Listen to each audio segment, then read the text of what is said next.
Welcome to day number 7 here in Fuerteventura, Sotavento Beach. And I think the picture tells what's happening today. Yes, we have got foil slalom first up, and it's windy. It actually is windy. It wasn't so windy this morning, and then it came through. Did you see the action yesterday? 2 eliminations for the men, 4 in the women. If you didn't see it, let's have a look at the highlights from yesterday.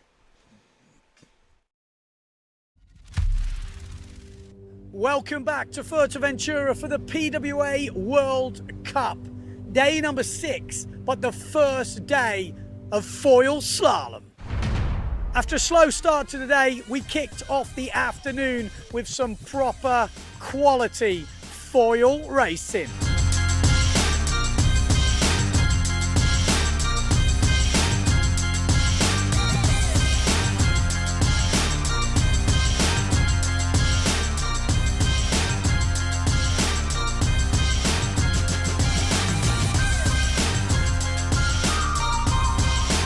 So let's talk about results. In 5th place, we've got Jordi Vonk. In 4th place, we've got Matteo Giacchino.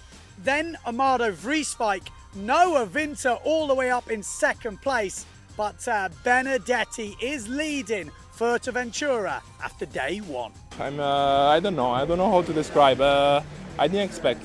Honestly, I didn't expect, but I was feeling good from the beginning today, and I managed to put everything together, and yes, I'm here and leading the event today, the first day, but the week is long.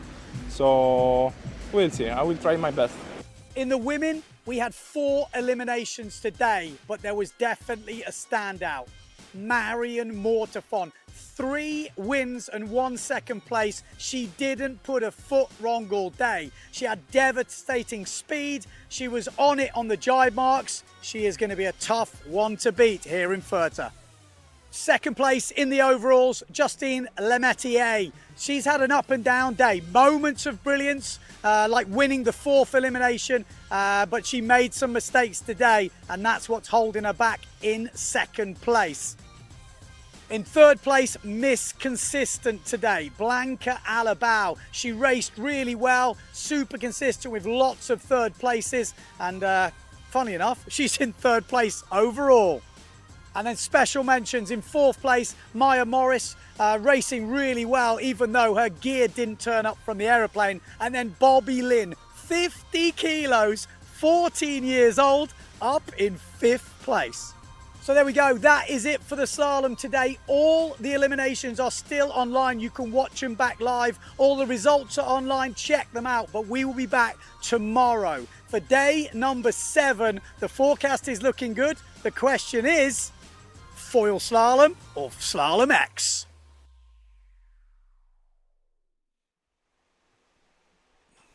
Well, their question has been answered, yes. The decision is made 2 hours before the start. Slalom X or foil slalom. This morning, it was looking light. There was clouds around. The choice was for foil slalom once again. But actually, since then, the wind has picked up, but I think it's a good choice. Tomorrow and the next day look windier, and that is when I think we'll be going into Slalom X. But for now, we are on foil slalom, day number 2. Benedetti leading. I mean, there is some pretty mad results right now, and a lot of people, well, I don't think anyone could have predicted the top 3 after 2 eliminations. I mean, we've got Daniele Benedetti leading at the moment from Italy. Noah Winter, well, I mean, that's the big story, I reckon, in 2nd place. The Danish rider, he's only 83 kilos, I think it said in his stats, which is crazy. And then Amado Vrieswijk, obviously, a mistake cost him a place in that 2nd final. Matteo Giacchino winning the 1st elimination. Again, when the discards start to come in, if they're consistent today, we should see them move up. Jordi Vonk has been pretty consistent. We've seen Michelle Becker make a couple of mistakes, but he looks in good form. Fabian Wolf, the Wolf, I mean, up in 7th place in his, well, maybe his first full season he's going to be doing on the PWA. We've seen him in Silk before. Cedric Board is still here. You know, William Huber and then Scotty Stallman bringing out the top 10. Again, big names behind him in Pierre Mortefon, Enrico Marotti. Again, this is only 2 eliminations, but you have to remember, this 5 days of racing is going to be split between foil and Slalom X. So how many days, how many races are we going to get? No guarantees that we get 2 discards, that's for sure. But there is definitely a good chance we'll be getting 1, and that could make a big difference. Because a few of the riders have not been consistent so far. This is the way the women sits, and I say a few riders haven't been consistent so far. That cannot be said for Marion Mortefon. 3 first places yesterday and 1 second place. She is looking in extremely good form. Justine Lemaitre looked good though. She could cause a problem if she went on a run like Marion did yesterday. That could change the tables, you know, because from day to day it can be different. Blanca Alabao has been really consistent in 3rd place, obviously last year's world champion. And then we've had a mixed bag from the rest of the field. Maya Morris coming from IQ Foil. Like I said in the highlights, her gear didn't turn up, but she's racing pretty solidly. Bobby Lynn, obviously the young girl, and I say girl, she is 14 years old. It's crazy that she's up there in the top 5 racing it with some really established names. And then obviously Davico, Engelman, first time we've seen her as far as I know on the PWA Tour. Femke van der Veen, we know she's going to be doing the Slalom X as well. And Jenna Gibson, obviously from the UK, not a good day for her yesterday. She's going to hope to put that right today. So, yeah, there we go. She looks pretty in good spirits. That's Marion Mortefon. Obviously, very good spirits. Hooper there as well. So, yeah, definitely something to smile about for Marion Mortefon and all the Marion Mortefon fans out there. We have got an 11 o'clock start. It's just turned 11 o'clock. So we will be pretty sure we'll be going very soon. Had a word with a few of the boys on the beach this morning. Spoke to Pierre Mortefon. He was going to go out on his 5.5. Spoke to Amado Vrieswijk. He was going to go out in his 6.0, just to give you an idea of the conditions we've got out there at the moment. So relatively small sails, but it's not howling just yet. Mortefon had his 4.5 rigged, so I guess he thinks he might be using that at some point today. Usually we're going to see the wind accelerate in the afternoon. So yeah, keep a close eye on that. I'm going to have a look on the YouTube channel now. See who's tuning in, who's watching, who's your money on. Let's have a look who we've got out there. If you want to leave us some comments on YouTube, be my guest. Anyone want to make some predictions? You know, we could realistically be having 3 days of foil action. Maybe 2. This could be the last day. If we have 3 days of Slalom X, this effectively could be the last day of foil slalom. It does look like the last day is a bit lighter. So I would say, looking at the forecast, a rough plan could be slalom foil for these first 2 days, this being the second day, then 2 days of Slalom X, and then the last day a slalom foil. There's no guarantees, but if I look at the forecast, that is what it kind of looks like. Comments are lighting up. We've got Enrico. You know, he had a moment looking good in that last one, Enrico. We've got Pierre Mortefon again, not been consistent, but we know he can get right back on it. Vonk does look on course. Vonk's looking good, consistent as well. This needs to stay out of trouble. Saw a lot of guys in trouble yesterday. Maciej Rakowski was one of them, just finding himself in all sorts of trouble. We got Brown saying, good day, Ben. Awesome coverage as usual. Drones at eye level are amazing. I totally agree. Dieter van der Eycken. Oh, here he is. Left without taking my bag. Yeah, mate. I know you. I got your number. Amado is going on a banger, apparently. Matteo will be up there. Team Saverne. Where is the Beast? The Beast is at the Olympics. Yeah, the Beast is at the Olympics. Obviously, Johan So. But don't worry, you've got Noah holding it on for Denmark. Denmark. Go Maciej. A lot of people cheering for Noah. I'm sure Noah's going to get some love. I mean, like I said, 83 kilos in second place. So here we go. It looks like we are lining up, unless this is just a tune-up.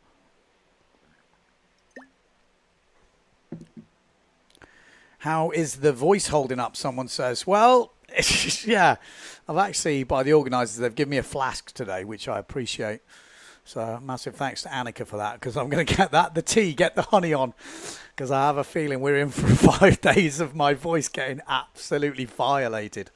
It's just too exciting, even from the first round. It's crazy. You know, yesterday there's no way we'd have done any sort of fin action, but now we're into the foil. So here we go. First elimination is coming up. We've got Sukas in this one. We've got Mortafon in this one. Poggerman. And there we go. Looks like Thomas Goya. This is a stacked first round heat. This is the qualifying heat. And we've already got Thomas Goya and Pierre Mortafon. That is going to make it very difficult for the next quarterfinal. But Thomas Goya looking pretty solid here. He missed the start of his race yesterday. He thought he was in heat number 7, and he was in fact in heat number 5. So yeah, that wasn't good news for the Goya fans. But Thomas Goya looking very good here. Sukas in second place on that RRD. Third place looks like Mortafon. And then we've got 2, 1, 5. Or Italy, Fiorentina. There we go. 3 guys safely round. The Austrian. We've got the Italian and the German. Austrian is Riegler. And it's Barrow, actually. Barrow is the first Italian there. 2-1-5. On the black sail. Thomas Goya, though, looking good. Solid as a rock. I'm going to try and calm down these early first rounds. I'm not going to shout too much. But we got Mortafon going around, then Sukas going around. And it is Barrow still in 4th place. But right behind him, that battle for 4th is really on. There's 3 riders pretty much in that battle for 4th place. We saw yesterday one bad jibe, one little touchdown. Little 5th place is having a few touchdowns there. But obviously pushing. Here in Fuerteventura with the gusts, the change of angles, anything can happen. So that 4th place for me is really up for grabs right now. It looks like the top 3 guys are getting quite cleanly ahead.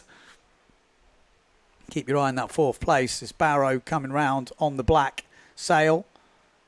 Oh, he's making up some ground, the Austrian Riegler, but that was a bad jibe. He was just showing a bit more speed then and a little bit of intent. And I was thinking this could go right down to it, but in the end, he's touched down. So he's given a little bit more breathing space for Barrow. This is Thomas Goya, 91 kilos, 181 tall. 5 events, debuted on the tour in 2014. Obviously with the upwind, downwind. Keep your eye on the black sail. He looks like he's made it round. Can't quite see him off the edge of your screen, but we would imagine, yeah, he's still going. So that is the 4th place rider.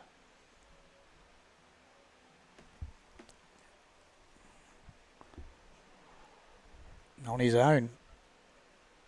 On his own in 4th place. So it looks a pretty cruisy battle that. Like I said, you still got to keep it together, and you never know. One crazy gust on this last reach, you can lose it. We saw it with Becker yesterday. So literally, until they cross the line, it is not over. I'll tell you what, he was closing in, wasn't he? What devastating speed on that last reach from the German, I think it was. Yeah, I think that was Poggerman. And he looked like he was cruising there. Real good challenge. Wasn't enough in the end, though. So, official results going over. And we'll wait for the official results. But, I mean, we can pretty much say what they were. We saw Goya going over in 1st place. Sukas, Mortafon. And the last one looked like it went to Barrow.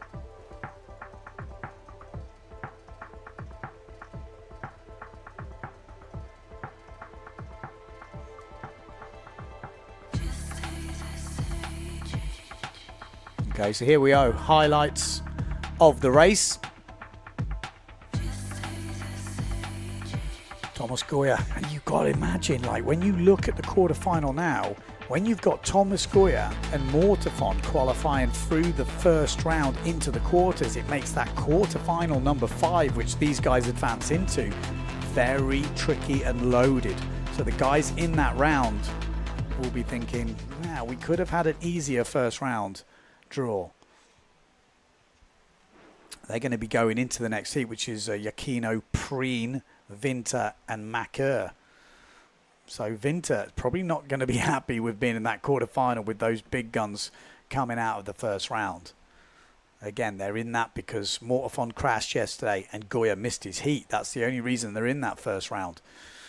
But Not what you want to see advancing into your quarterfinal, that's for sure. All right, let's have a look at YouTube. Oh, comments are going crazy. Let's have a quick delve in here. What sail sizes? I think I answered that before. You know, Mortafon was taking the 5.5, Amado taking the 6.0, just to give you kind of a rough idea. I think it's one board this year, isn't it, for the foils? And here we go. Looks like we have started straight in. So this is the second qualifying round. Heat number 2. We've got Sjoberg in this, Bloodworth, Tajima, Jules, Telsa, Loho, and the big Dabowski. There we go. 4 riders already quite clean ahead here. I think it looks like Bloodworth from the UK on the Severn is up in the mix here. Looks like Tajima from Japan. Looks like Jules on the Future Fly, and S2 Maori Sails is going to go round in first though, and Sjoberg as well. So we got Jules, Bloodworth, Sjoberg, and Tajima. 4 top riders in this. Bloodworth looks like he was struggling a bit there to get foil in. He's dropped off the foil, maybe gone very small on the sail size, and that is the problem. You have to go a little bit bigger here in Fuerteventura, which obviously has its problems, because when the big gusts come through, you're getting smashed. But Bloodworth there maybe gambled on, say, a smaller sail, maybe a 5, I guess, 4 or 5, and definitely not paid off. He was in a qualifying position, looking good, and just dropping off. But that looks like Brendan Loho coming round. The young guy from France. He's up into qualifying position here. Again, he must be one of the lightest riders in the fleet. Brendan, what, 70, mid-70s? This is Jules, Lohan Jules from Guadeloupe, leading this one. Better known for his fin skills, but obviously he's been brushing up on his foiling. So Jules round in first, then Sjoberg from Sweden, then Tajima. Has a little wobble on that foil there. Brendan Loho coming round. This would be a great result for Brendan if he can get himself into that quarterfinal. That's the goal for a lot of these, you know, young guys, the lightweights. You know, you set yourself these goals, and then obviously once you start making a few quarterfinals, you set yourself trying to make the semifinals and then the finals. You know, it doesn't matter where you're racing in this fleet. Everyone's got their own personal goals. Obviously, you just want to race well, but definitely getting through the rounds is massive. So Jules, Sjoberg, and Tajima. Brendan Loho needs to keep it together. Can't afford any mistakes. He's got pretty much himself to fight with here. As long as he makes no mistakes, he'll be in that next round. Like I said, I'm pretty sure he's mid 70 kilos. So it gives us a few of those young guys out there a bit of hope. As they get older, I'm sure they're going to be pounding on the kilos. This is Lohan Jules from Guadeloupe. Will win this second qualifying heat, get himself into the quarterfinals. There we go. So Jules, Sjoberg, Tajima, and it is Brendan Loho, who is, there we go, he's a happy boy. So he should be. I had a lot of people saying they're loving the stats yesterday. They like to see the heights and weights and rider kind of profiles. That was quite interesting to hear. And it's true, because then it puts that face, it puts that identity to some of the riders that we really just see the sail brands and the board brands they're riding. You know, it's kind of makes it a little bit more personal, let's say. And you can maybe relate a little bit better. Here we go, watching the heat recap.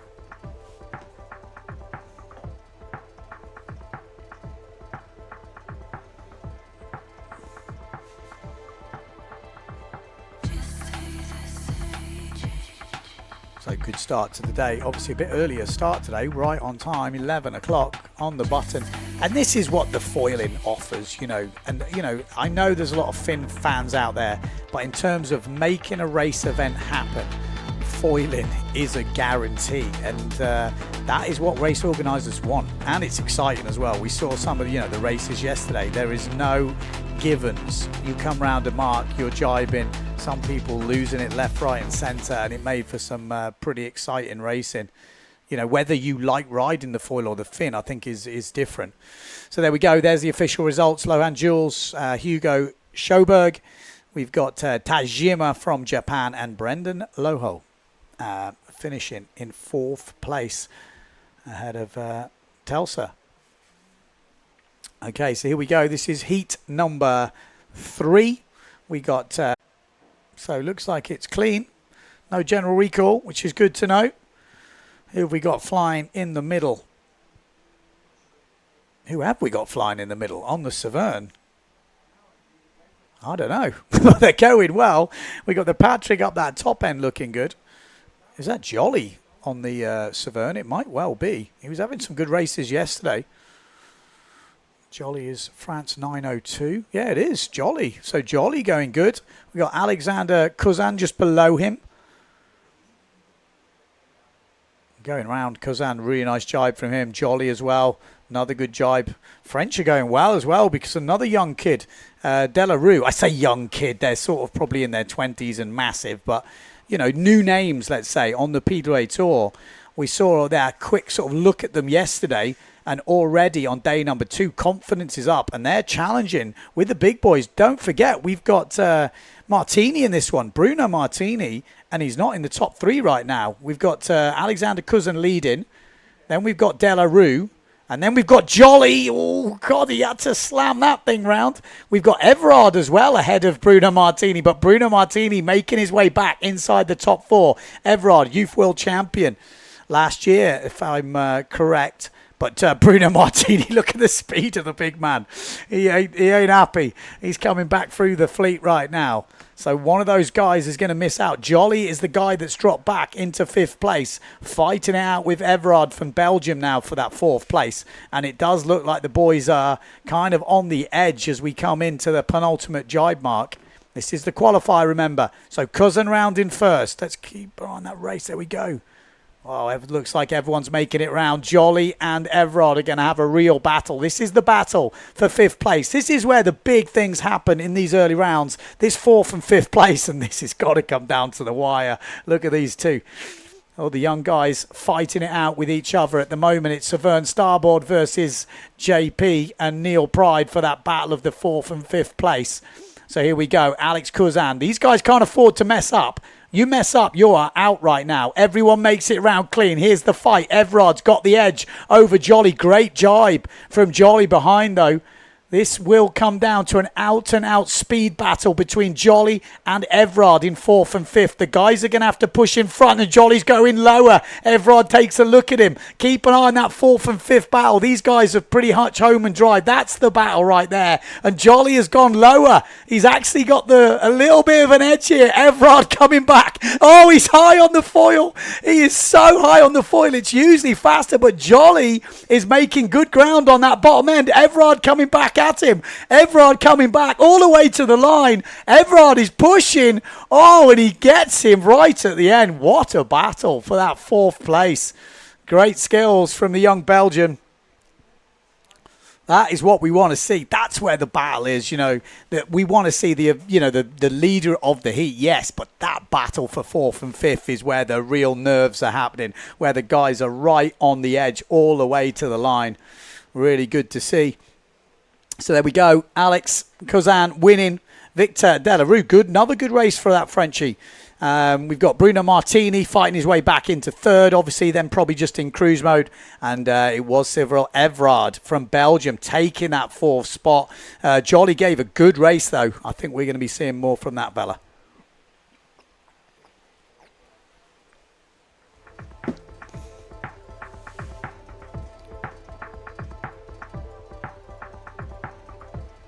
Go. Here's the replay of the race. Really looks solid, didn't he? Jolly. Does he come in?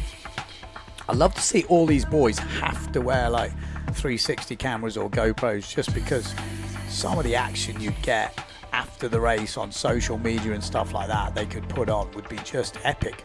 If everyone had to wear one, it would be fair, wouldn't it?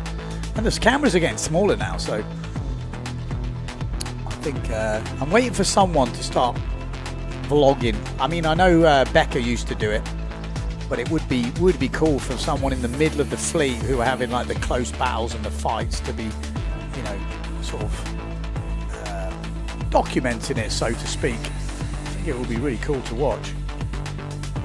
Probably get good sponsors as well. In fact, why is no one doing it? Come on.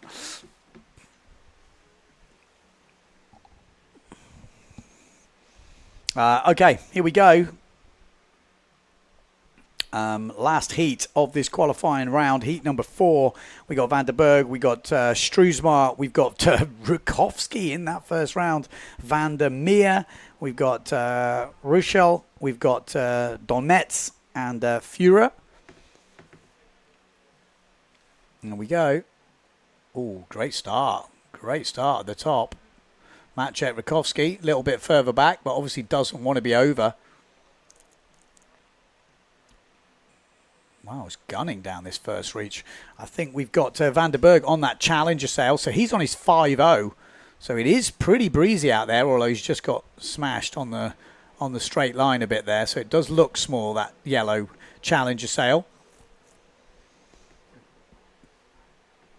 We got Van der Meer in this on the Patrick sail, red Patrick sail on the bottom end. Just above him is Maciej Rutkowski, but in the front, I think it's Struismar, is it? Van der Meer. I think he's been having a pretty solid event so far. Showed some good skills, good speeds. Definitely going to be challenging.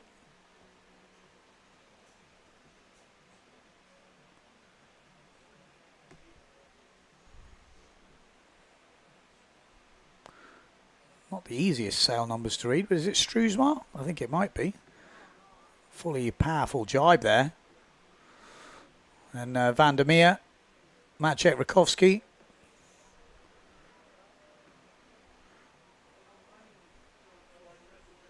Got quite a lot of Neil Prides in this race.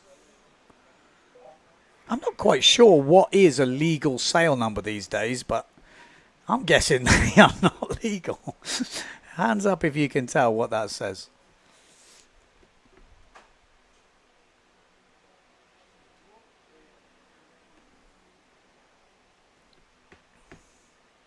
You're looking good though. Solid. At the front of the fleet is Führer. Getting pushed by Van der Berg. Oh, not anymore. Van der Berg is in the drink. Yeah, it is Struismar in the lead. So Struismar in the lead. There we go. 20 years old, 193. So he's quite a tall fella, 92 kilos. And he's putting it to good use. We've seen him a few times on the race course, but solid jibing. Van der Meer as well in second place. Maciej Rutkowski in third. And the last time we looked, it was Fever.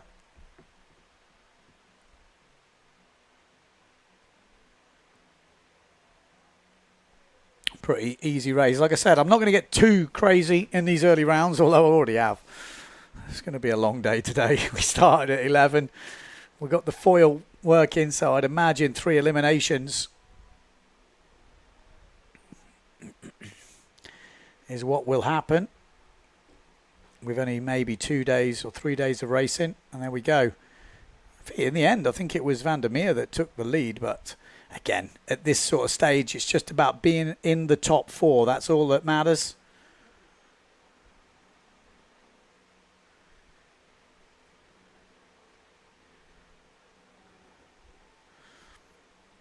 There we go. All the rest of the guys just crossing the line.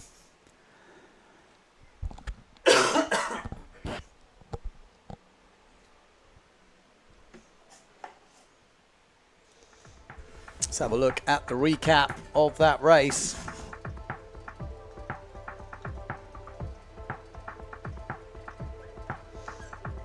Maciej Rutkowski is going to need to find some form though, isn't he?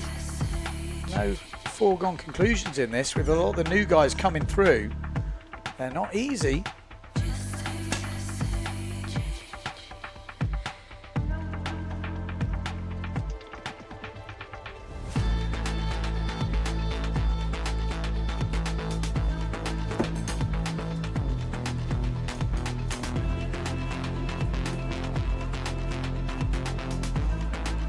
So there we go. That was the recaps of the race. Solid, easy race for the boys, really. A bit of a cruise. And it was Sven Viva that got fourth in the end. Maciej Rakowski third. Struismar in second. And Vandermeer winning another one. Good for the confidence, that. Showing he has got what it takes. Again, that's just the early rounds. We're now going into the seeded quarterfinal round. So 4 guys from the first round go into the quarterfinals, and there's already 4 seeds waiting for them. The seeded riders in this: Winter, second overall at the moment. We've got Nico Preen in this one. We've got Iachino, last year's world champion and winner of the first elimination here, and the French rider Macker. That was your seeded riders. Joining them, some big guns here: Thomas Goya, Pierre Mortefon. These were the unseeded riders. John Sukas, and we've got Barrow from Italy, one of the new guys on tour. So not an easy heat for a few of these riders. Expecting Mortefon, expecting maybe Goya to cause some problems here for the already seeded riders in this heat. Winter wants to keep that winning streak alive. He's made 2 finals out of 2. Impressive stuff. Can he keep it going today? He's under pressure, that is for sure. 43 seconds until the start. So keep your eye for Thomas Goya on the Patrick gear. We've got Mortefon on the Phantom, so the grey with the red sort of leech on it. We've got Nico Preen obviously on the Neil Pride, the purple sail. Macker will be on the Neil Pride. Iachino on the red Severn. Looks like he's the only one on the Severn down this closest to us. We've got the 0.7 sail of Barrow from Italy. He's probably going to push the line because he knows with this sort of field he's going to have an edge up that top end. We've got Winter on the Patrick on the far top. What is the RRD doing in this? Did Sukas get through? He probably did. I missed calling him out. Apologies. So here we go. That is the start of the quarterfinals. Nico Preen looking good. Winter's looking good again up that top end. Sukas dropping back a bit. Thomas Goya coming through. We've got Mortefon and Iachino fighting it out down this bottom end. And they should come good towards the mark. But at the moment, Nico Preen is pushing out. Oh, Winter's gone. Winter's gone. That's the final gone as well. He's already now out probably in the quarterfinals. He is a lighter rider, 83 kilos. You can see that Gus just cleaned him out. Sukas now is the one in 5th place, losing out to Matteo Iachino. Pierre Mortefon is the guys in 4th. Not the guys you really want to be having to overtake, but he has just done that. Sukas goes over the top of Pierre Mortefon right now. So Sukas, could he be causing some problems here? Out in front, looks like it's Thomas Goya. Nico Preen. Oh, big crash from Sukas. Absolutely destroyed on that reach. Oh, my life. What happened? Did he breach the foil? Did he hit something? Because he just stopped dead right then. Makes it a little bit easier for Pierre Mortefon, who was not struggling a bit there, but he definitely didn't have the pace. But maybe Sukas was just pushing too hard. That has made it a little bit easier for the top 4.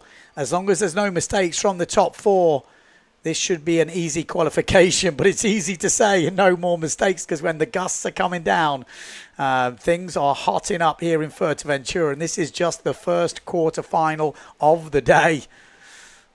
So here we go. Thomas Goya leading. Nico Preen, Matteo Iachino, Mortefon. I'll tell you what, it's not over. Macker sitting in 5th place at the moment. Any mistakes from that top 4 riders, any touchdown at the jibe, Macker is really close. He's not really having a fight for that 5th place. He will need a mistake, but all eyes on this last jibe mark. Backwinded from Goya makes it round. Mortafon, Yakino, Preen. Oh, a little bit of a touchdown from Preen. Where is Macker? Where is Macker? Because Preen was struggling a little bit there to fly. Is Preen under pressure from Macker? He did have a bit of a gap. So Preen is the one in 4th place. That's the position we're looking at. Oh, he's got a fair gap. He's okay. Macker is charging him down. Can't afford any mistakes. He's going to push hard though. And we've seen people losing it on the straight. It's not something you see very often with the fin. But on the foil, just going in a straight line is not a guarantee. But it is Nico Preen that takes the 3rd spot. Macker behind him in 5th.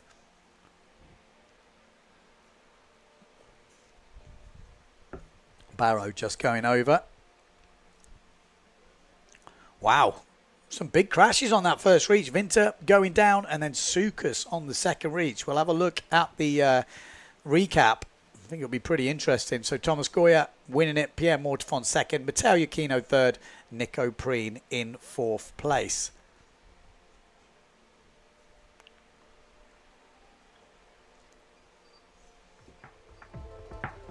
Here we go. Here's the start. Keep your eye on the red sail near the top. You've got Sukas on the RRD. Just below him on the red sail is Winter. And yeah, you can see got a little bit. What happened? Yeah, just got a lifting gust. Try to save it. Oh, imagine if you were upwind of someone. It's not even worth thinking about, is it? You imagine you're a little bit ahead of the Pride, Nico Preen, at that point. Oh my God, it's not even worth thinking about. It's crazy how it can happen so easily on a foil when you're on the edge. Scares me, I've got to be honest. I'm here in the commentary booth, I'm scared. This is Sukas. Keep your eye on him. Something happened in the middle. He's really... Oh, nose went down. Wow. He was pushing hard. Oh, Christ. That is a nasty... You can see why, you know, Becker wears that neck brace. Because when they crash, it is pretty crazy. There is a lot of talk of snapping masts and stuff when you crash high speed on the foil.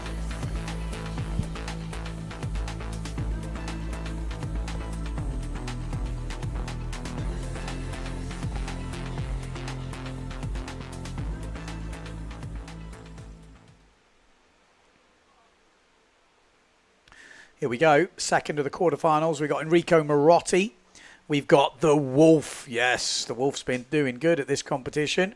We've got Mercer, Stallman, Jules, Schoberg, Tajima, and Loho from France.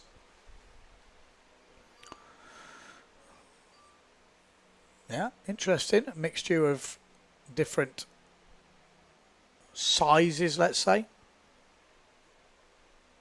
in this race. 1 minute to go till the start. Oh dear. So we've got a few connection. Someone's blocking us.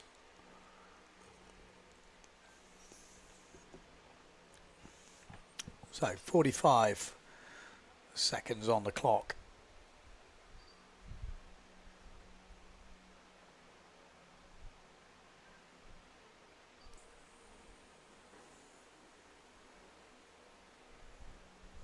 Yeah, people were asking about the speed. I think yesterday we saw up to like 31 knots.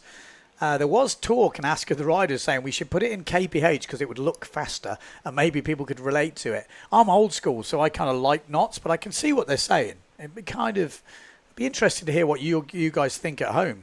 Does it matter if it's in knots or in kph? Again, I'm not even sure if it's possible, but just be interesting to hear thoughts. Okay, here we go. Wolf, good start from the German on the Severn. Schoberg, good start as well. We've got Mercer up this top end from France. Ooh, I'll tell you what, the wind has picked up because you can see a few of these boys there right on the edge. I think we're going to see some carnage today. Let's hope there's no injuries because, you know, this type of close racing and the gusts that we're seeing through the course area, you can just see. Look at the angles. Oh, it's going to be a pretty scary day today for the guys out there. It's going to be scary for me in the commentary booth. But it is Enrico Marotti that goes round in first. Then we've got the Wolf, followed by... Was that Tajima? I think it is.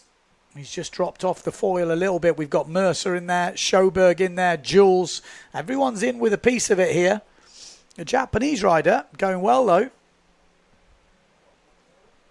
Maybe outside the top 4 at the moment, but he's going to take a shorter distance to this. But then maybe the jibe will be tricky. Jules at the moment in 4th place. Marotti safely round. The Wolf, Mercer, Tajima. Oh, Tajima goes, well, slows down, still stays on. Jules carries on in 4th place. Enrico Marotti looking good. The Wolf looking pretty solid in 2nd. Mercer in 3rd. And then this is your 4th place rider, Lohan Jules, but you can see Tajima from Japan is fighting with Jules there. Tajima's got a lower line, and that can be a bit scary coming into the jibe mark. And there he is. He has to go inside, and then Jules cuts inside. So it's a little bit of cat and mouse here for 4th place. Jules at the moment on the red Future Flyboard and S2 Maui sails is in 4th place. Tajima is going to go direct straight away again. So underneath the guy from Guadeloupe, but Jules sailing down on top of the Japanese rider as the Croatian Marotti jibes in 1st place. Here's the fight between Jules and Tajima. Who's going to get the best jibe? Jules, good jibe from the Guadeloupean, if that's even a thing. But yeah, really solid. He's looking pretty comfortable here. There's no guarantees on this reach though, because when you're pushing, it only takes one moment of lapse in concentration and you could be going for a swim. Striking distance at the front of the fleet looks like it's a good 100 meters and 33 knots speed from Enrico Marotti. That's the fastest we've seen. Obviously, there's a bit more wind out there today, but 33 knots in the race from Enrico Marotti. And it is Jules that gets that 4th spot. Tajima, good showing from him, but not enough to get inside the qualifying rounds. Good race from Wolf. Good race from Mercer as well.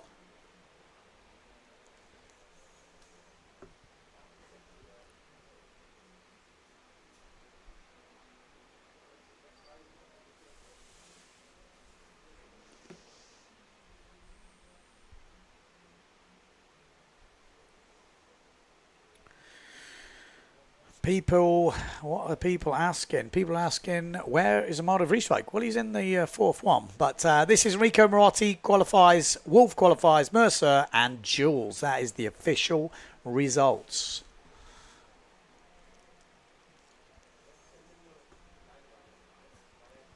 Okay. So, recap of the race.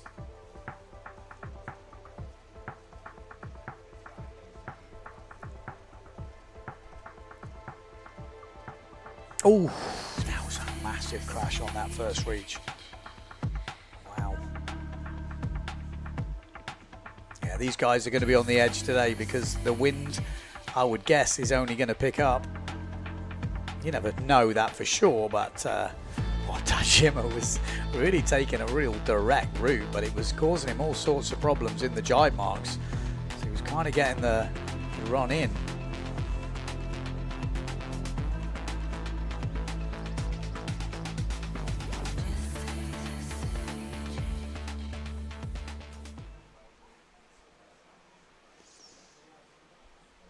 So here we go. This is quarterfinal number 3. Cedric Board. We've got Mattis in this. Vonk, Hooper. We've got Cousin, Delarue, Martini, and Everard.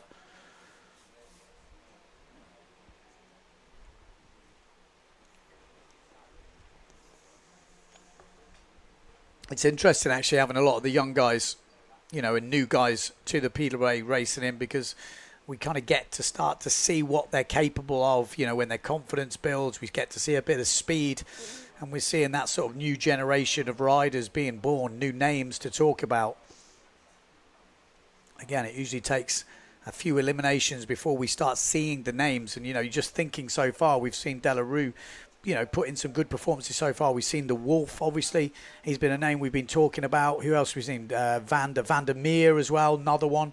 Schumacher's been having a few good races. Yeah, definitely a few names to talk about. Obviously, we're talking about Winter. He's been on the tour before, but he's starting to show he's got some skills that he can mix it with the big boys. But different conditions today, bit more wind on the course.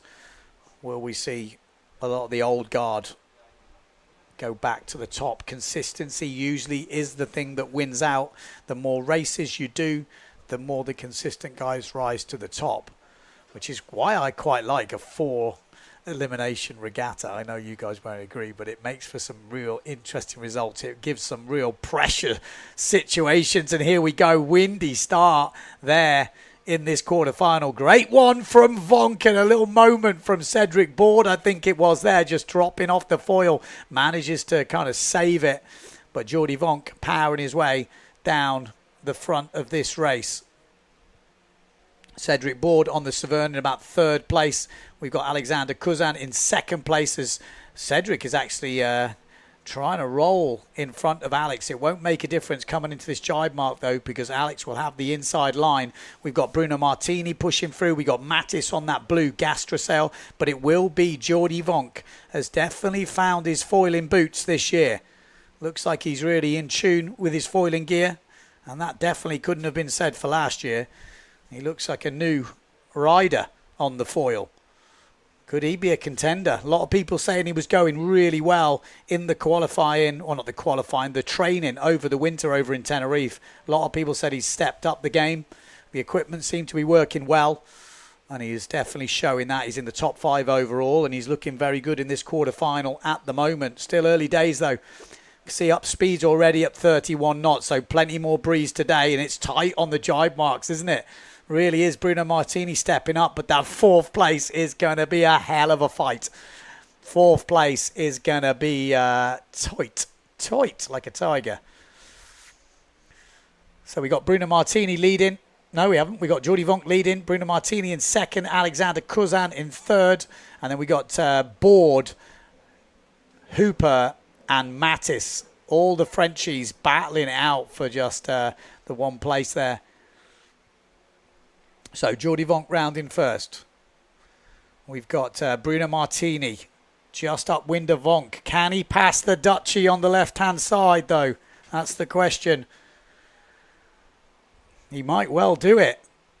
Was there a song about that? Oh, he won't do it like that. He will not be patching the Dutchie on the left-hand side. He will be going for a swim right now. Wow. Bruno Martini takes a massive wipeout on that reach. Wow, what the hell happened there? Alexander Kuzan coming through. Mattis coming through. Board is there. Hoopert's dropped back. Is he okay? That was a huge crash up that top end. This 4th place is still right up for grabs. We've got Jordi Vonk in the lead. Looks like we got Alexander Kuzan, Mattis, and then it looks like Hooper and Hooper and Board fighting out. Hooper at the moment is the guy looking like getting that 4th place. It's quite a downwind run, this. It looks quite scary, the last reach. Oh, Hoopert's having a mare. Did you see? It's really close at the end. And go! Oh, my God. He spun out the foil. Is he all right? That must have broke his mast. He has broke his mast. He pushed. Oh, man, that thing just stopped dead. Oh, my life. Is he okay? He is in a all heap of pain right now, because it span out, stopped dead. All that force went through his body, and I think he snapped the mast as his body just pushed down. Oh, that looked pretty horrendous right now. I mean, we'll see a replay of it, but wow.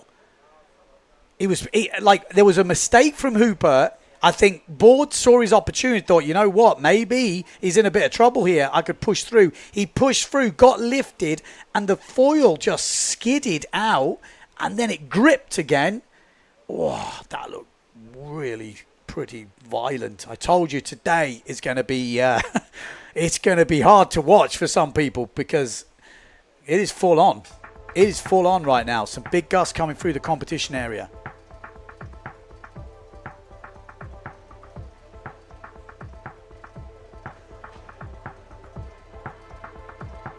Oh, there was that moment. That was Board on the first reach. Keep your eye, obviously, on the Italian coming up because Bruno Martini was looking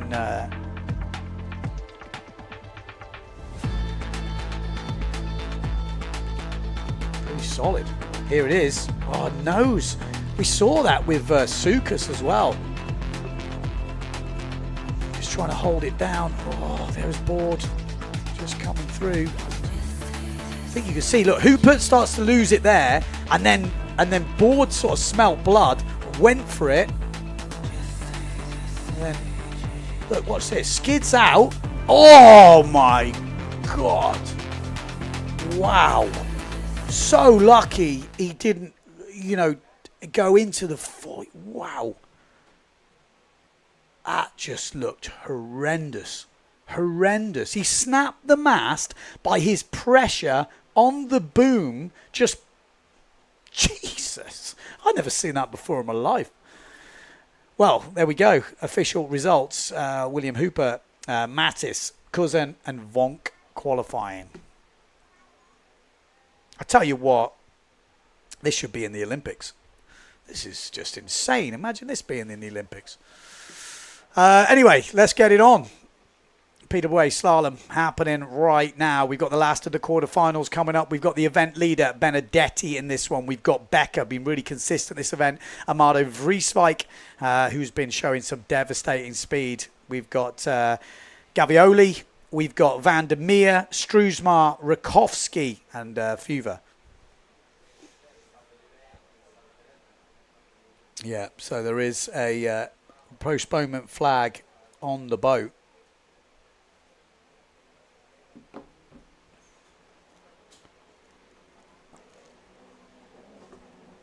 So we will be having a little bit of a delay. I'm guessing I hope Cedric's all right. He said, I saw him sort of gesture to the guys that came out like, I'm okay. But it looked horrendous. He all his speed and energy, it just went into him. So he just soaked it all up. Whoa. Oh, man, I don't know if I could watch it again, but go on, let's have another look. Yeah, look here. So skids out. That front knee. And then I know that sounds a bit rough, but can we watch it really slow-mo? Because there's so much going on in that crash. It's interesting to see exactly what happened. I don't think I've ever seen like a foil sort of spin out. It just, the amount of pressure he was being able to push down, usually because it's going sideways, it kind of fully skids. Like a power slide. Probably a good job, maybe the mast broke.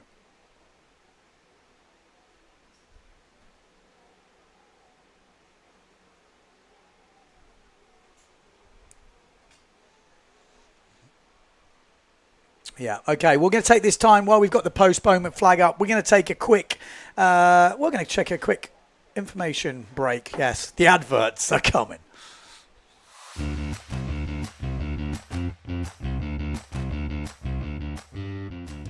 Welcome to Sotavento.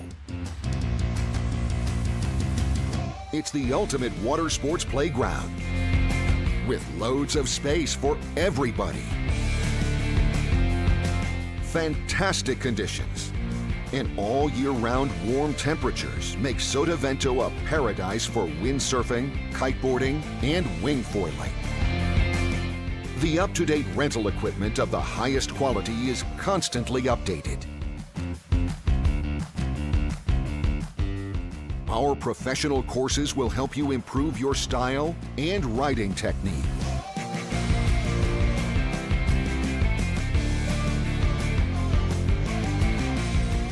And with the hotels nearby, it's only a few meters from the bed to the board. Come and enjoy our water sports paradise.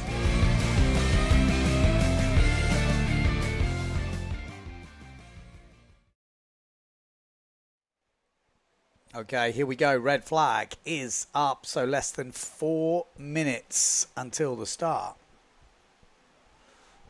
We've got a comment here saying, I love watching the Pilouet slalom at home after work while it's absolutely pissing down with rain outside. I'm sure that's the way to go. Crash of the day goes to Cedric Board. Wow, that was bonkers, I have to say. He went from 60 to 0, Tavish says. I mean, he definitely did. See, it was amazing. I mean, I'd like to see if he's okay, because that looked pretty brutal. Yeah, you never know. We might even be able to get an interview with him. Ooh, let's see. That would be pretty special. Can't promise anything, though. Don't get your hopes up. But if he can talk, we will get him.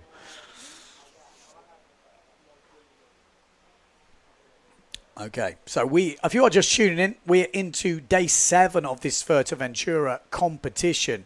And this is day 2 of the slalom. We're in with the foiling action.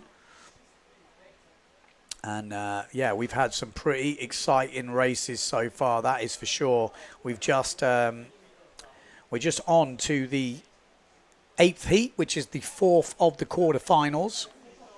And we should be coming up to the 2-minute mark. So far, we've already got Goya, Mortafon, Giacchino, Preen, Marotti, Wolf, Mercer and Jules in the semi-final number 1. Semi-final number 2 would be Vonk, Cousin, Mattis and Hooper. And then we're looking for the 4 riders to join that second semi-final. 4 of those riders will come from this next heat. Benedetti, Becker, Vrieswijk, Gavioli, Van der Meer, Struismar, Rakowski or Fuver.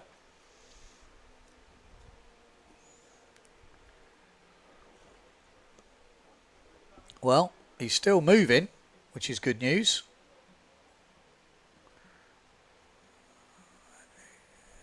Here he is, Mr. Cedric Board himself. He looks okay. He looks okay.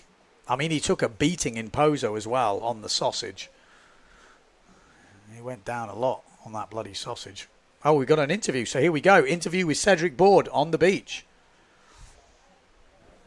So there was a hard crash. How did you feel? Did anything happen? Are you hurt or? Yeah, no, I get a really nasty crash. When I hit the water, I have no air in my body, so I was for 1 minute down. Not down, but. And yes, it's racing. I changed the sail just before the start. And I was with a too small sail, and sometimes even if it's windy, when you have a too small sail, you are not stable. So I was 3 on the last jab, I make a bad jab, and I pushed like a donkey on the last reach, and yeah, my mistake. But it was a big crash. Thank you. He crashed like a donkey on the last reach. I'll tell you what, I've never seen a donkey crash like that. That was hardcore.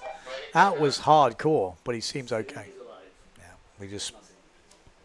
But he looks all good, which is nice to know. So here we go.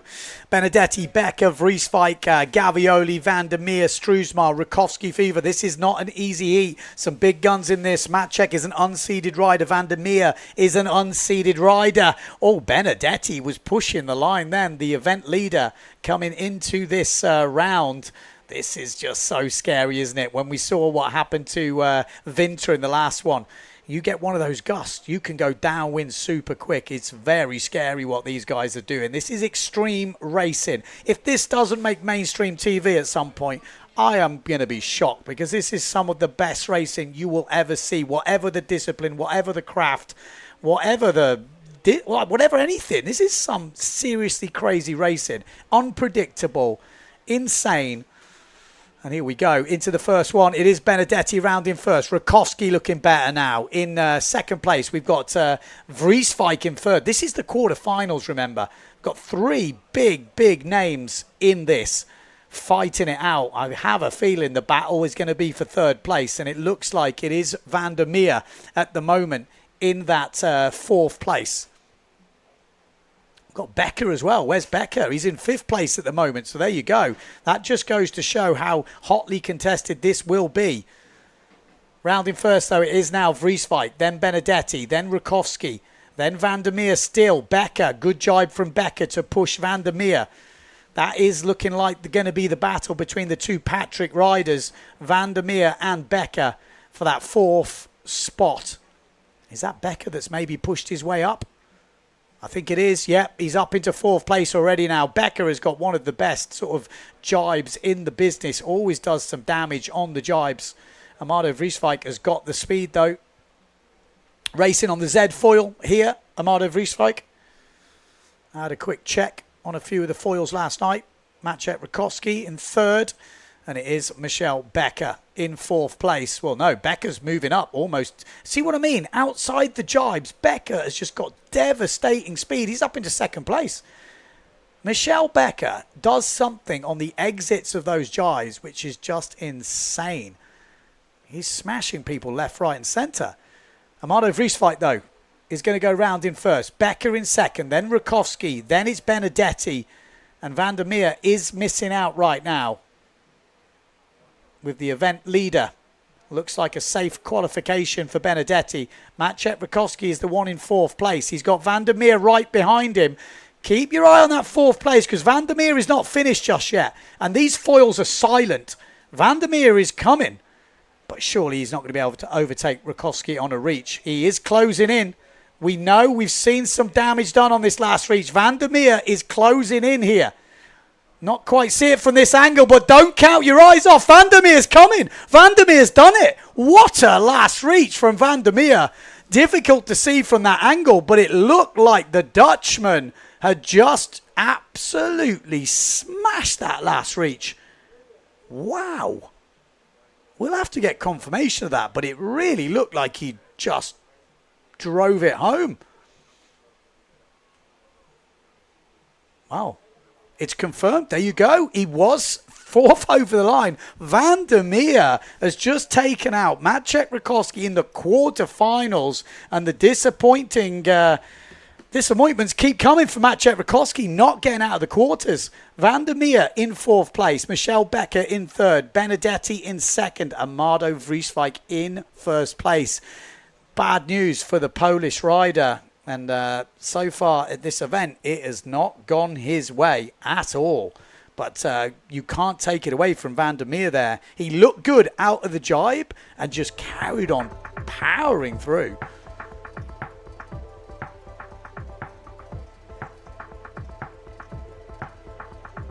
Let's have another recap of this race.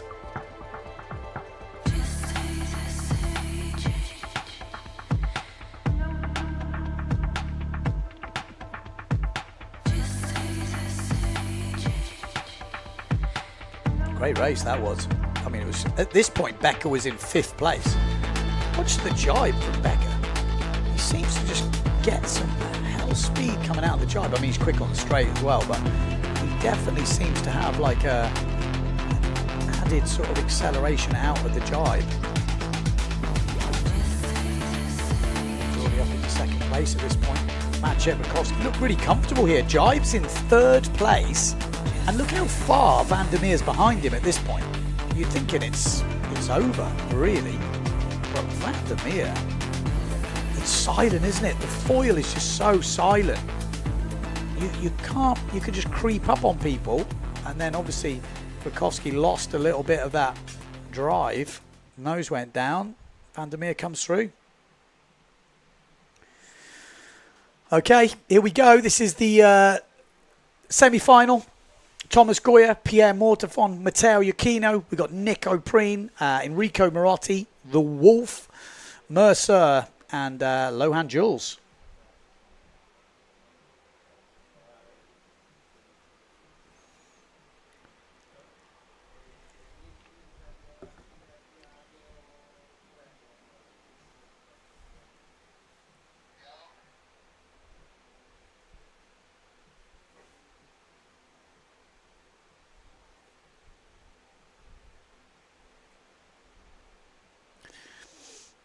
Okay, 30 seconds to go until the start. Big heat for Mortef on this.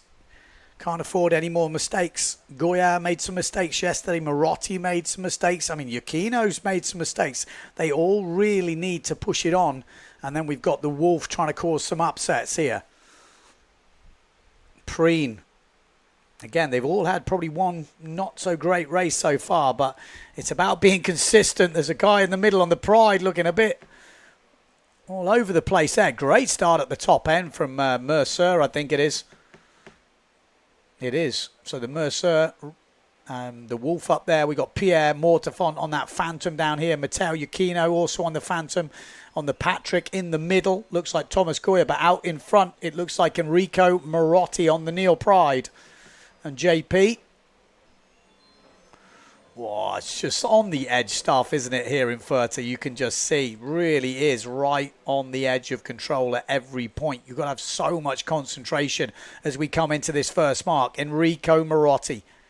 Mistake yesterday in the first elimination, came back strong in the second, and he looks to be going great on day number 2. But this 4th place here to make the final. Remember, this is to make the final. Top 4 make the final. Thomas Goya having a little wobble there. Enrico Marotti, Mortefon. That's your top 3. 4th place between Matteo Yukino, the Wolf, and Mercer. But it is Enrico Marotti round in 1st place. Then Pierre Mortefon. Then Thomas Goya. Then the Wolf. Then Matteo Yukino. Good jibe from Matteo Yukino, but an equally good jibe from the Wolf. His teammate, Starboard Severn, but I'm not sure the Wolf is going to get any team orders from their boss. If he could beat Matteo Yukino to take it to another final, I think he would do exactly that. Oh, Matteo Yukino deciding whether he goes lower, whether he goes higher. He's got a decision to make, so is the Wolf. The Wolf's going lower than Thomas Goya. He's going to try and go inside, and he does. But Matteo Yukino goes inside the Wolf. Thomas Goya gets pushed out, but comes in tight. And then the Wolf comes back at Matteo Yukino. Great racing from the boys here. This is absolutely epic stuff right now.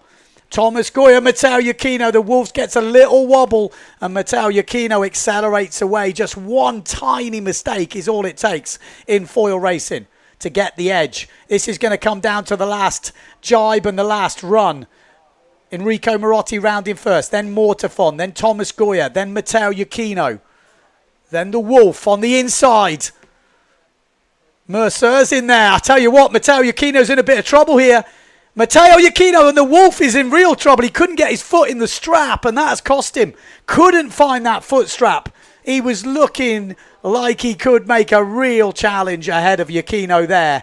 But I think that little mistake, couldn't find the foot strap, has given the edge to Matteo Yukino. And Yukino, I think, will hold on to take that 4th spot. That was a close battle as we look at the top. Up to 33 knots, 34 knots up there. And it is a wow, it was even closer than I thought at the end. It's Matteo Yukino, though, I think, that takes it. Looks like Mercer come back as well.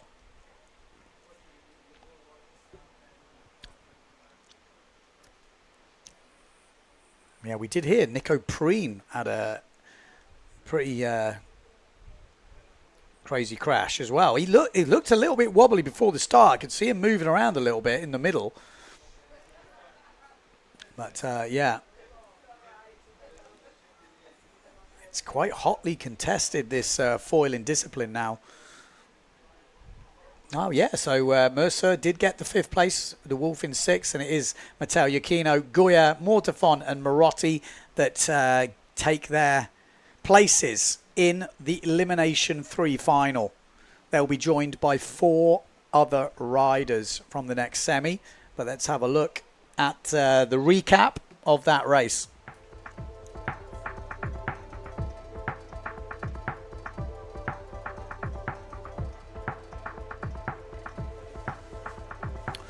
Where is Nico Preen? Oh, there he is on the Neil Pride. You could see he was having just a few moments early on. I could see him lining up for that start. It looked like he was Had a few scary moments. Nico Preen there, you can see it about 7th place on the Neil Pride. I didn't see the crash, but he was obviously still in it at this point. Ah, there it is. Just caught the nose. Wow. Just caught the nose. And then as soon as you catch that front sort of foot, drags it down, you lose the lift. All that power just goes in and loads you over the top.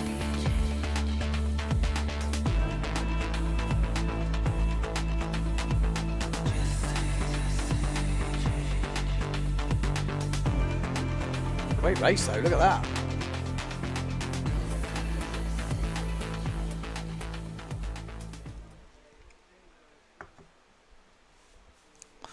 All right, second semi-final. Jordi Vonk, Alex Kuzan. We've got Alexis Mattis. We've got Hooper, Vrieswijk, Benedetti, Becker and Van der Meer. Obviously, Benedetti leading this event so far. Amado Vrieswijk wants to put another good result on there. I think he's had a 2nd and a 9th so far. So a win in the losers and a 2nd in the winners. He's going to want to be right up there. And if anyone can do it, it's definitely him. A lot of people tipping him for the world title maybe this year. I think he won the last 2 events of last year. My brain is not totally with it, but I'm pretty sure.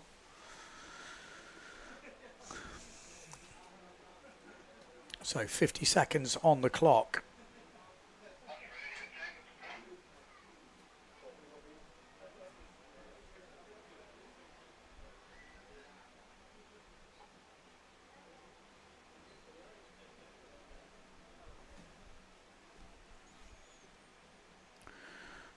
Alrighty, go.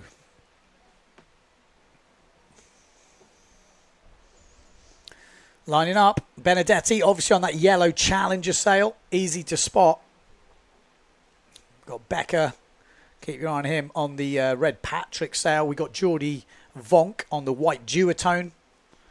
Hooper on the Phantom. We got Mattis on the blue Gastra. So a lot of different sails in this, makes it life easier. There we go, looks like a good start. Everyone playing by the rules today. Not a good start for Amado Vrieswijk though. Not a good start at all. Good looking speed from Becker down this bottom end. Alex Kuzan looking good. We got Van der Meer. We've got a fair few Patricks. What am I on about? It's 3 Patricks in a row. Benedetti though, out in front, the Italian, the event leader. He is looking solid, isn't he? He came from IQ Foil. Wasn't quite happening for him over in IQ Foil. Switched over to the PWA and he is making some absolute ground up here. Oh, there we go. Hooper flying around in front of Benedetti. Then we've got Mattis. Then we've got Alexander Kuzan. No, Becker's in there on the Patrick. So Benedetti, Becker, Hooper. That's your top 3. Mattis at the moment in 4th. Alexander Kuzan is there. We've also got Van der Meer on the other Patrick. And Jordi Vonk a bit further back. So Jordi Vonk got some work to do. This should be a very exciting end to this race because there's a lot of riders going and pushing hard to make that final. It's a mistake from Hooper. He's gone. So Hooper's out. That's one rider gone. Amado Vrieswijk and Jordi Vonk are not in the game right now. Nowhere near qualifying position, but can he do it? Amado Vrieswijk, we know he's got the speed, but he's got a fair bit of ground to make up. He'll be having something in his sights. He's got Mattis in 3rd place. Alexander Kuzin and Van der Meer ahead of him. So Amado Vrieswijk needs to do some serious moves right now. And he's running out of time, but he's already made ground. He's overtook Jordi Vonk. So Benedetti, Becker, Mattis and Jordi Vonk is down. So that's one gone. MB20 in 6th place. You have a feeling, it feels pretty ominous for the rest of the riders, doesn't it? He is closing in on the top 4. He's got Van der Meer upwind of him. Oh, look at the speed of Amado Vrieswijk. Oh, and there we go. It's a huge crash. I'm pretty sure that was Amado Vrieswijk as he was pushing underneath Van der Meer. Wow. It just keeps getting more and more dramatic, doesn't it? This is Alexander Kuzan and Mattis. I'm just trying to work out exactly what positions this is. I think this is the third and fourth places. Or maybe this is fourth and fifth. Van der Meer. I think Van der Meer might be Mattis and Van der Meer. Is that the front? No. Benedetti's out in front. No, it's going to be Mattis that takes the fourth place. Looks like Van der Meer's going to miss out. Well, I'll be honest, I didn't see the front of that fleet, so I'm not sure what happened at the front. There was drama with the Amado Vrieswijk crash. We didn't see the last jibe mark. So as long as everyone stayed in, Benedetti should have been there. But I was just looking at the tracker. Well, we'll get confirmation pretty soon. Dramatic race. Look at Mardo. Terrible start from Mardo Vrieswijk. Just everyone nailed that start. By, you know, what we should have seen in that result should be Benedetti in first, Becker in second, then Alexander Kuzan, and then Mattis. That should be your top four, unless there was other problems on that reach, which we didn't see. Because first we lost Hooper on the next jibe mark. This was the jibe mark we lost Hooper. Just, yeah, there it is. That was Hooper gone. So Benedetti and Becker, I think they were so far ahead. Yeah, last jibe mark, Benedetti gets round. Oh! It would have been difficult for Amado, but he definitely would have given it a go. Looks like the top two guys, yet were cleanly through. And then Mattis and Kuzan. Well, the shocks keep happening. No foregone conclusions in this foiling discipline. Yep, there we go. Confirmation of those results. Benedetti, Becker, Kuzan and Mattis is your top four. They're the guys that go through to the winners' final. They will join Marotti, Mortafon, Goya and Giacchino.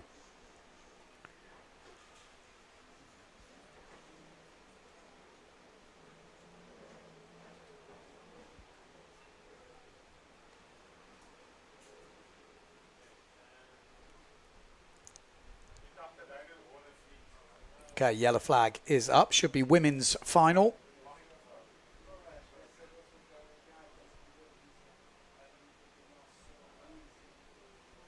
So far, the women's eliminations have been dominated by event leader Marion Mortafon. 3 first places and a second. No mistakes at all from the French lady yesterday. Justine Lemetier as well showed some good skills. A second and a first. And then some results that she will be hoping they will be discards. 11th and a 5th, obviously over the line in that second elimination. And then we had Blanca Alabao, 1 second and 3 third places. So let's see what's happening today. Bobby Lynn as well, up in 5th place. Maya Morris. That is how we're looking. We got Mortafon, Lemetier, Alabao, Morris, De Jong, Davico, Engelman, Van der Veen, Gibson, Biagellini and Erkan.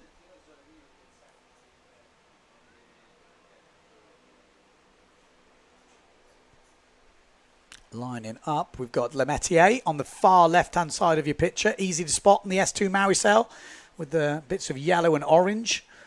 In the middle, or just second from the top, on the Patrick red sails, Marion Mortafon. Down this bottom end, looks like Maya Morris from Israel with the X on the sail. That's Maya Morris. And then Blanca Alabao. Are we going to see her turn up the speed today? There's more wind today. This could suit her. And then it looks like we've got maybe Jenna Gibson on the duotone in the middle. Look at this. All the girls flying down this first reach. Look all really solid. Justine Lemetier wants another victory. She won the 4th elimination yesterday. And she was racing aggressively. Crashed out in the 3rd elimination when pushing for first. So Lemetier round in first. Marion Mortefon second, then Blanca Alabau, then Jenna Gibson, then Maya Morris, then we've got Engelmann from Germany. Lemaitre looks like she means business today. Can't afford to let Marion Mortefon have too many more first places, or that first in the event could be over. But she's got like nearly 20 metres on Marion Mortefon right now. So, little shuffle there around the jibe mark. Great jibe from Marion Mortefon and from Blanca Alabau. We've got Jenna Gibson. Tight battle with Engelmann by the looks of it. And Davico. Yeah, there it is. That is Engelmann and Maya Morris fighting it out now. So Engelmann up into 4th place ahead of the Brit. Well, actually, that's 5th place because I think we've, by the looks of it, we're missing Blanca Alabau off that tracker. Unless she's gone in the water. But no, she's there in 3rd place. So this is Justine Lemaitre, S2 Maui Sales, FMX boards. Finian Maynard, no doubt, will be watching.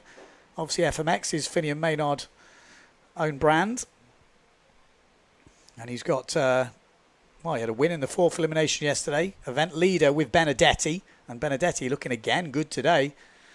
But this is another one of his riders. Hopefully getting another win for the team here. He'll be praying that it's a good jibe.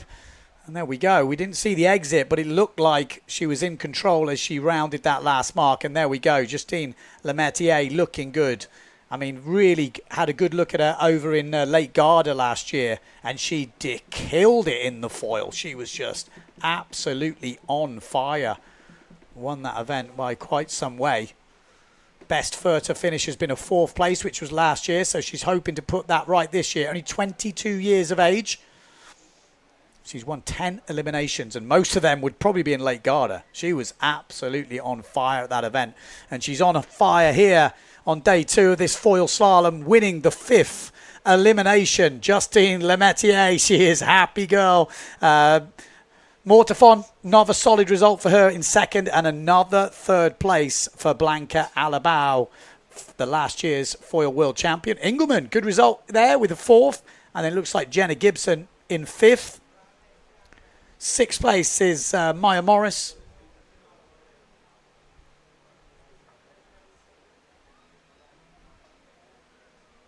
And then we've got a little bit of a gap to the 7th place rider. We'll wait for the official results to call those over the line. But we'll be going back into the men's discipline right now. And that is the official results. So Justine Lemaitre wins that 5th elimination final. Marion Mortefon 2nd, Blanca Alabau 3rd, Engelmann in 4th, Jenna Gibson 5th, Maya Morris 6th, Bobby Lynn in 7th, okay, and Erkan in 8th place.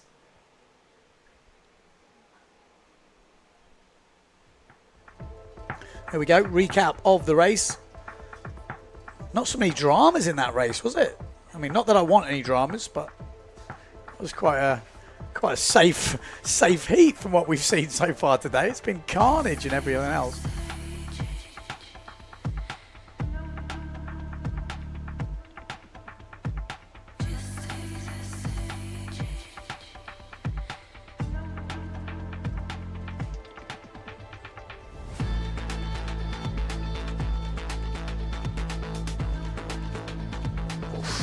Crash there at the back.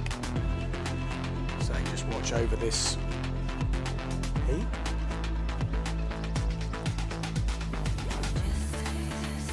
On pretty small sails right now. It's pretty windy out there, that's for sure.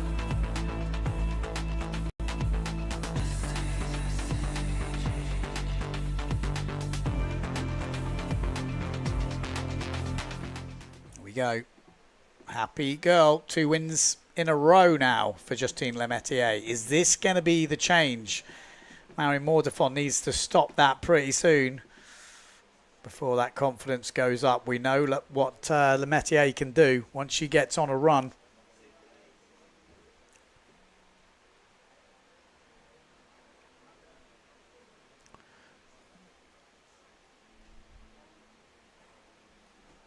Okay, so we've got a postponement flag at the moment on the boat, but we know what's coming.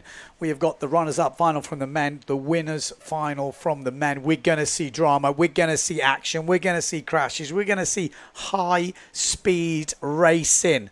Yes, that is the PWA slalom right now, whether it's Slalom X or foil slalom. It's hard to pick between the two, surely. They are both amazing to watch.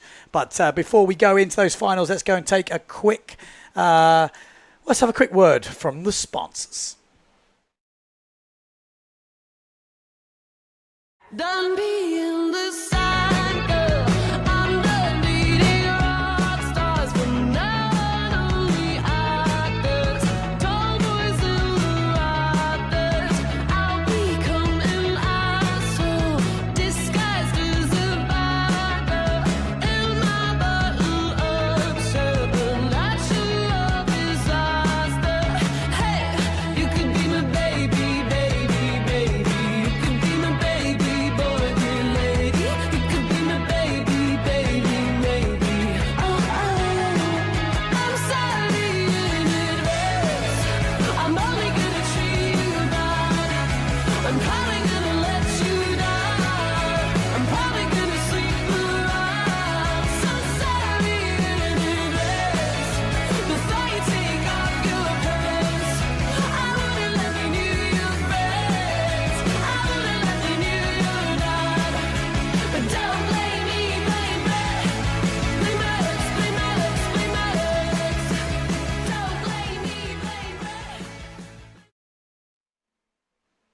Here we go.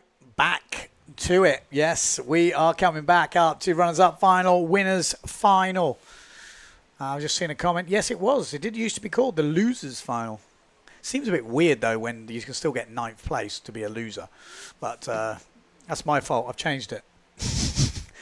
It's called small final on here. Here we go. This is who is in the runners-up final. We've got Fabian Wolf, the Wolf. That's what he's going to be known as forever now, the Wolf, for sure. We've got Mercer. We've got Jules. Preen's in this. We've got Van der Meer. Vrieswijk is in this. Vonk's in this. And Hooper, a stacked field. Winner will take 9th place. 2nd, 10th place, 3rd, 11th place. You get the idea. Obviously, because there's 8 riders in the final, they will take the first 8 spots, and then the winner of this final is obviously 9th. We know, but some people don't know this sort of stuff. But that's how it's looking. Plenty of wind out there. I see a discussion in the comments talking about foil or fin. What's your favourite? Who's? I mean, they're equally good. For me, watching both have definitely both got their merits. If you watch Pozo, it was crazy good. If you're watching here, in considering the conditions and water state, this is amazing racing on the edge of your seat. I mean, it doesn't get better than this for sure. We're going to watch Slalom X next couple of days. I'm sure it's going to be equally as good. I also think the Olympic racing is good, but I'm not sure how they're covering it is the best. There's no emotion. There's no emotion. I watched it yesterday. The commentators need shooting. There was people capsizing. The boats weren't making it round the marks. I struggled. I'll be honest. I struggled. Yellow flag is up. 2 minutes. I mean, how are we commentating at this day and age where people are capsizing in windsurfing? Capsizing. Crazy. This is Olympics. Surely. We can do better than that. I think the IQ foil should be pushing. Needs to be said. Sorry. But we won't be capsizing out there today. We are going to be crashing full speed. That's what we're going to be doing. But they're doing a good job. I'm sure you all are following the Olympics and cheering for your countrymen and women, because most of them do compete on the PWA. So I've been glued to the screen, definitely. But we've also racing at the same time. We'll be welcoming quite a lot of those Olympic sailors back to the PWA, I'm sure, in the coming months. And, yeah, I'm sure we're going to be seeing a few of them winning some eliminations here. It's a hard go, the Olympics, but we are on with this PWA runners-up final. This is the battle for 9th to 16th place in the 3rd elimination.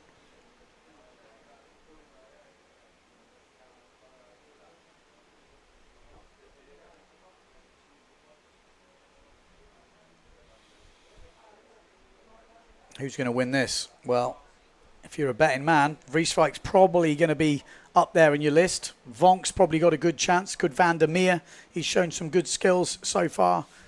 Could Preen get one? Plenty of riders in this who can make it happen. See if we can work out where everyone is. Could the Wolf get a win? All right, we've got Vonk in the middle on the duotone. We've got Van der Meer on that red. Patrick Sale in the middle as well. We've got Amado Vrieswijk, better start by the looks of it from him in the middle. Well, second from this end, actually. Hooper just right at the pin end, so obviously he knows he's got good speed. Got Nico Preen in the middle looking good, racing it out with Vonk. This is a very evenly matched first reach. Oh, my God. When they're like this, you're just thinking, please, everyone, go in a straight line, because it is so tightly packed. One mistake, and it is... it's going to be pretty crazy as we come into this first mark. All the guys holding their line right now, right on the edge of control. Is that going to be the Wolf round in first? No, it's not. It's going to be Nico. No, it's Amado Vrieswijk who holds his line. Hooper goes inside and Preen gets smashed right there. He was looking so good, but he hesitated on the outside of Amado Vrieswijk. Vrieswijk just took the initiative, smashes it through the inside, and Amado Vrieswijk comes out on top. Hooper in second, the Wolf in third place. Then we've got Jordi Vonk, Van der Meer, we've got Jules and Preen right at the back. That's just how small a difference it is. You've got to hold your nerve coming into that, and I don't think I could do it, that's for sure. These guys have got nerves of steel. Amado Vrieswijk, oh, a little touchdown there. The Wolf's come back at him. Could the Wolf get a win in this runners-up final? Jordi Vonk is looking to pounce in about third place right now. And then we've got Hooper, Van der Meer, Mercer, and Nico Preen at the moment at the back. Jules just fighting out with Mercer. But Amado Vrieswijk leading it out on the Future Fly and Severn Sales. Oh, Amado Vrieswijk drone has to abort that close mission there. The Wolf and Vonk fighting it out. Pretty interesting. The equipment list is up on the PWA website, I think. And Amado Vrieswijk is one of the few guys to be using a different foil. A lot of the guys have registered Patrick foils. Amado is on the Z, as far as I saw. So Amado rounding first, then the Wolf, then Jordi Vonk, then Hooper, then Van der Meer, then Jules, then Mercer, then Preen. So Preen got a lot of work to do here. It's not going to be close to winning it. Amado Vrieswijk looking good. There's about 29 metres by the looks of it between Amado Vrieswijk, and he's already extended that. But the Wolf is looking good right now. The Wolf is closing in. He's got to stay ahead of Vonk, but surely it's too much to do to a bloke like Amado Vrieswijk. Amado Vrieswijk will cross the line in first place. That gives him a 9th. So a 9th place for Amado, 10th place for the Wolf, 11th place for Vonk. And then Hooper, 12th, Van der Meer, 13th. Looked like 14th for Mercer, 15th for Preen, and 16th for Lohan Jules.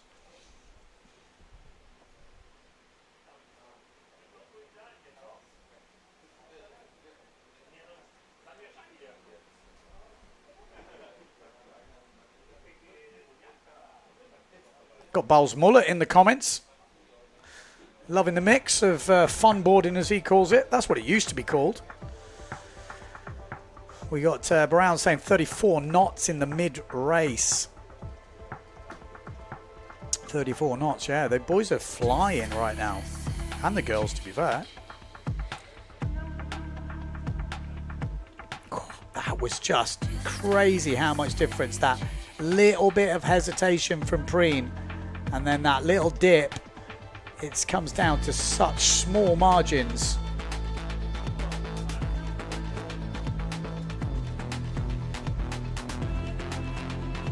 But he controlled that race, Amado Vrieswijk. Great race. Like I said, the Wolf has been racing obviously on the German Tour.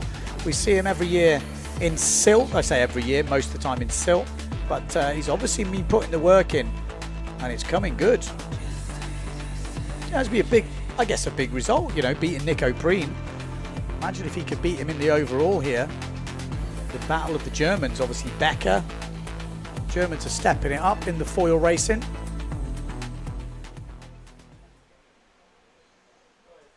And there he is, Amado Vrieswijk. Again, didn't make the final, so he'll be disappointed. And there you go, he's on the Z foil.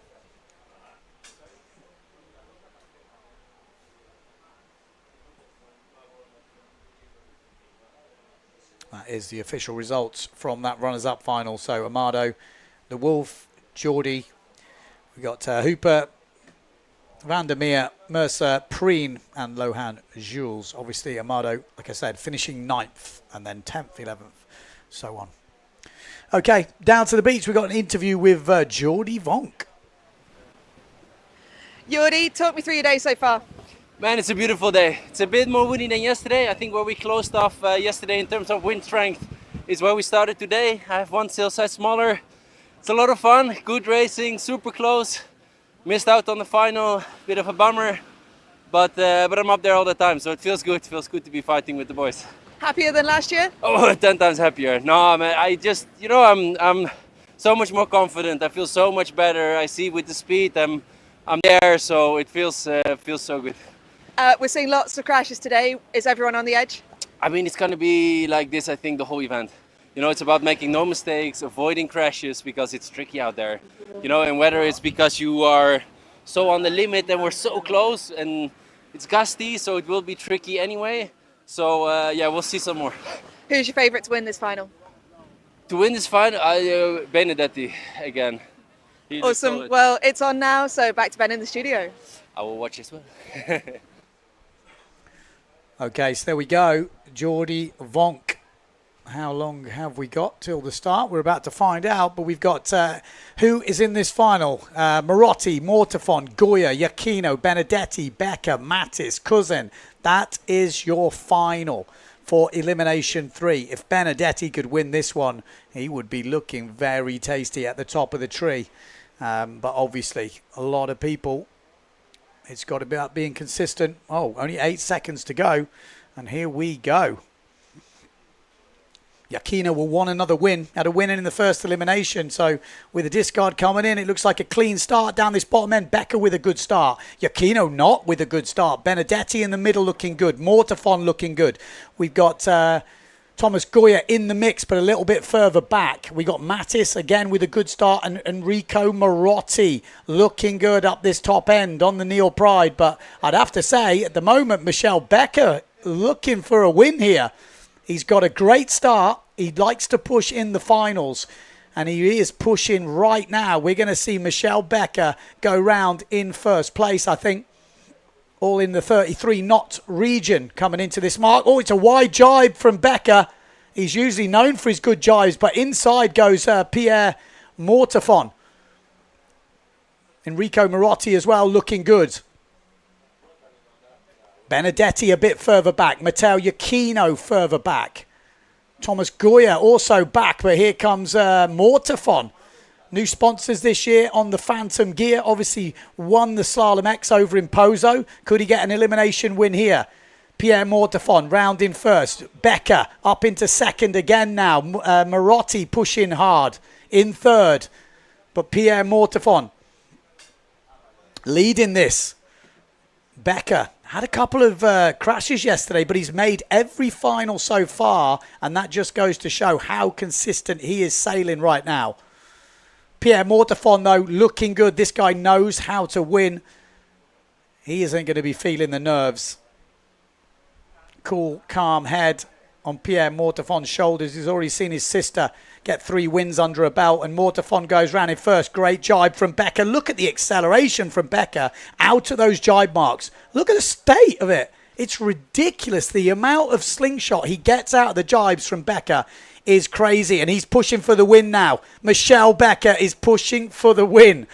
But Pierre Mortefon doesn't give up that easily. He still wants that win in this third elimination as we come into the last jibe mark. Pierre Mortefon jibes in first. Michelle Becker in second. In the moment, it's a problem for Becker. He's had an absolute mare there, just getting it all sorts of loose, and he could miss out on second place, but somehow Marotti has not capitalised just yet. Becker has managed to get it back under control, and he is in a fight for second place, but there's only one winner right now. Pierre Mortefon from France on the Phantom gear. Looks like he will be taking his first bullet of this competition here in Fuerteventura in the third elimination. The second place is up for grabs, but Pierre Mortefon does win the third elimination here in Fuerteventura. Second place is going to go to, Becker just sneaks it ahead of Marotti. Fourth place looks like it's going to go to Iachino, then Benedetti, the event leader, then Mattis, then we've got Thomas Goya.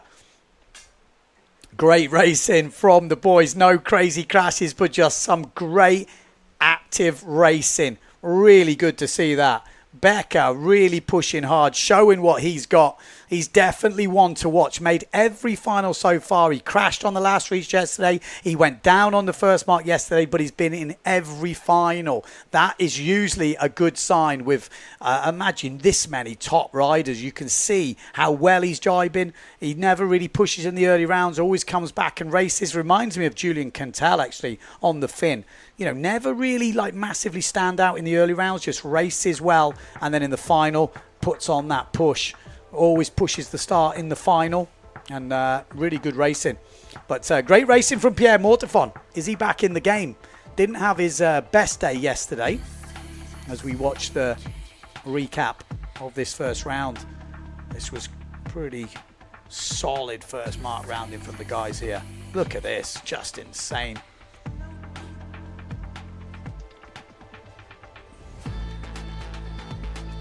Yeah, keep your eye on Becker, out those jibes. He seems to have got this like slingshot. He did have that moment which nearly cost him, but look at that. So close between him and Marotti there. These boys had a proper battle.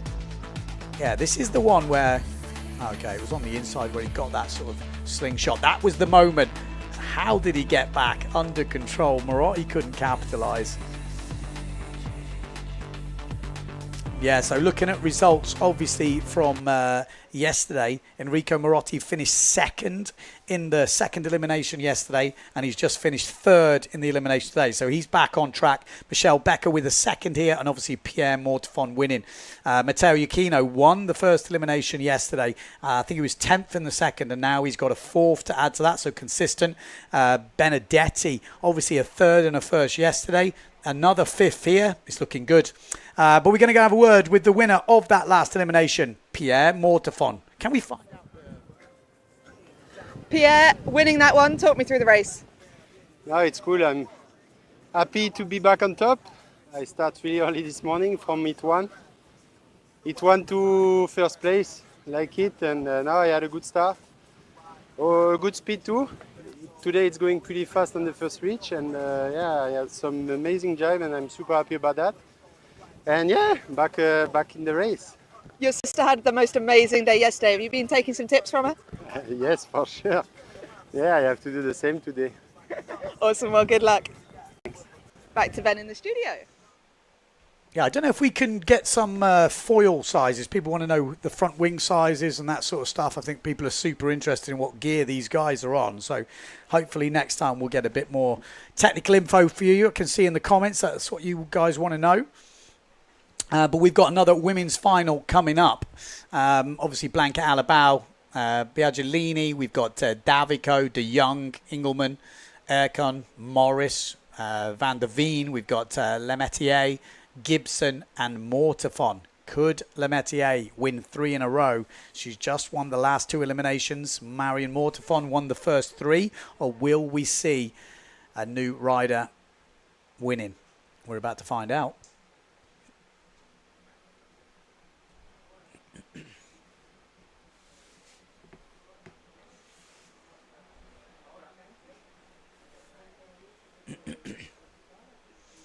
Okay, here we go. Trying to pick out a few of the riders. Looks like we've got Morris on that Severn down this bottom end. Good start from Morris. Good start in the middle from, I'm guessing that's Blanca Alabau. Pierre was on a 4:10 front wing, in case you were wondering. Okay, so women probably on similar foils maybe. Blanca Alabau looking good at the front. Could this be the time to get that first win? But it's looking ominous at the top. Justine Lemetier has got the bit between her teeth now. She has won a couple and she is feeling it right now. And she is pushing super hard into this first mark. It is going to be Justine who has a quick look over her shoulder to make sure she's got some room. So Lemetier goes round in first place. Oh, a little bit of a moment there on the jibe mark. And Blanca Alabau and Marion Mortefon. Good jibe from Marion Mortefon. Morris is looking good. Engelman looking good. We've also got Jenny Gibson just behind Engelman, fighting it out. At the front, though, Lemetier has found those eyes for the win, hasn't she? Looking good now, but it's about keeping it together. She's definitely got the speed. She was pushing super hard on that first day, but it just didn't quite come off for her. It took until the fourth elimination before she found that real form that she's been looking for, but she's carried it on into day 2, and it looks like she's going to keep going right now. Look, extended the lead over the other 2 riders. She's up in mid-20s in terms of speed, 25 knots, 26 knots. I mean, it's increasing all the time. 27. Here we go. We're pushing 30 knots, the women, as we come into this penultimate jibe mark. And there's a big fight for second place between Blanca Alabau and Marion Mortefon. Justine Lemetier needs to just keep it together. Blanca Alabau, last year's world champion, jibes ahead of Marion Mortefon. But Mortefon with the inside line there. Could that be the difference?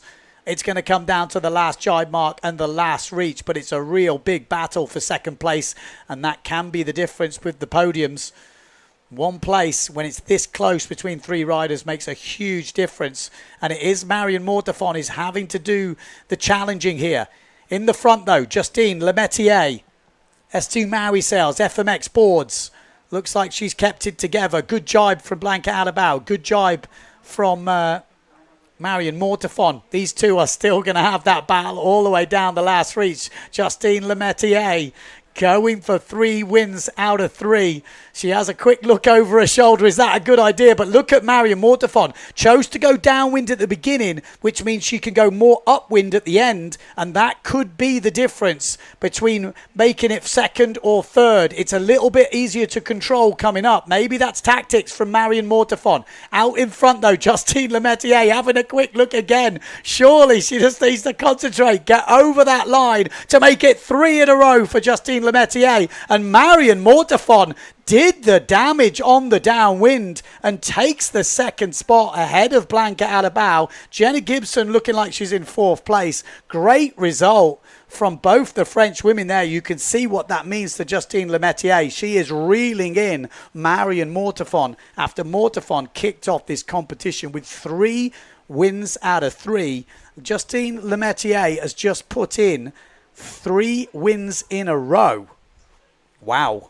This is hotting up in the women's fleet. Blanca Alabau be a bit upset with that. She had the advantage coming out of that last jibe mark, but Marion Mortefon took a lower line and it paid off.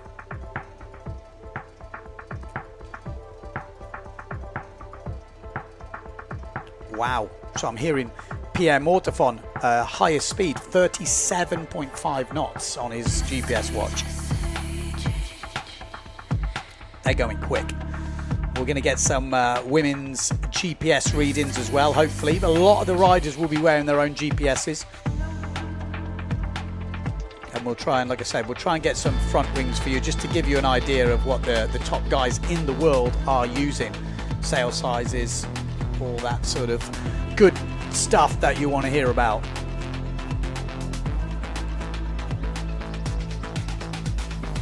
Justine Lemetier, she's on a mission right now, isn't she? She's on a run, but she has definitely got the momentum. Look at that for Marine Marion Mortafon. Real good tactics from Mortafon there to take that second place, and it's big. Makes a big difference that. She's not been outside the top 2, Marion Mortafon, in any elimination so far. There we go. There she is. She's always a happy camper, this one.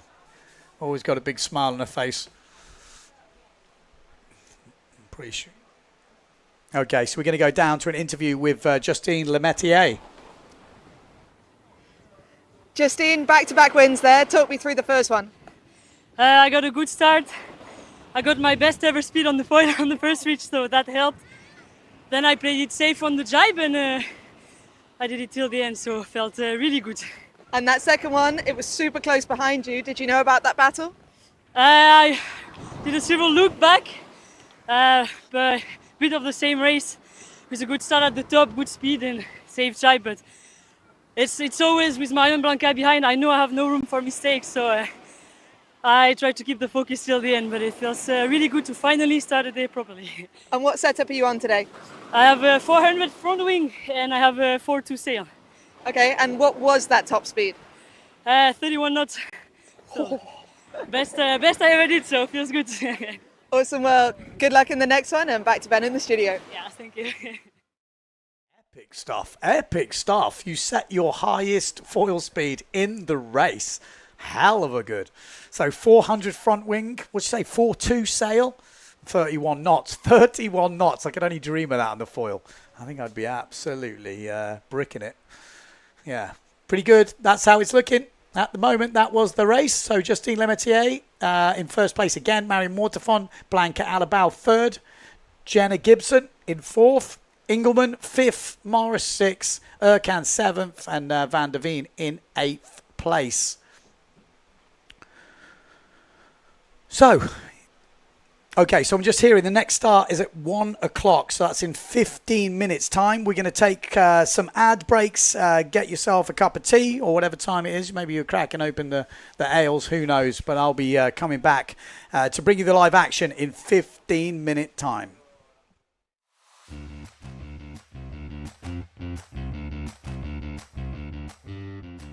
Welcome to Sotavento. It's the ultimate water sports playground with loads of space for everybody. Fantastic conditions and all year-round warm temperatures make Sotavento a paradise for windsurfing, kiteboarding, and wing foiling. The up-to-date rental equipment of the highest quality is constantly updated. Our professional courses will help you improve your style and riding technique.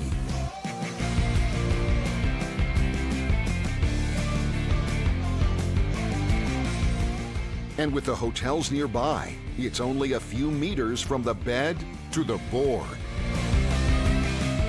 Come and enjoy our water sports paradise.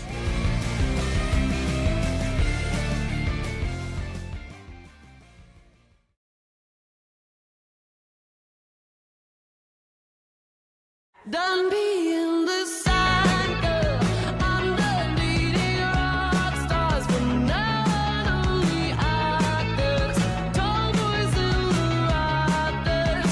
I'll become an asshole, disguised as a bad girl, in my bottle-up shirt, the natural disaster. Hey, you could be my baby, baby, baby. You could be my baby.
Welcome to Sotavento. It's the ultimate water sports playground with loads of space for everybody. Fantastic conditions and all year-round warm temperatures make Sotavento a paradise for windsurfing, kiteboarding, and wingfoiling. The up-to-date rental equipment of the highest quality is constantly updated.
Okay, welcome back. Day number 7 here in Fuerteventura for the PWA World Cup, second day of foil slalom, and it has been going off. We've had 3 eliminations in the men's now, and we have still the same leader. Yeah, Benedetti still leading at the top of this.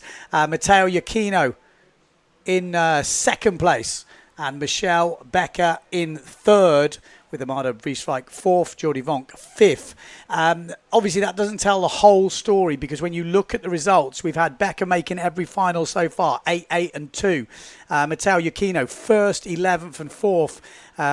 Benedetti's been really consistent, third, first and a fifth. Amada Vrieswijk, though, don't take your eyes off him, because he's sitting with a second and then 2 first places in the runners-up final, so a 9th and a 9th. He's got all single digits, but he's only made 1 final, and he's still in 4th place. So he looks to be the danger man. Obviously, discard will come in at the end of this 4th elimination, and that could change things a lot. Obviously, Matteo Iachino, if he's doing well here, could get right up there. In the women, it's Marion Mortefon leading at the top. Just behind in the results is Lemetier. She has actually snuck up really close now. There's not much in it, and they're going to have a very good battle, I think. At the moment, it looks like it is a 2-horse race for that win here in Fuerteventura. Blanca Alabao has been very consistent with third places, but all the firsts and most of the seconds have gone to the first 2 riders. Maya Morris in 4th, and the German Engelmann has moved up into 5th.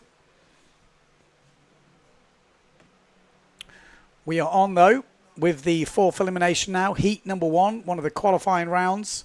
And this is to get yourself into the quarterfinals, where you meet the top 16 seeds. So none of the top 16 are in these first 4 heats. This is all qualification rounds to get yourself into the quarterfinals. So we've got Macker, Struijsma, we've got Everard, we've got Gavioli, we've got Poggeman, Pierre Bonny, and Van der Veen in this first heat.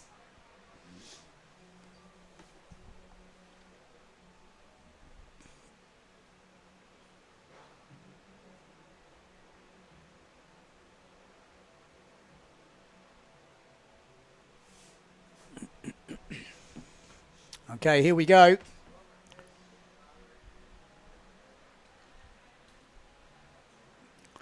Good start by the looks of it. Looks pretty cruisy. Again, qualification round. I'm going to try and save the voice a little bit, but I'm sure we're going to see some drama. We've seen it in all the rounds so far. You can just see how much wind is out there. Few moving up and down on the foil. And we know as soon as it goes too far down or too far up, it's game over. So you really got your concentration levels on full red alert right now on the foil in these type of conditions, trying to keep it in that middle range. Obviously, once the foil comes out of the water, it loses all of its lift and you get shot straight back down to the water. And they're the violent sort of crashes you see a lot of the time. So Macker around in first, Struijsma in second. Then we've got Everard in third place. And then we've got the Italian Gavioli in 4th place. Someone swimming. Well, 2 people swimming. Looked like they were on top of each other there. I'm not actually sure what happened, but looked pretty close. We've got Poggeman on that S2 Maui sails as well at the back of that front 4, so still in contention.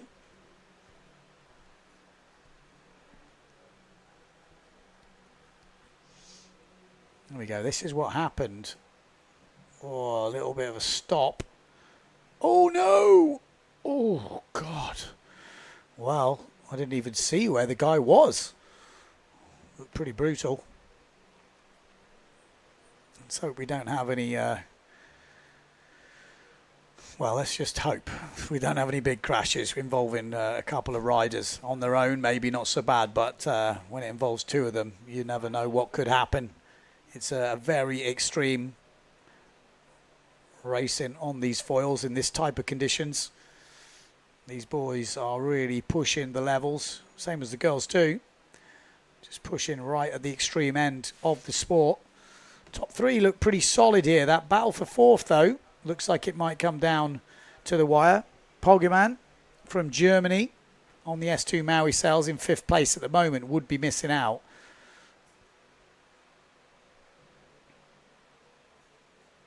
looks like that's the battle, isn't it?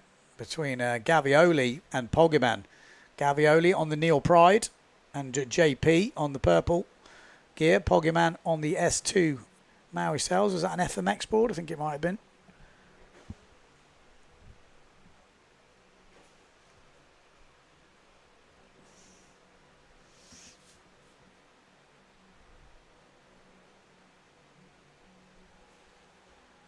There we go. Looks like I say a cruise. I was about to say it's like a cruise home, but Poggeman's giving it a good go underneath here.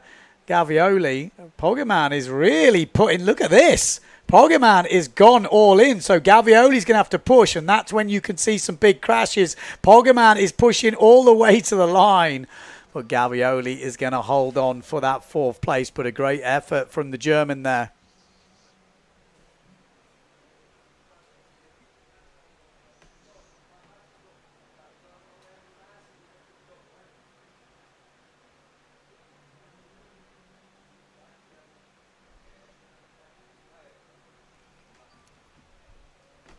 So by the looks of it, I've got a list here of a lot of the riders and what foils are on. Most of the riders are on 400 front wings.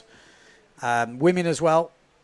Maya Morris 450, Blanca 400, Bobby 413, Marion 410, Justine 410, Geordie 400, Wolf 400, Michelle 400, 413, 360 from Amado Vrieswijk.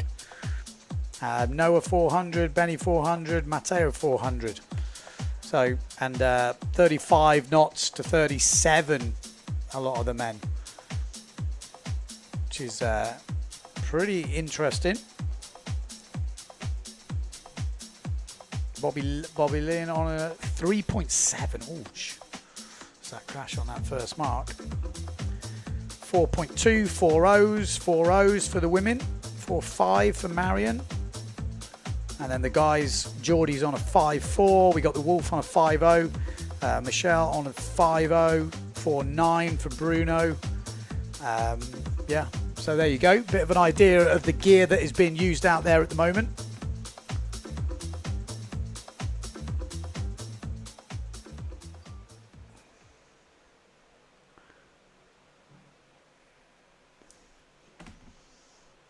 There we go.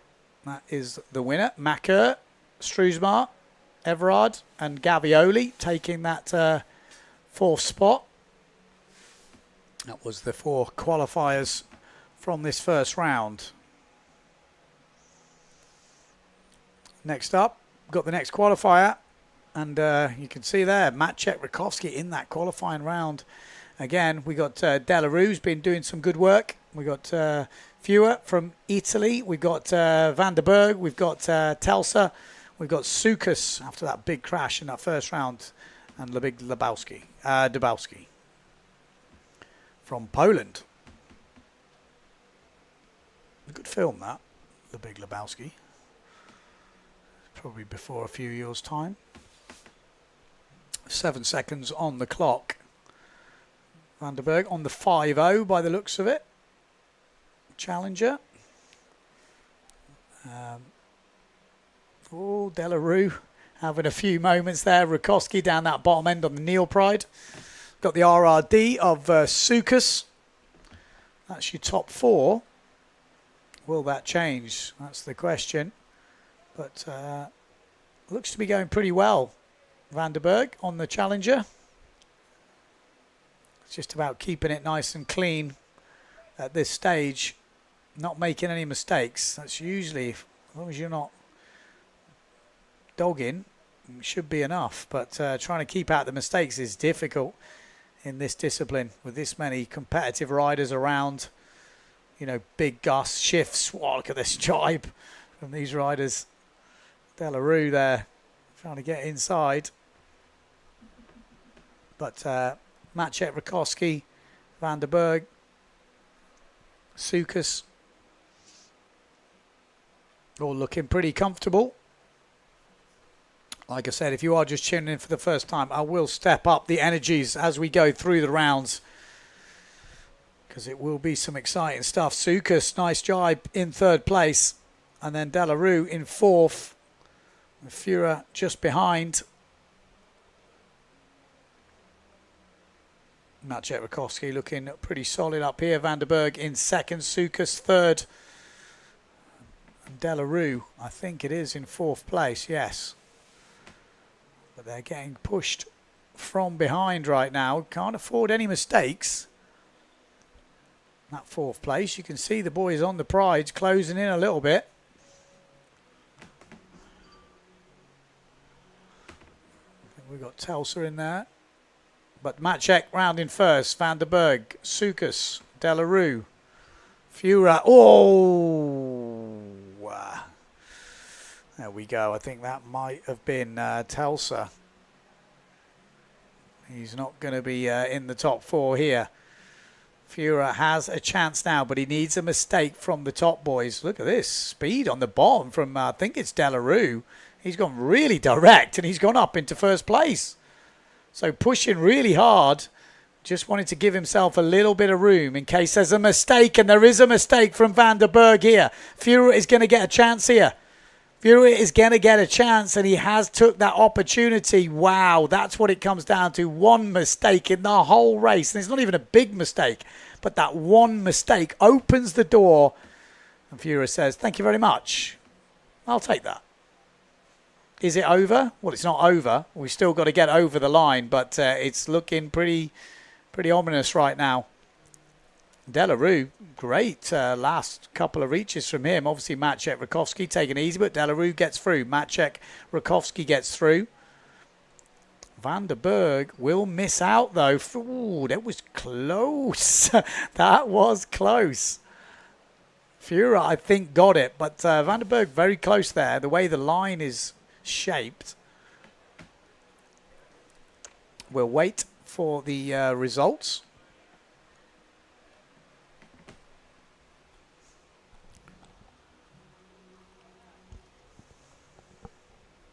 That was the start. It was a good start from Van der Berg.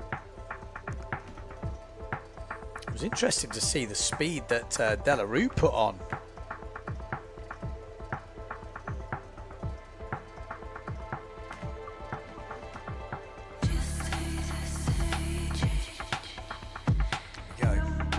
Here it is. I mean, Delarue is right at that bottom end there on the Patra, you can see. There he is, jibing in fourth place. Look where he is at the end of this reach. Great jibe. And then the next time, oh, that was a close one. Yeah, so he was upwind there, and suddenly he's in first. He obviously pushing pretty hard. Maciej Rakowski probably not pushing super hard, just wants to qualify without any mistakes. It was pretty close at the end. But Delarue making a bit of a name for himself. He's popping up in a few of these heats. There he is. He's only young by the looks of it. So Delarue first, Maciej Rakowski second, Sukas from Greece in third, and it is Fura in fourth place. Bob Van der Berg missing out. Just that one mistake on the jibe. One mistake. That's all it takes. A little touchdown. That's it. That's all it takes. Done. You don't qualify. Have to be in there the whole race. Yeah. Tough. Very tough. Okay, next heat up. We've got Tajima. We've got Schoberg. We've got Winter, Martini, Joly, Bloodworth, and Dometz. 7 riders in this, 4 to go through. Jolly's been showing some good skills. Obviously, Winter was right up there in the overalls. Obviously, didn't have a great one in that last round, which has put him back a bit. But where is Winter? Still in 10th place. Yeah, 26.5 in the last one. So he's had a massive crash in the early rounds. He's going to want to put that right. Hopefully with a better result in this one. He can use that as his discard. I mean, with a discard, he's looking very good, but he's still got to perform in this round. Thomas Goyer is another one who needs a good discard with 20 seconds to go.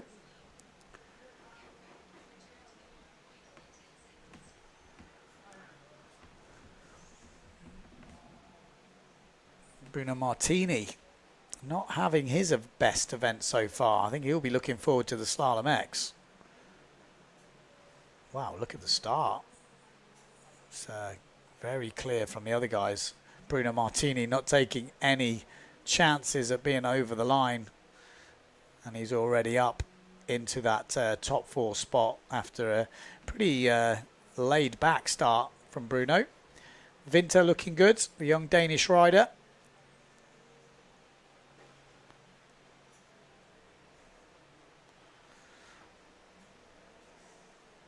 This is Delarue on the Severn from France. So Winter, Delarue, Bruno Martini. Bruno's not one to back off, but it's Delarue that goes round in first, Bruno Martini in second, Winter in third, and Tajima from Japan in 4th place.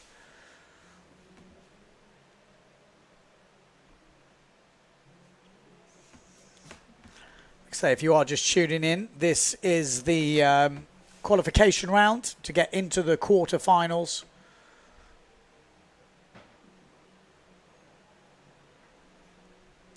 You can see 31 knots there from Bruno Martini. Good jibe from Winter on the inside though. Like I said, he needs to just get through some rounds now. Make sure he can then use that discard to get rid of the last round. Tajima is the guy in 4th place, fighting out with Sjoberg. But he's got a fairly big gap, I think. The Japanese rider looking just has to cruise this, and it will be an easy qualification, I think, for these guys at the front. Just no mistakes. There's a very big gap to the 5th place rider. Bruno Martini, over 32 knots on that run. Winter and Delarue, followed by Tajima. There we go. Bruno Martini, 30 years old. He's won 4 eliminations. Best Fuerteventura result was last year at 7th place. He was looking good. That was in obviously foil slalom. Bruno is a great racer to watch, so he's definitely an all or nothing type of guy. He's definitely one that you'd love to follow and cheer for, because he really doesn't hold back sometimes, which is great to see. You see it in waves as well, some of those riders that maybe don't get the consistent results, but they're great to watch. And Bruno is definitely one of those guys. He can definitely still win events and stuff, but he does have moments of absolute sheer craziness. He's pushing all the way. He likes to go for the win. Doesn't take it easy. 34 knots on that reach for Bruno. And he's probably just cruising, but I don't think you can cruise at 34 knots, can you? So Winter, Bruno Martini through. We got Delarue in 3rd place. And these guys are cruising it home. Tajima should be the 4th place rider from Japan. Oh, sorry, Jolly. Oh, I totally apologise. Well, there we go. He's not even in the race. There we go. Should pay more attention, but Delarue was in the other one. It's just the 2 Frenchies who have been doing well has been Joly and Delarue. So, yeah, apologies about that. It was Joly. If he's watching that back, he's probably thinking, who is this commentator? I don't know anything. Too relaxed. Yeah, Delarue obviously won the last round. So, yeah, Joly. Doing good. Mr. Bjorn Donkerbeck is in the house. Some good racing. Hot. Lovely. Lovely. Paradise.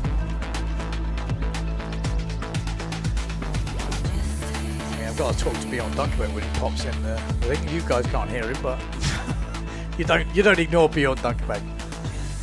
Obviously, recap of the race. Jolly. Jolly, jolly, jolly.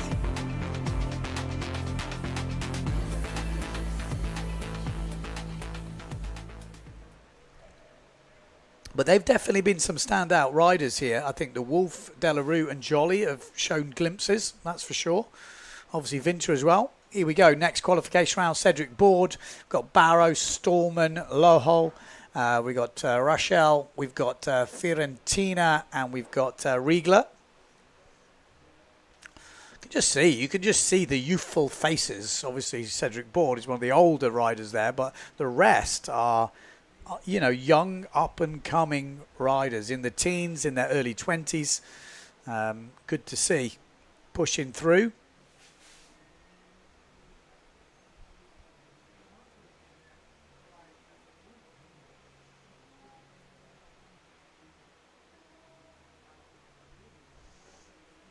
Oh, few moments up that top end.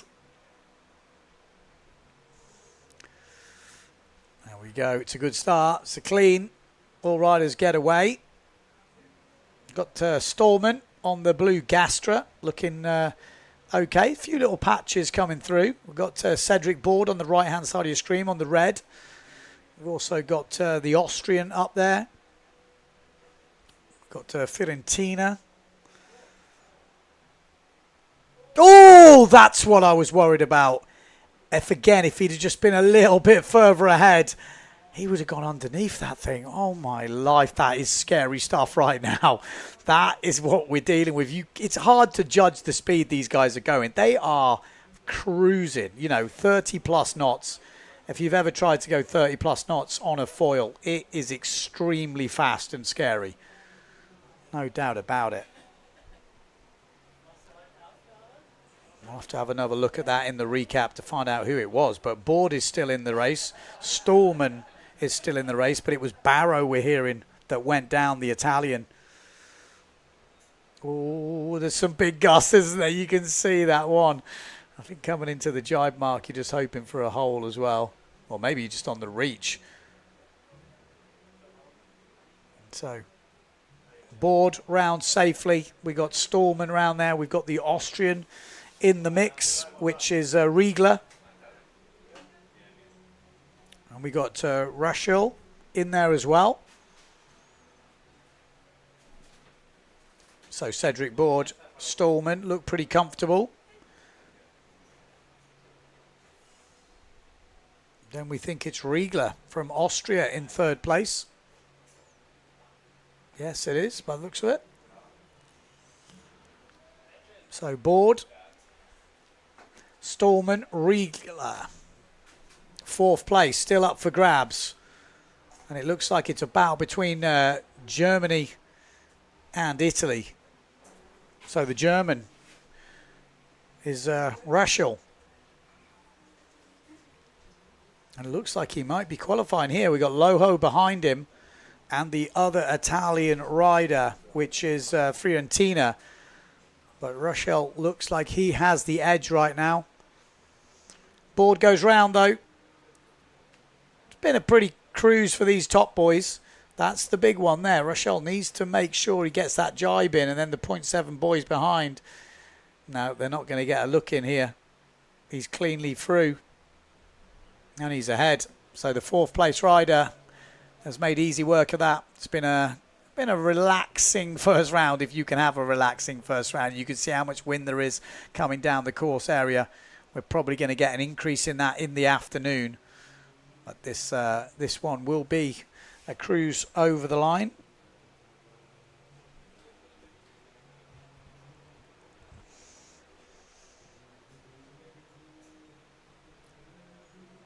Here we go. So there's your top four. Board. We got Stallman, Riegler, and Rachel.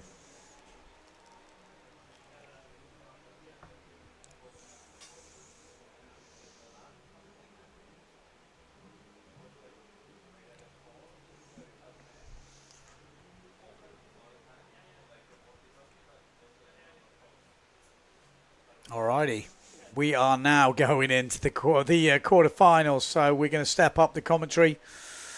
Quarterfinals are coming in. Seeded riders enter the mix. That's the results, official results. Cedric Board, Scotty Stallman, Daniel Riegler, and Maxi Rachel from Germany. That's your top four. And they will go through to that fourth quarter final.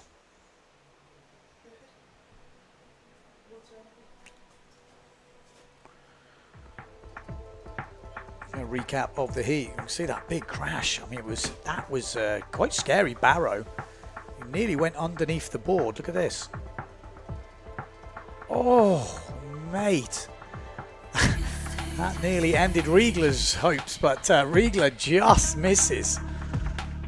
Otherwise, the top of that sail was disappearing, no doubt about it.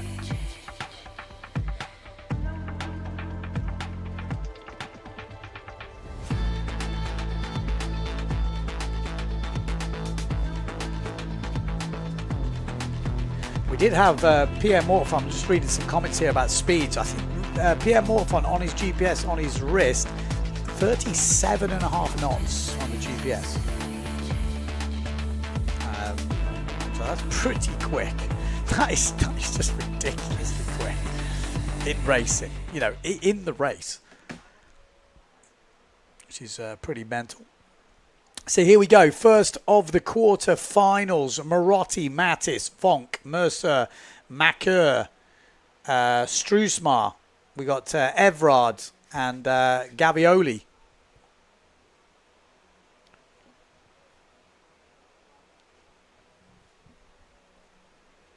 And they are lining up already. 5 seconds to go until the start.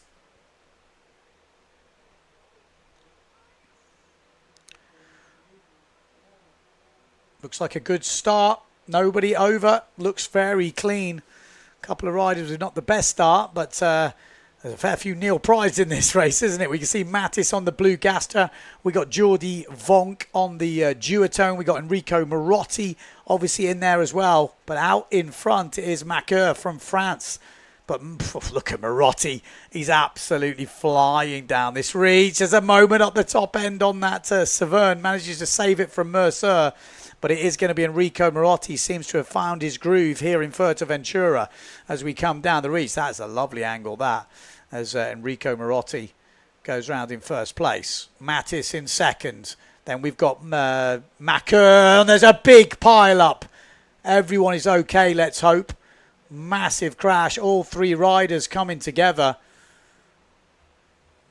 He's not happy. Struismar is holding the gear, explaining why he's not happy. The top four have got away from the rest of the pack, and this might be a bit of a relaxing one to comment on. He's not happy, is he? Has he cut his leg? He's hit his leg. Ouch. We'll have another look at that on the recap, but at the moment, it's going to be a bit of a cruise for these top four. I mean, this is almost the dream if you're in one of these places where you're like, okay, I can just cruise through the quarterfinals into the semis, no stress, you know, no nerves. There's a bit of a sore leg by the looks of it. Doesn't look like there's any blood. Not that that makes it any better, but you never like to see. There's definitely a few words being had. I think Struismar, Evrard. So here we got Marotti, Mattis, Macker, and Vonk. So Marotti, Mattis, Vonk, and Mercer. I mean, that is... No, not Mercer, is it? Mercer's behind. So it was, yeah, Macker, Struismar, Evrard, and Gavioli, maybe, were the ones that had the coming together. All on the Neil Pryde.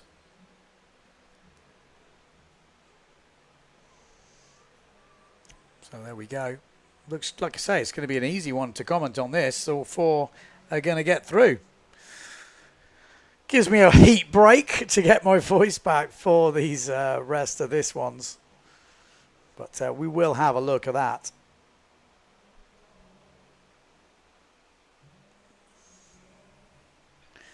Yeah, let's hope he's okay, because he was definitely holding his leg.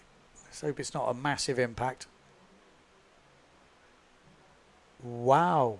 Okay, so there is a rumour that Macker might be disqualified. He's in third place in this race.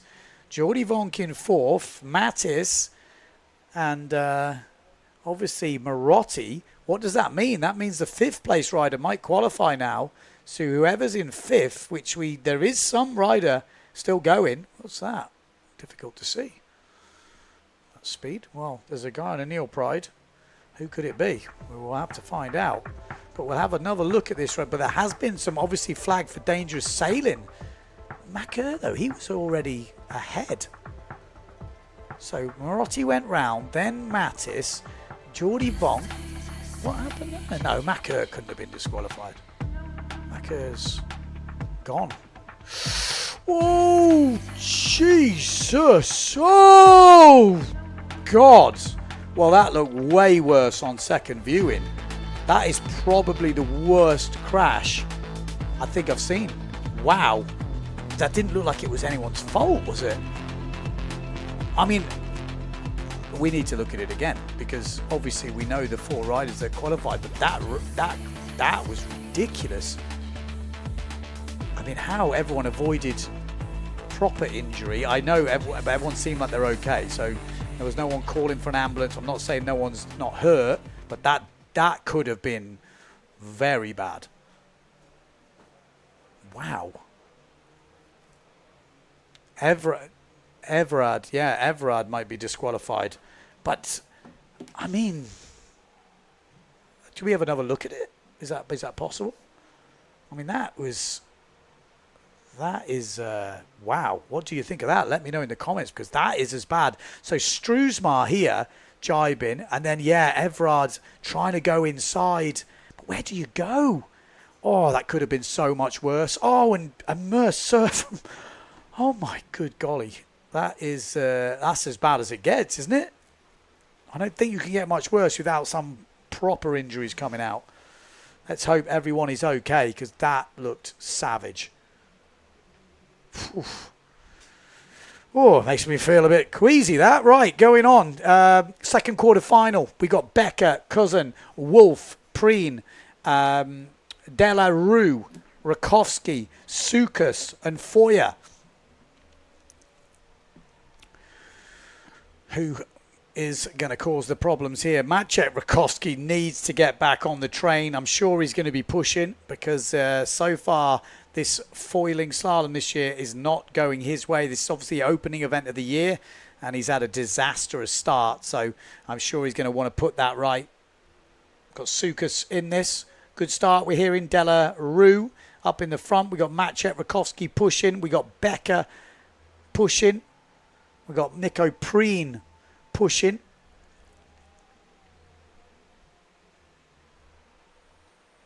Yeah, so Maciej Rakowski, Sukas, Becker and Preen are your top 4 at the moment. Looks like the Wolf is there or thereabouts on the Severn and starboard combo. So ready to pounce. There he is. He's having a look from the back. Sometimes that's a good position to be in from the Wolf. So first is Maciej Rakowski, then Sukas, then Becker. Not a good jibe. Not what we're used to seeing. Preen comes through. The Wolf comes through. The 3 Germans having a battle for that 4th place at the moment. Preen leading. Then the Wolf. Then Becker in 5th place. Not what you want, Becker in 5th, because he is dangerous. We saw before of the speed that guy has got. You wouldn't put it off him. Getting right inside the top 4 just on this reach. He's taking a lower line, but out in front, it is Maciej Rakowski, followed by Sukas, then Preen, then the Wolf. Somehow gets it round there, and Becker still in 5th place, but the Wolf has not had a good run out of there, and Becker comes back at him, so does Della Rue, and I think it's over for the Wolf. Just lost a bit of lift there in the hole, and the other guys have powered on past. So Della Rue and Becker now fighting it out. Preen in 3rd place. Top 2 have got a bit of breathing room at the front. Maciej Rakowski and Sukas from Greece. Pushing 32 knots at the moment by the looks of it. Up to 32.5. Still Maciej Rakowski, Sukas. Then we've got Preen, Becker, Della Rue. Oh, and there we go. There's a problem. Becker, another slightly Not perfect jibe, and Delarue is right in there. Delarue causing some problems, but Becker's already coming back at him. Let's keep an eye on that 4th place at the front of the fleet. Maciek, Rakowski, then Sukas, then Preen. This top 3 looks pretty solid, but that 4th place is really up for grabs right now. Here it is. This is the battle for 4th place. At the moment, it's Delarue, followed by Becker. No, Becker's already ahead of him. How has he done that? Wow, Becker's already up into 4th place. How does he do that? After such a dodgy jibe, he opened the door for Delarue, but Becker comes straight back and has already recaptured that 4th place before the next mark. And that looks like it's going to be a pretty easy one in the end for Becker, Preen, Sukas and Maciek. But some good race in there. The Wolf and Delarue pushing the established names a little bit.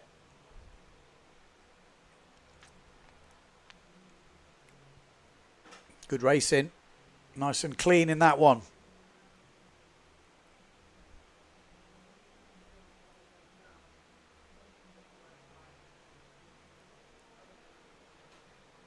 Whew. We will be trying to find out if there is any injuries from that crash, and I'll let you know as we watch a recap of this race.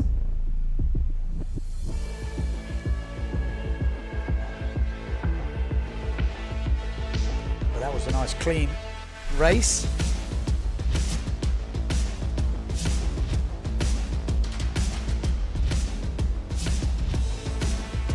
Oh, Becker definitely had a few moments there where he nearly gave it up a little bit. Oh, Delarue went really wide.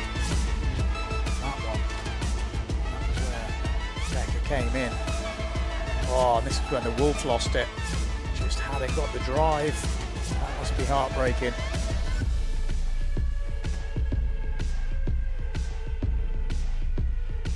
Yeah, this is the jibe, I think, where Becker had a little bit of a wobble. Yeah. Delarue went past, but Becker just seemed to get back up and go. Look at the distance he had on him.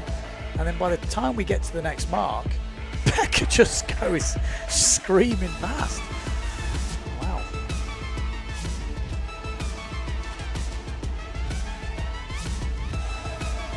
Yeah, Patrick Boy's having a good battle in that one. Maciek Rakowski, though, getting it together into the semi-final. That is a shocking picture right there, but Maciek Rakowski in first, Sukas in second place, Nico Preen in third, Michelle Becker in fourth. In the end, it was Alexander Kuzan finishing fifth, Delarue in sixth, the Wolf, and then Sukas.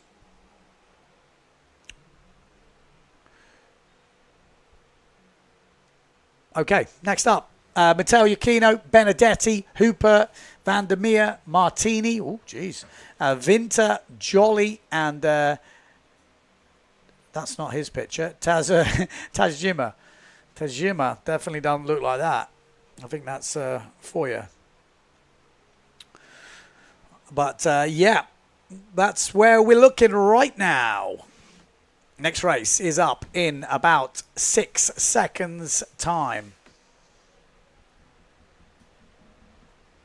Here we go. Plenty of wind. There's some big gusts coming through now. Green flag is up. It looks like a clean start for the riders. We've still got the event leader in this. Matteo Iachino looking good. Hooper looking good on the Phantom in second place. Then we've got Van der Meer. We've got Benedetti on the yellow Challenger sail. And it is going to be Benedetti. He's looking really consistent at the moment. Two Italians coming into the first mark. It is Matteo Iachino, though, that will go round in first place.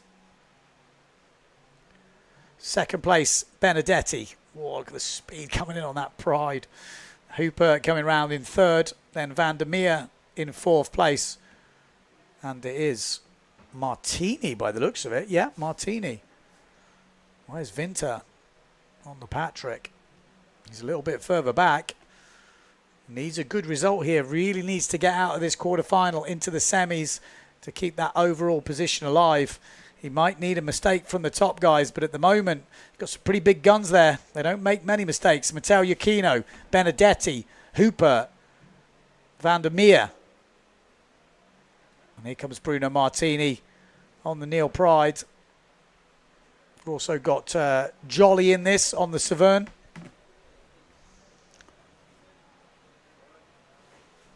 But out in the front, Van der Meer holding on to that 4th place, fending off Bruno Martini right now. It's a close battle these two are having. He's got 2 more jibe marks to go, 2.5 reaches to stay ahead of Bruno Martini. Not an easy task, that is for sure. He's an absolute beast, but Matteo Iachino, Benedetti 1st and 2nd. 3rd place Hooper, 4th place it is Van der Meer, still ahead of Bruno Martini. 1 jibe mark to go, 2 reaches to go. Van der Meer from Holland looking to make the semi-finals in Elimination 4. Elimination 4 is quite a big one. It's when the discard comes in and there's one man that wants to discard. It's this guy, Matteo Iachino. With a good result in this 4th elimination, he might find himself leading this whole competition. So it really is important for him. Van der Meer is going to do it because Bruno Martini is in the drink. Winter has caught up into that 5th place, which does make a big difference. It means he would count, I think, 17.5 points or 18.5 points for this elimination, which would make a difference. If he's not going to qualify, you're better to finish in 5th. Will make a difference in the overalls, for sure. He really wanted to qualify, though. But this guy is definitely going to qualify. The event leader at the moment, Benedetti. 2nd place, Matteo Iachino.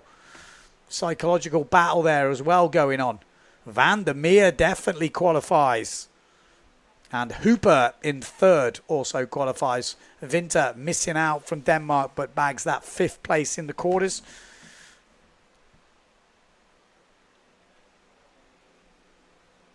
And there we go. Rest of the riders coming over the line.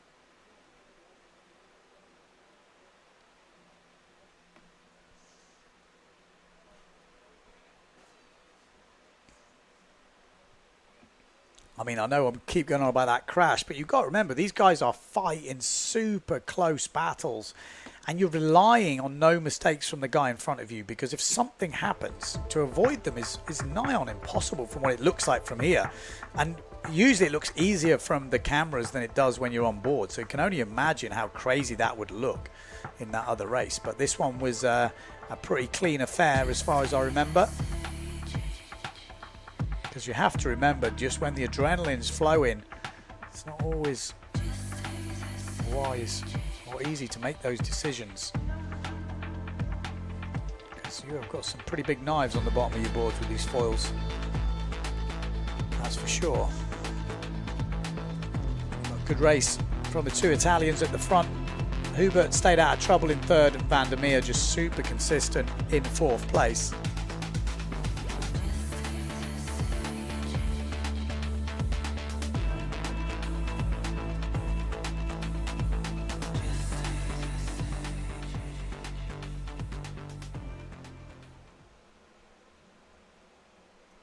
There we go, official results. Benedetti, Iachino, Hooper and Van der Meer. As I said before, Noah Winter just missing out. So he made 2 finals in the first 2 eliminations, but hasn't in the second 2. But still giving a good account of himself. Had a big crash in that 3rd elimination today. Well, the first of today, but the 3rd elimination. Next up, we will be having the 4th quarterfinal, which will be the last quarterfinal of Elimination 4. We've got Pierre Mortefon in this. Obviously won the last elimination. We've got Thomas Goya, Amado Vrieswijk. Some big guns in there, isn't there? Jules, Board, Riegler, Raschel and Stallman. Not easy. There's some pretty high-seeded riders in this. Going to be hard for the other boys to push through. Let's see who can do it. You'd be expecting the Mortefon, Goya and Vrieswijk to make it. But as we've seen, there's no foregone conclusions in this foiling discipline.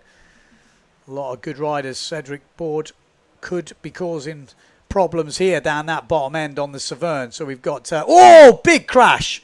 Who was that? Was that one of the riders? I'm not sure it was. I think all the seeds are still going, but we definitely lost someone on that first reach. Look like a huge crash. Riegler apparently going down. But Thomas Goya out in front, followed by Amado Vrieswijk. Then we've got Cedric Board in third, and then Mortefon in fourth place at the moment. These are probably the seeded riders on paper to go through. We've got Lohan Jules as well, trying to push it at the moment in fifth place. Cedric Board is obviously okay after that crash because he's back up and running here. And that takes some guts to get back out there after that crash. Like you said, I think he must have winded himself so badly, like kneed himself in the stomach. He said he couldn't breathe, trying to get back on the board. But Thomas Goya, Amado Vrieswijk, Pierre Mortefon, Cedric Board, Lohan Jewel is still there. Him and Cedric Board look like they're going to have a battle for that fourth spot. Got Stallman behind them from Great Britain.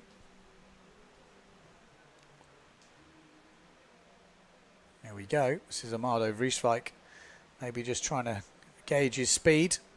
Put down some psychological shots at Thomas Goya. But Thomas Goya at the moment cruising out in the lead. Looks pretty good. 92 kilos now. Thomas Goya, which is a fair bit different. And there we go. Lohan Jules is out. And that's going to make it a little bit easier now for Cedric Board. Just needs to sail his own race. Keep it together. No problems. And he should find himself in that semi-final. Relaxed jibe from Goya there in first place. Amado Vrieswijk still in second. Mortefon in third. And it is Cedric Board. Goes around the last mark in first place. There we go. Thomas Goya, 32 years old. Debuted on the tour back in 2014 when it was a bit of up and downwind racing. He's had 5 competitions. He's 181 tall and 91 kilos. So he will be finding himself in that semi-final. Amado Vrieswijk looks like he's probably cruised that race. No point pushing if you don't have to.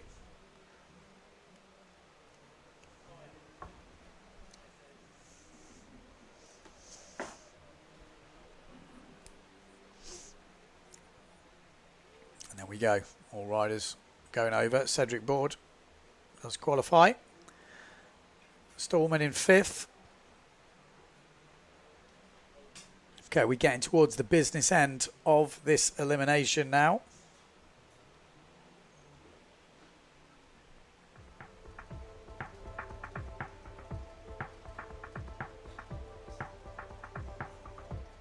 Here we go, recap of the race. Big crash. Oh, that Neil Pride.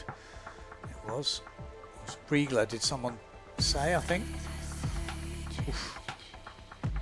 Big crash on that first reach. And then apart from that, it was a bit of a cruise for the top 4. Lohan Jewel probably had a bit of a chance there, but then going down on that penultimate jibe mark, trying to put the pressure on Cedric Board here. I think this is the one. Yeah, just went to the inside.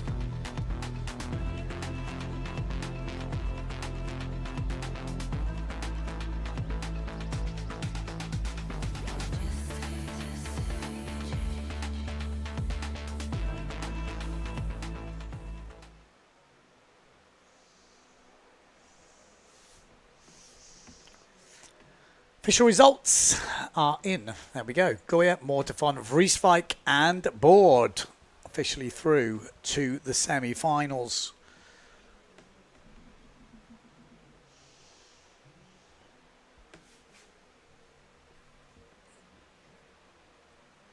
Okay, here we go. This is the first of the semi-finals. Marotti, Mattis, Macker, Vonk, Rakowski, Sukas, Preen and Becker. So 2 Germans in this. We've got a Greek, a Pole, a Dutch, quite a few French, Croatian. Bit of a mixed bag, really, isn't it?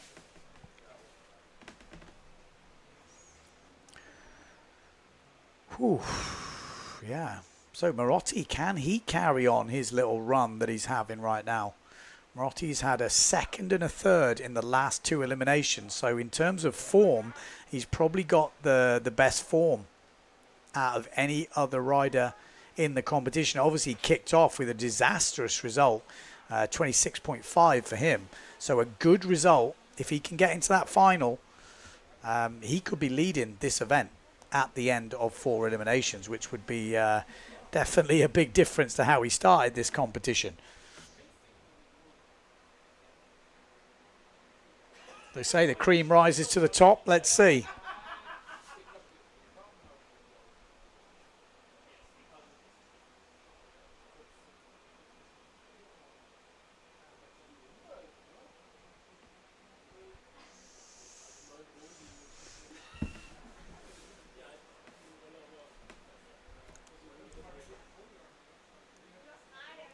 "40 seconds on the clock before this semi-final.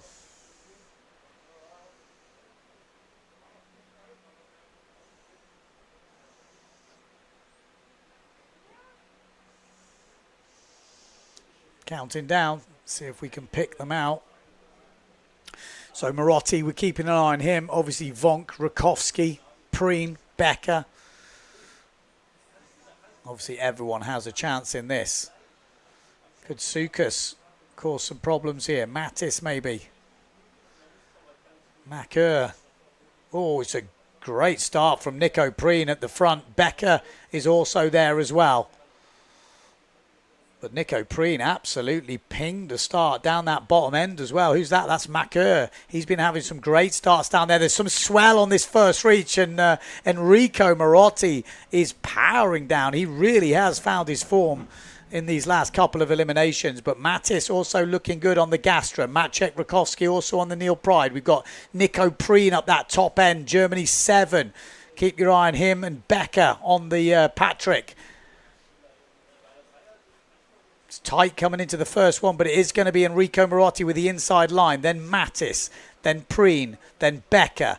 Then Rakowski, Sukas, Macker, Vonk a little bit further back at the moment. Really neck and neck with the front lot. Becker's looked very consistent. He's made every final so far. And he's right in the mix here, trying to find that good position coming into this second jibe mark. Maciek Rakowski's got a great line coming from the top down. It is going to be Enrico Marotti rounding first. Nico Preen, then Becker, then Mattis, then Rakowski. I'd say Preen's under pressure here. He's got a horrible position compared to the rest of the guys, but he does manage to get out. If those top guys had got over the top of him, it might have been a bit of a different story, but Preen has managed to punch out underneath. And that is definitely going to help Nico Preen's cause here. Becker looking very good in second and steady as a rock. Enrico Marotti from Croatia. This is a real battle, isn't it, for 4th place? This will go right down to the wire. Mattis at the moment fighting for that 4th place with Maciek Rakowski. So Enrico Marotti, then Becker, Preen, Mattis, Rakowski. That's your front one. This is going to be super tight. Preen touching down. A lot of the riders touching down, and Becker has had another shocker here. He seems to have come back every time. He's maybe on a really small foil, maybe. I don't know, but he's dropped down. He looks out of that top 4, and this could be the first final Becker is going to miss. Croatian Marotti round in first place. Second place is Nico Preen, then Mattis, then Rakowski. Surely it's over. This has got to be your top 4. Michelle Becker and Sukas have got too much work to do. They're going to need a miracle on this last reach. They need someone to push hard. They need a big gust to come out of nowhere. But Becker's going to give it a go, isn't he? He's going low. He's got plenty of speed, but surely he can't overtake just out-and-out board speed. The guy's had such a lead coming around that last mark. I don't think there's enough time, but Becker is coming. Look at the speed of Becker. But it's not enough time, surely. Marotti wins it. Preen in second. Mattis and Rakowski get the 4th place, and it's the first final that Becker will miss. That inside jibe caused him the problems last time. He got away with it, but not this time. Touchdown, couldn't get going.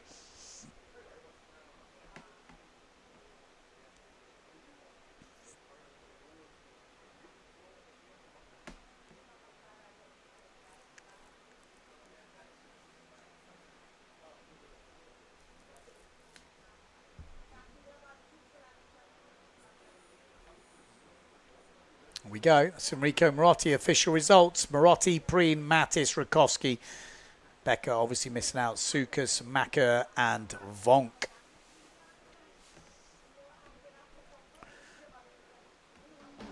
Definitely seems super tight this year. I think it's closed up even more. Wow, that was super close from Sukas at the boat. Nearly took out the engine. Didn't get much room there. Look at this first jibe mark. Matchek was coming in 5th place there. Jibes to the inside. At this point, you know, Becker was looking good. Great jibe from him to close on the inside. Almost went straight into 2nd place. But Preen came back. Preen did well to get out of this position here. Just those two caused a problem. And here's Becker. He's looking good and then just drops off. Never got back on.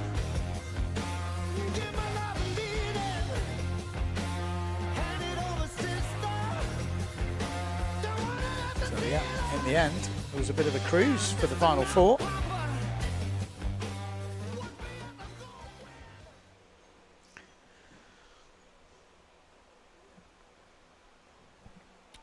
Next up, well, there we go. We got live conditions, 23 knots. I'm sure there's some bigger gusts as well, but from a northerly direction, not much waves, and 28 degrees. It's definitely hotter than that in the commentary booth. Okay, second semi-final, elimination number 4, Benedetti, Iachino, Hooper, Vandermeer, Goya, Vrieswijk, Board, and Mortefon. Wow, this is absolutely rammed, isn't it? Benedetti is yet to miss a final. He's been in every final so far.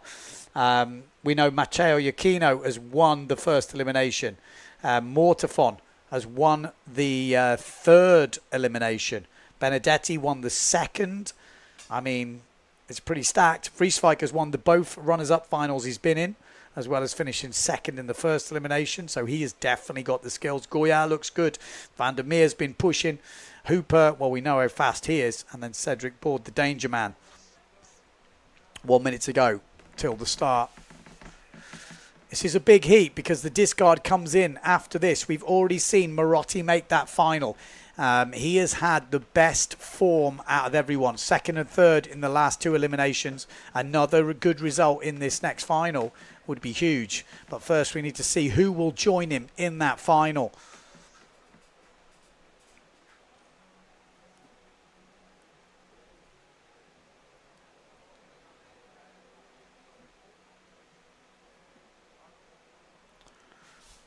Okay, a few gusts. Look at that for a gust. Benedetti in the middle on the yellow sail. We've got 2 Phantoms in this, Hooper and Mortefon. We've got the red Severn sails of Matteo Iachino and Amado Vrieswijk. Vrieswijk with the big white logo. Actually, we've got 3 Severn sails in this. Here we go, lining up. Oh, there's definitely a few people pushing at that top end. We'll have to wait and see. It sounds like a good start. But up near the end, it was Vandermeer with a good start. We've got the challenger sail of Benedetti in the middle of your shot right now. Just down with him on the Patrick, it looks like Thomas Goya. Amado Vrieswijk a bit further back. We've got Pierre Mortefon, fresh from his victory in the last round. He's looking very good in the front of your picture right now. But Vandermeer, Thomas Goya, Benedetti and Mortefon look to be the top 4 with Amado Vrieswijk lurking right behind. It is going to be Mortefon rounding first. Then Thomas Goya, Benedetti, Vandermeer, Amado Vrieswijk, and right behind him, I think that was Cedric Board. Wow. Amado Vrieswijk just avoiding. And that is Matteo Iachino, sorry. Matteo Iachino is on the first Severn, not Amado Vrieswijk. So Benedetti, Thomas Goya, Mortafon, Van der Meer and Giacchino. Could Giacchino make out next final? He really needs to do it. Thomas Goya, great jibe. Benedetti, great jibe. Mortafon, great jibe. And Van der Meer has done some damage here to the Italian. The Italian's hopes just took a little dash there. Van der Meer had a great jibe, like a little slingshot out of the jibe. And Matteo Giacchino has got more ground to make up now. He kind of closed in, but Van der Meer accelerated away. But Benedetti, look at this, the event leader right now. The Italian has gone up into the lead. He is looking in great form. Hasn't missed a final just yet. Been very consistent. Goes round in first. Second place, Thomas Goya. Then Mortafon. Oh, hello. Giacchino getting in front of Van der Meer. And actually Van der Meer sailing into the back of the boom, had nowhere to go. And this fight is getting personal right now. Van der Meer and Giacchino, keep your eye on that battle for fourth place. This is to make the final. Obviously, fourth is the cutoff. And Matteo Giacchino has moved up into fourth on his own. Bit of pressure on the young Dutchman. So the Italian makes it round first. Then Thomas Goya. Then we've got Mortafon. And Matteo Giacchino has moved up into fourth place on his own and has a healthy looking lead ahead of the Dutchman now. You know, Matteo Giacchino's been around a long time and he really had to put the pressure on the young Dutchman there and force his way into that gap. It looked like all safe, no dangerous sailing at all, just close racing, and that's what we like to see. This is Benedetti from the top view. Thomas Goya in second. It is Mortafon who's going to finish third, and Matteo Giacchino also makes the final.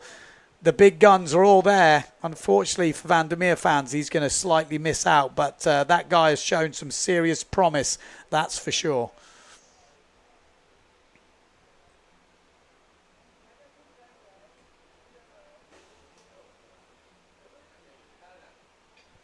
Great race from the boys there. So Matteo Giacchino obviously winning the first elimination. He's now in the final for the next. If you look at the results, Giacchino's got a first, a fourth and an 11th. He's now in another final. So Benedetti makes another final. Goya makes the final. Mortafon, fresh from his win in the last elimination, is in the final. And Giacchino. The rest missing out. Amado Vrieswijk down in 7th. Wow. He's been in 2 runners-up finals so far and 1 final. He's won both runners-up finals and second in the winners' final. He really needed to find himself into that final. I can't see him winning this competition now. He's going to be pushed out as soon as the discard comes in. He's still been consistent because he's been getting 9ths, but if he wants to win it, he's got to do better than that. Here we go. This was into the first mark. Look how close it is, the racing. Van der Meer.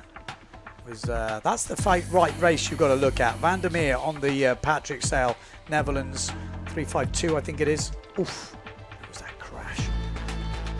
This was the battle. Look at this, Van der Meer inside Matteo Giacchino. I thought that was where the damage was done. And then coming into this mark, Giacchino seemed to come, there he is, cuts to the inside. Yeah, nice move. Had to hold the clue first as Van der Meer cuts up. Whoa, that could have gone so many different ways. Great racing from the boys.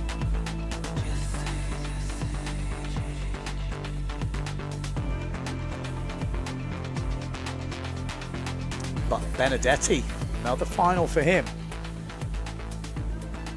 He's looking like a safe podium, guaranteed.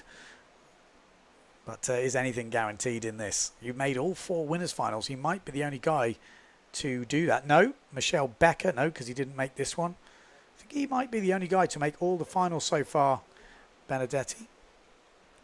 Here we go. Women's final up next. Alabao, Biagellini, got Davico, De Jong, Engelman, Erkan, Morris, Lemetier. We've got Van der Veen, Gibson and Mortafon.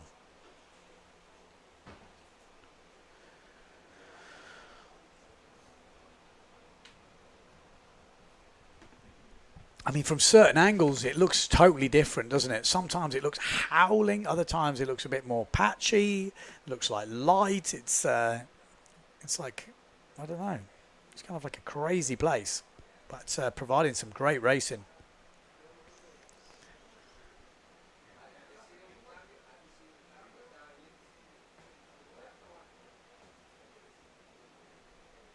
Right, let's have a look. So, women's final. Can Justine Lemaitre win another one? I mean, she's just been on a bit of a run. She's up into... well, actually, I've only got 2 wins here, but I'm pretty sure she's got 3 wins, so maybe the results have not been updated just yet for the women's heat, or maybe I'm going mad. I'm just looking on the laptop, but we're coming into that final. Let's see.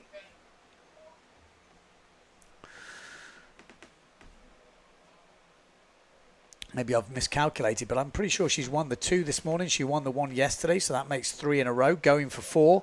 And it's not the best start from Justine Lemaitre, but one thing is for sure, she's not over the line early. Blanca Alabau looking good with her start, but down that bottom end, who is that? Is that Morris? Morris with a good start on the Severn, furthest away from us. We've got Lemaitre in about 2nd place right now.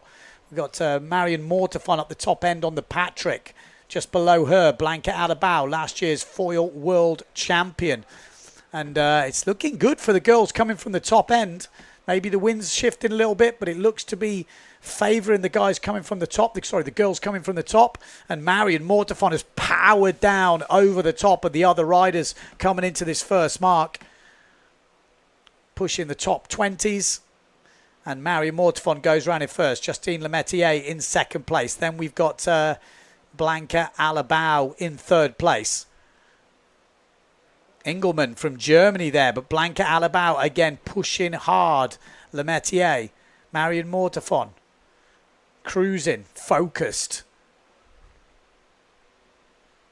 Morris back in about 5th place at the moment.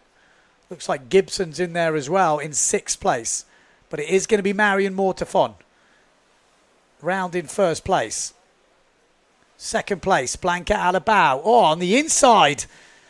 That was Engelmann from Germany. She's showed some serious speed. I've been looking at the results and I'm not quite working out why is she so far back, because every time she's been in contention, she's had the speed. So Engelmann, maybe the confidence is showing now, and Justine Lemaitre is a little bit further back and struggling to challenge. Out in front, though, Marion Mortefon trying to get back to winning ways. She's seen her brother win the last elimination, and she wants to get back to winning ways after 3 seconds in a row. She had 3 wins, then 3 seconds, now trying to get back on the winning train.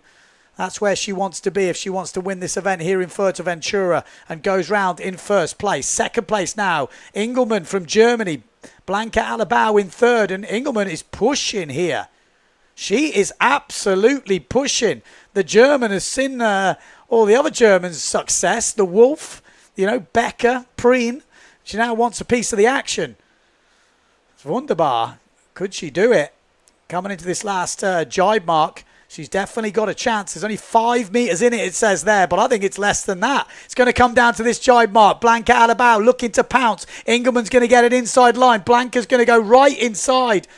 It is going to be Marion Mortefon who comes out on top. Blanca's definitely got a shot, but the speed of the German could have something to be said on this last run. The riders have been coming down from that top end and looking good, but Engelmann is holding Blanca Alabau off. She's been struggling to get the 2nd places. She might have to settle for another 3rd here because Engelmann is holding her off. Marion Mortefon going for the win, though. Going for the win to break that run of 3 seconds in a row to get back on the winning train. It is looking like Marion Mortefon, but here comes Justine Lemaitre. Justine Lemaitre is flying. Blanca's holding on. Engelmann is there. It's going to be a 3-way finish for 2nd, and Justine Lemaitre might have just done it. It was very close between her and Engelmann, and Blanca might have to settle for 4th place. It's closer to the line on the top. If Justine Lemaitre has managed to get 2nd there, that is heroic performance down that last reach. Engelmann, look at the angle of the line. It might have suited the girls down the bottom end. That'll be a photo finish for sure. We'll have to wait for official results to come through.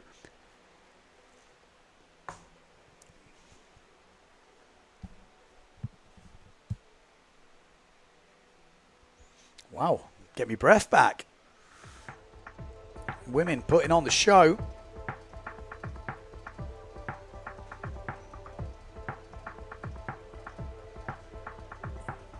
go. Look at this. Where was Engelman at that first mark? I mean, she has definitely got the skills to fight with the top girls. I think the confidence is building.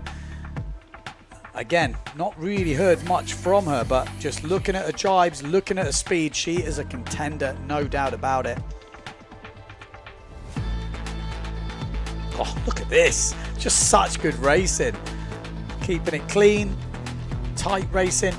That's what it's about.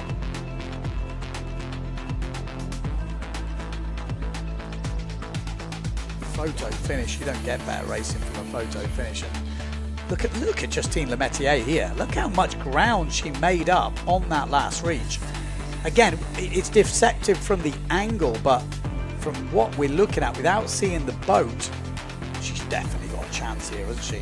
She's I think she might have done it, you know. Again, depends on the angle of the boat, but it was, ooh, no, Engelman, then Lemaitre. Good job. Engelman gets that second by the looks of it. We'll wait for confirmation. There we go. Marion Mortifon takes the win. Not official, but it looks pretty set. Engelman in second, Justine Lemaitre in third, Blanca Alabau fourth, Jenny Gibson fifth, Maya Morris in sixth, Davico seventh, and Femke van der Veen in eighth place.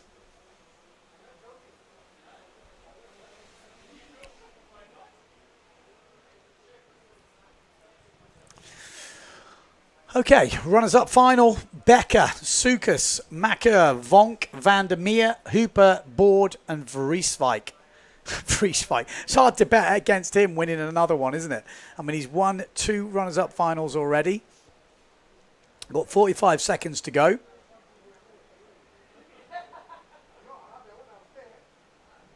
Yeah, Marta Vrieswijk before this race was sitting in 4th place. 2nd, 9th, and 9th. Another 9th is still solid. It's still solid. The discard comes in, but it needs to be a 9th. But he really needs to start making winners finals because the other guys are going to get the discards, and that will make a huge difference.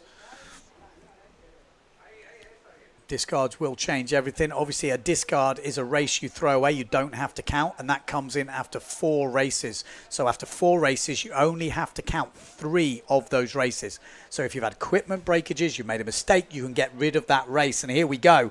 Runners-up final. Looked like someone was poking out towards the top end on the Patrick, but looks like a good start by all accounts. Oh, or maybe not. No, there was definitely someone on the Patrick towards that top end. Who have we got on a Patrick in this heat? We've got Van der Meer on a Patrick. They want to place some bets. We've got Becker on a Patrick. And that is it. So, who usually starts up the boat end? Usually Van der Meer, maybe. Someone is definitely poking out. Sukas was also a little bit sticking out compared to everybody else, maybe. We'll wait for the official word on the radio.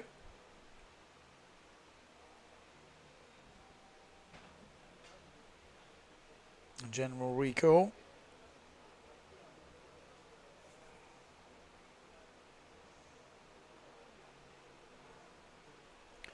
So we have an update from a couple of those crashes earlier. It sounded like Struismar, the one with the bad crash where he was holding his leg. It sounded like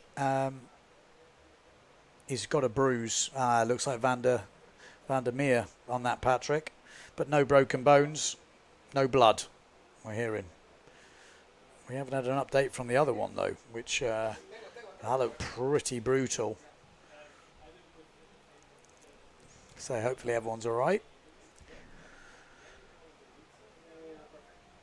Okay, does look like Sukas and Van der Meer have jumped the gun. That's what I'm seeing. So Sukas and Van der Meer, they were sticking out at that boat end. It did look like that when we watched the replay. So we're going to be doing this runners-up final without those 2 riders.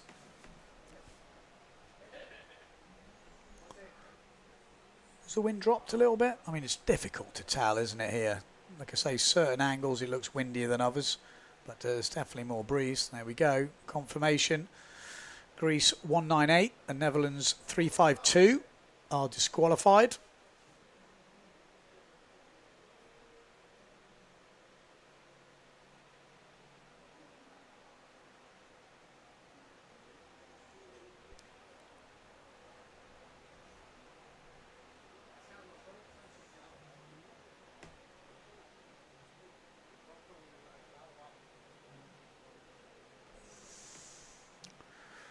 Alrighty, wait for that next one.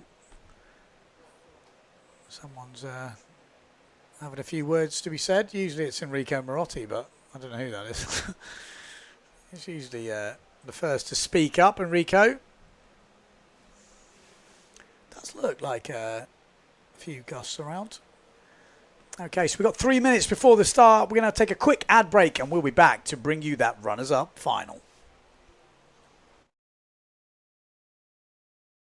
Done being the side girl. I'm the leading rock stars for not only actors, tall boys in the rafters. I'll become an asshole disguised as a bad girl in my bottle-up shirt, but natural disaster. Hey, you could be my baby, baby, baby. You could be my baby boy, dear lady. You could be my baby, baby, maybe. Oh, I'm sorry in advance. I'm only gonna treat you bad. I'm probably gonna let you down. I'm probably gonna sleep around. So sorry in advance. Before you take off your pants, I wouldn't let me knew your friends. I wouldn't let me knew your dad. But don't blame me, blame me. Blame my ex, blame my ex, blame my ex. Don't blame me, blame me. Okay, there you go. I'm getting into that music. I might have to put it on my playlist. Jigging away here. Coming to Fuerteventura. I just read something. Actually, I'll leave it till the next one. But in the YouTube comments, Mr. Oliver Tom Shillman has just told me that Engelman from the women's fleet, she just started 2 years ago to do an Olympic campaign with windsurfing, had no windsurfing experience before that. So IQ foiling 2 years ago. I'm guessing she comes from sailing. And I've seen that so many times. Now she's on the pedal A and you can see the confidence is building race to race. She's probably not done much proper slalom where you're jibing around a buoy and coming out the same way. Like Olympic sailing, they do sort of half jibes in their slalom as far as I can understand it. And I heard a few Olympic riders saying that this jibing's a little bit different. But wow, that is amazing. So we're going to be definitely, I was telling you, she looks like she's improving heat by heat. Keep your eye on Engelman because she will be one to watch. Definitely. It's so amazing that you're seeing so many sailors in this IQ foil and foil discipline coming from sailing to wind foiling and being competitive. Here we go. 20 seconds to go. Runners-up final in the men. We're missing a few riders over the lines early. We've still got in this Becker, Macker, Vonk, Hooper, Vrieswijk and Board. So hotly contested this will be. 6 riders in the mix. Every result counts. This is not a qualification now. The first rider will get 9th place. And it's a good start down that bottom end from Hooper, I think that was. At the top end, we've got Becker on the Patrick. We've got Jordi Vonk in the middle. We've got Cedric Board on the red Severn. Mardo Vrieswijk. He's really not been nailing the starts at this event so far. Oh, and he's having a few touchdowns there. Jordi Vonk holding him off. Look at the speed of these guys. Look at the speed. It's quite insane. Hooper flying down that bottom end. One touch and you can see, but Armando Vrieswijk is powering through the middle of that sandwich that he was in there. But it is going to be Michelle Becker who holds the nerve and holds off Armando Vrieswijk. So Becker round in first. Armando on the inside though. Great jibe from Armando Vrieswijk. Then we've got, Hooper's gone. Hooper's gone. So Hooper getting a lot of pressure there. He was coming in a good position. Macker having to avoid. Oh, and a moment from Becker getting a little bit loose. Like I said, you think it's dropping off at one point and then suddenly you see it from a distant angle and it looks so windy. So Armando Vrieswijk, is he going for a hat trick of wins in this runners-up final? And that to me says he's making mistakes in the other stuff. It's not easy to win a runners-up final, let alone 3 in a row. That means you're making mistakes in the main fleet. What is happening to Armando Vrieswijk? Because he's definitely got the skills to challenge in the final. I think we need an interview with him to find out what is happening out there. Michel Becker, though, from Germany. He's made every final until this point. He's now found himself in the runners-up final, looking good in second place here. And then we got Cedric Board fighting it out with Jordi Vonk for that third and fourth place.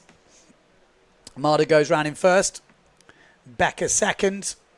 Cedric Board third. Jordi Vonk fourth. Ooh, little touch, and Board gets a little bit more of an advantage. You can see Macker in fifth place, Hooper in sixth. That's Samada Vrieswijk, only 28 years of old. He's already won a freestyle world title, and he's already won 13 eliminations. And he is a beast right now, Kasey, and still very, very competitive on the freestyle front, even with his massive size that he is now. But it looks like it will be Amado Vrieswijk which will bag another win here. Second place Becker, third place Board. Then we've got fourth place Vonk and Macker in fifth at the moment. But Amado Vrieswijk is absolutely dominating the runners-up final. 3 wins in a row in the runners-up final. Not probably a stat that he wants to claim, but I'm not sure that's ever happened before, is 3 wins in a row in the runners-up final. It's not easy. It's not. So there we go. Won that pretty comfortably by a good country mile. Becker in second place, so a 10th place for him, 11th place for Board, 12th place for Vonk, 13th place for Macker. Obviously, 8 riders, like I said, in the final. They will get the top 8 positions, and then the winner of the runners-up final, 9th, and so on and so on. So he hasn't been into the double digits yet, Amado Vrieswijk, even though he's been in 3 runners-up finals. He's won every single one of them. There we go. Amado Vrieswijk, Becker, Board, Vonk, Macker, Hooper, and then Sukas and Vandermeer over the line early. Look at the arms on him. It's probably the same weight as De Jong in the women's fleet. Look at the state of that thing. Put a belt round that thing.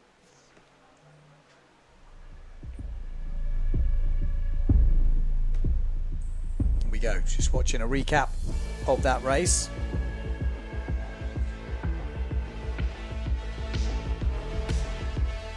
Insane. Just such good racing, nice and clean. Hooper makes a mistake here. Yeah, there we go. Just got it wrong. He was right in the mix.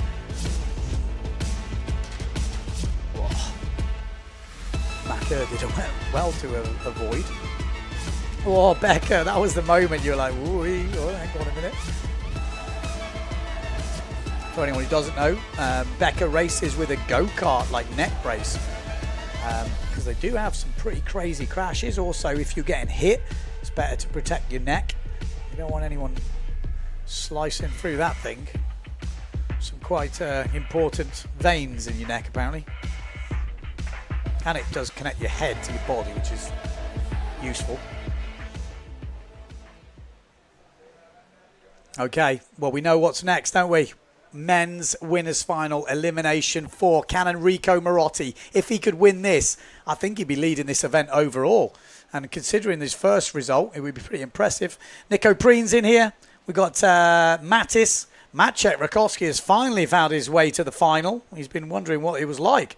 We got Benedetti leading the event coming into this elimination. Thomas Goya has been consistent. And then we got Pierre Mortefont and Matteo Aquino. Both of these guys have won eliminations so far. So another win for them would definitely put them in a good position.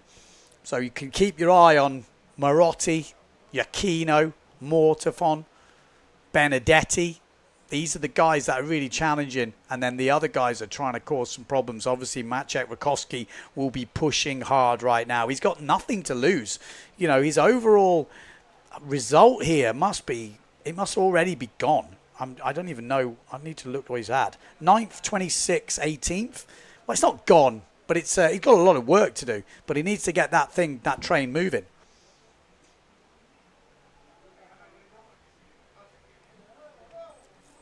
Well, someone's gone early.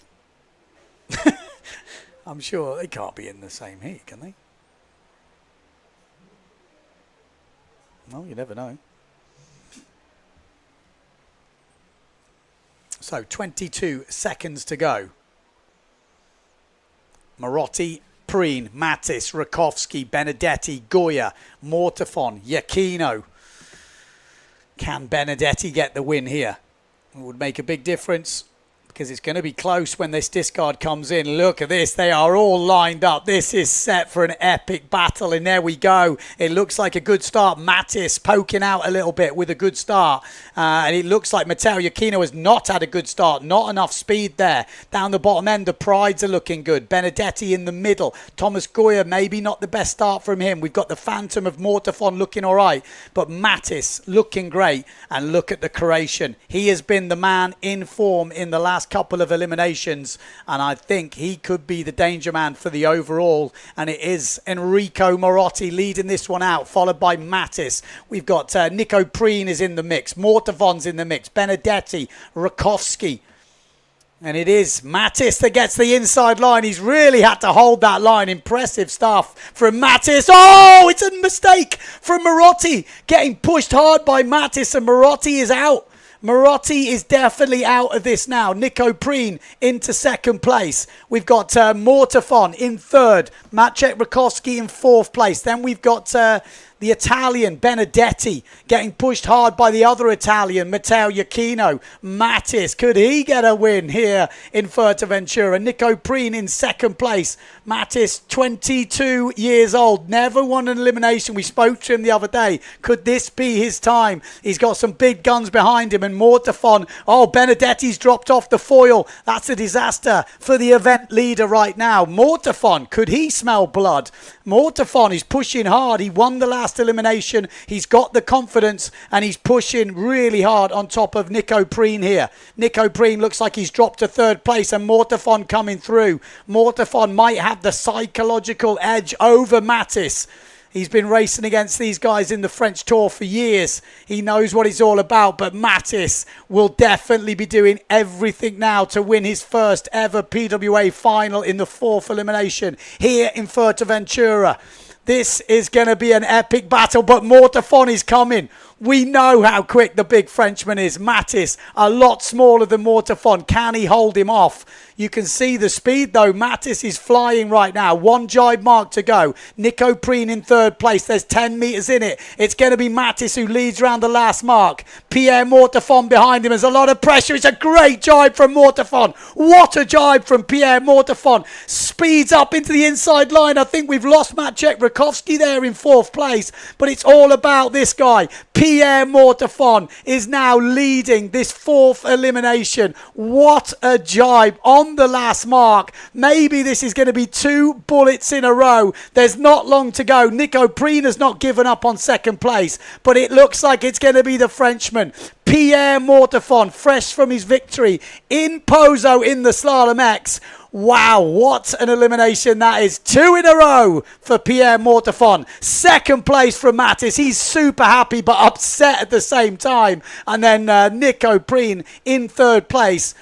We'll have to wait to see what fourth is all about, but what a result that is. There's Benedetti coming over the line. It looked like a starboard ahead of him, so maybe Matteo Iachino was just there, and this will shake up the overalls. I think that's Maciek Rakowski now, just going over after a crash on that last mark. What a race, though. What a jibe. What a jibe. He saw that coming. It was almost like he set it up. He was ready for that last jibe. Pressed on the foil, accelerated out, and took the victory. Woof. What do you make of that race? Let us know in the comments.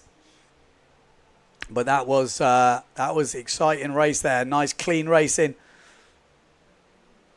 There we go. Official results coming in. Pierre Mortafon, first place. Second place, Mattis. Third place, Nico Preen. Good result for Nico. Iachino, it was in fourth, so he's keeping that overall points score alive. So is Benedetti in fifth. Enrico Morotti, he could have been leading this event with a good result here. Sixth place for Morotti, Maciek Rakowski, and then Thomas Goya. He's still in the mix now, though, because if I look at the overall results, just doing some quick maths to work out where these guys will. Morotti, second, third, and what was he, a fifth or a sixth? He's in there, isn't he? Matteo Iachino, he'll have a first, a fourth, and a fifth. Wow. Mortefon, though, what will he have? Fifth, a first and a first? Going to be super tight in the overalls. Enrico Marotti, yeah.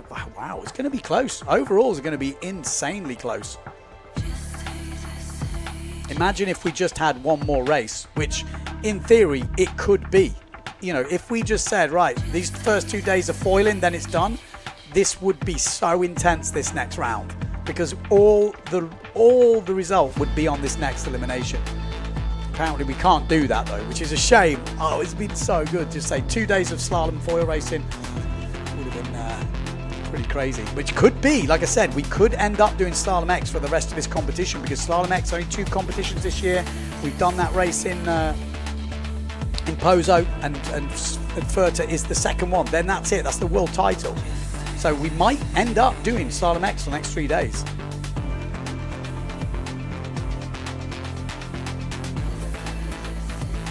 Oof. Oh! Wow, that's what happened. We might have to see a replay of that, because I didn't realise that's what happened. I'm sure there's going to be some damaged equipment there.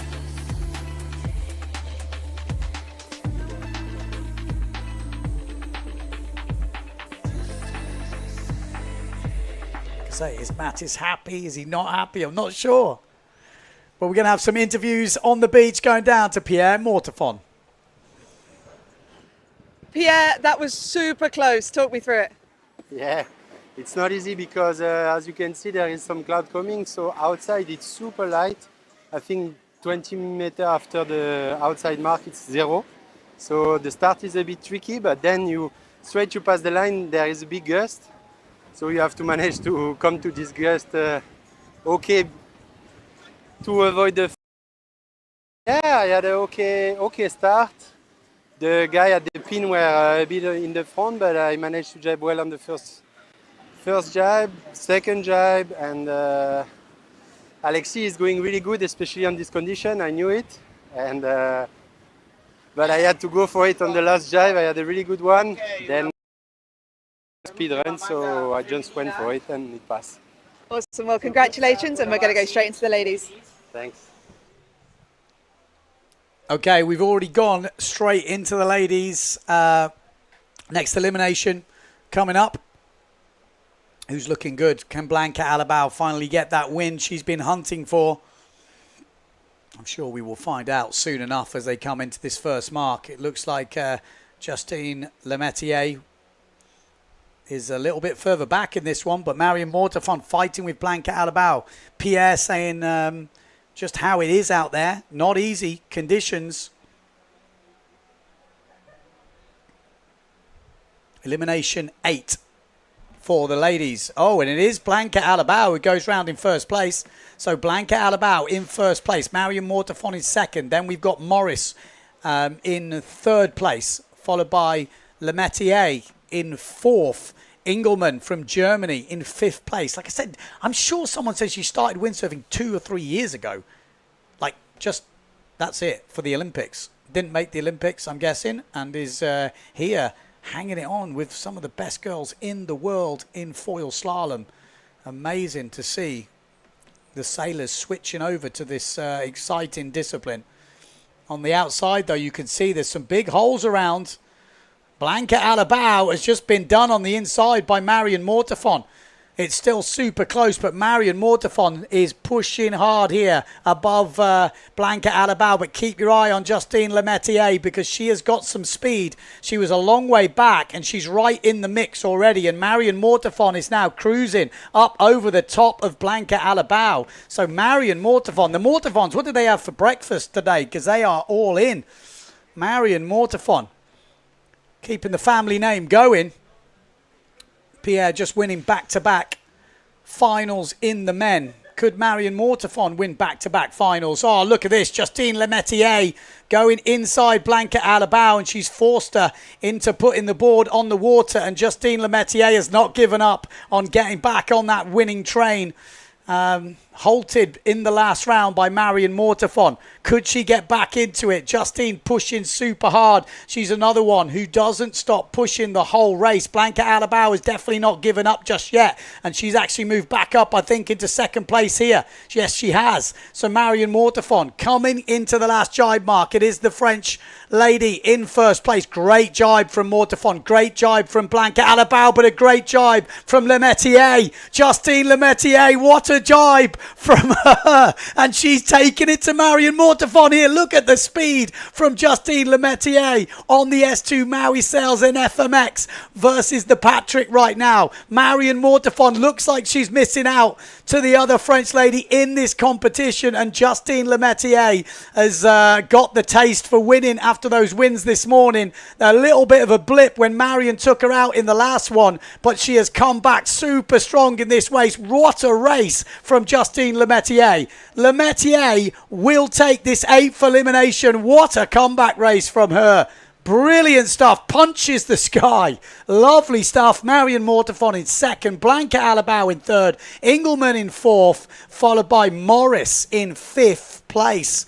Great racing from the women there. It looks to me that's Gibson just crossing the line now as well. Wow. Exciting stuff. Woof.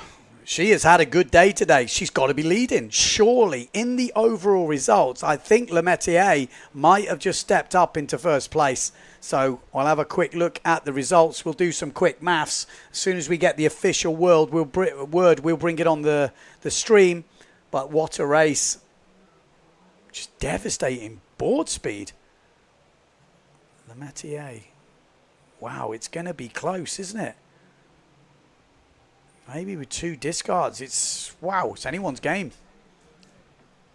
I think she might do it with another discard in, but let's see when we get the official results. But there we go. Confirmation. Lemetier wins it. Mortafon second. Blanca Alabau again in third. She's owning third place right now, Blanca.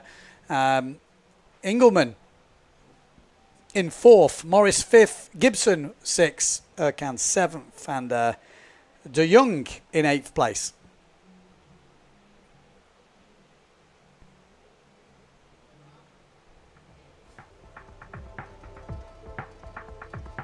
There we go. Recap of that race. Look at Lemetier. She was quite far back at this point.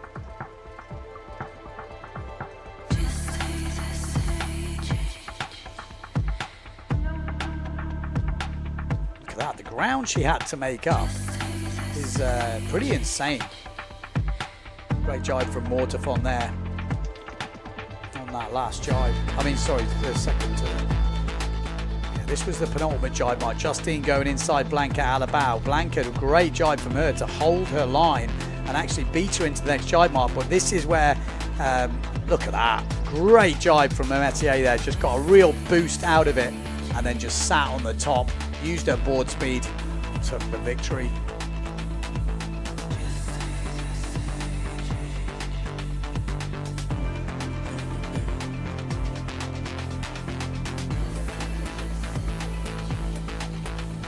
Yeah, she wanted that one.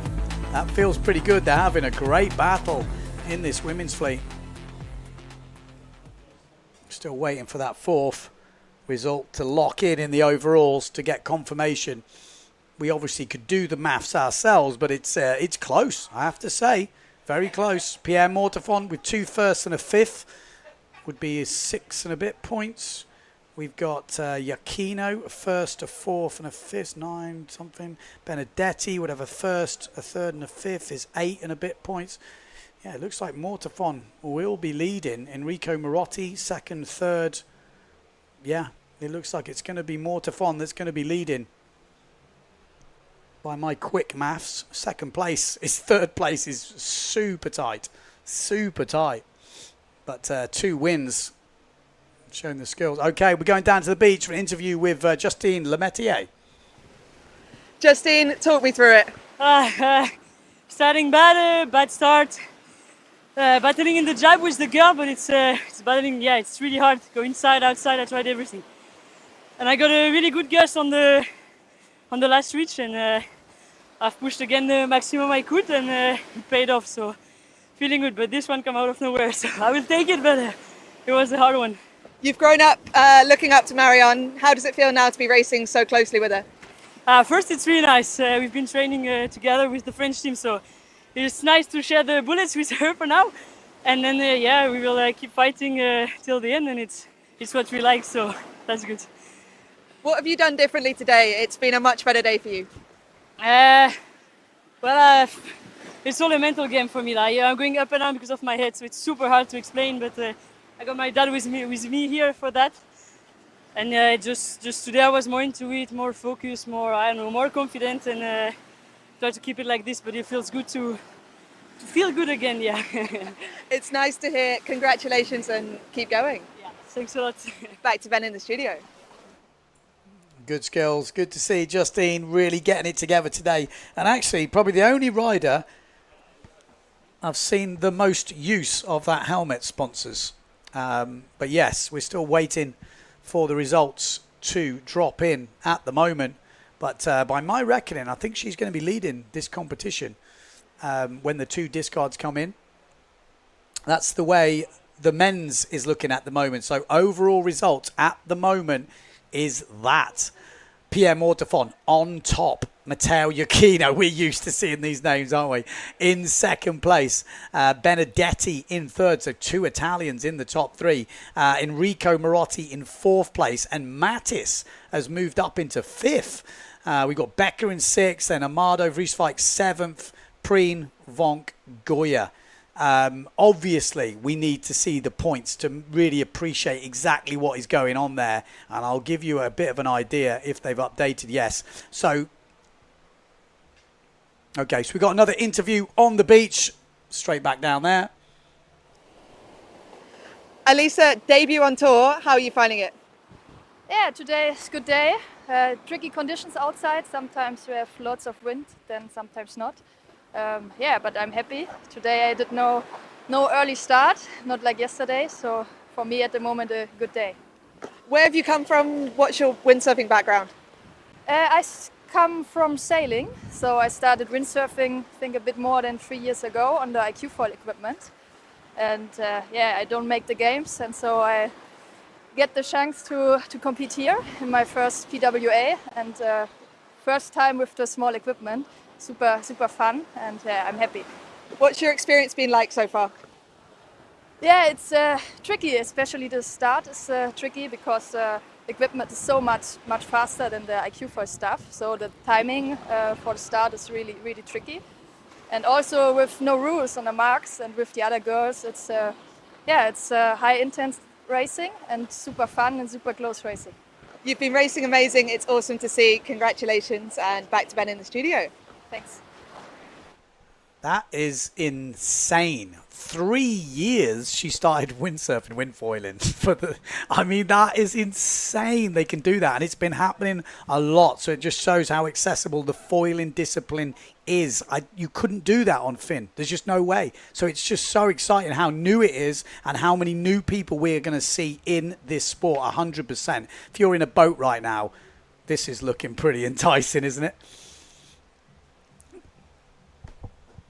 Okay, so I'm just looking at results. Just so you guys got an idea. Have a look on the website because there is literally a 1-2 point gap at the front between the top three. Iachino and Benedetti are equal on 8.7 points. Mortefon on 6.4, which is insanely close right now. It's going to come right down to the wire. We got another interview coming up on the beach. So back down to Sarah. Alexis, talk me through that race. Super close. Yeah, super close race. I did a start. I don't expect this start. For me, I was over, but I wasn't. So I push on the first switch. I saw a little place, and we was 1 and 2. I was okay. You need to fight with him, and we'll take the first one. I go in the inside. It was super close. I don't really know if it was okay or not okay, but I did it, and yeah, I did it, and after, second place. That was cool. That was so cool. First for me, the first one for me, and yeah, no, I didn't expect this one before coming there. So no, I'm happy. How is it to be fighting with Pierre? You've probably grown up looking up to him. Honestly, after the two first switch, I was completely finished. I was just okay, just stay there. 1, 2, 3. Okay, it's good place. So just stay here, and I saw the last switch, and my last drive was not okay, and I go big outside, and Pierre's come back at this moment, and I did two touch during the last switch, and he was in front of me. So that's the game, that's the race, but it's not finished. Yeah, you said to him earlier it's not over. You're going to get him in the next one? I will try. I'm not sure, but I will do my maximum, and we'll see. Awesome. Well, good luck and back to Ben in the studio. Yeah, thank you. Love that interview. Love it. Mattis, 5th, 6th, 2nd in the last 3 eliminations. I kind of missed that. He's been creeping up, hasn't he? Sitting on 13 points. Really good to hear that interview, though. He's loving it. Okay, we're going to have a little break now. We're going to show you some highlights, but I will be back in about 25 minutes' time to bring you the next elimination. Super close, exciting racing over here in Fuerteventura for day number 7. Don't go too far away. 25 minutes. See you then.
Welcome to Sotavento. It's the ultimate water sports playground with loads of space for everybody.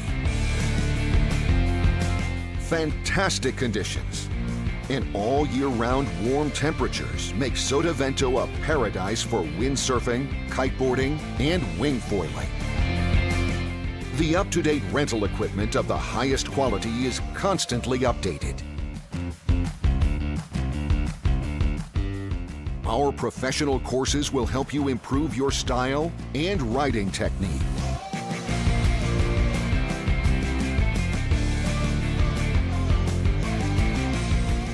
And with the hotels nearby, it's only a few meters from the bed to the board.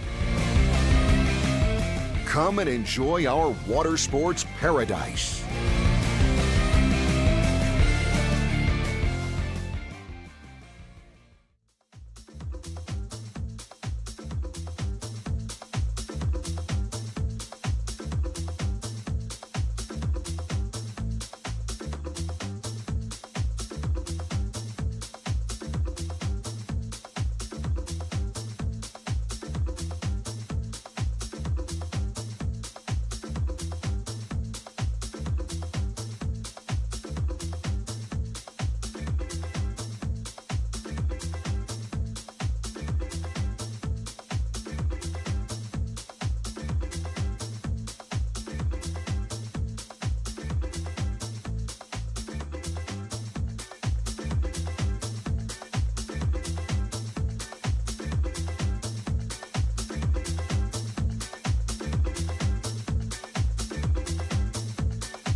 Welcome to Sotavento. It's the ultimate water sports playground with loads of space for everybody. Fantastic conditions and all year-round warm temperatures make Sotavento a paradise for windsurfing, kiteboarding, and wing foiling. The up-to-date rental equipment of the highest quality is constantly updated. Our professional courses will help you improve your style and riding technique.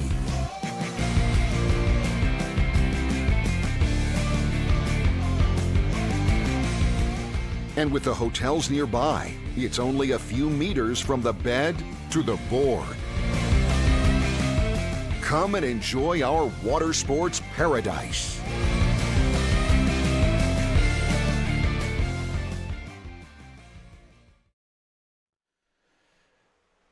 Welcome back. We are getting ready for action here in Sotavento Beach, Fuerteventura for the Speedway World Cup. Yes, we're going into Elimination 5 for the men.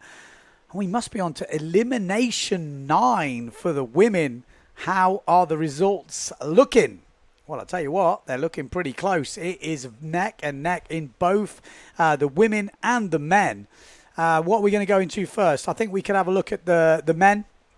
So, yeah, let's have a look at the results for the men here in Fuerteventura so far. That is the way they're looking. Pierre Mortefond sitting on the top with 6.4 points. We've got Matteo Iachino in second with 8.7 on the same points as Ben Benedetti on 8.7 points. Then we've got Enrico Marotti on 11 points. Mattis on 13.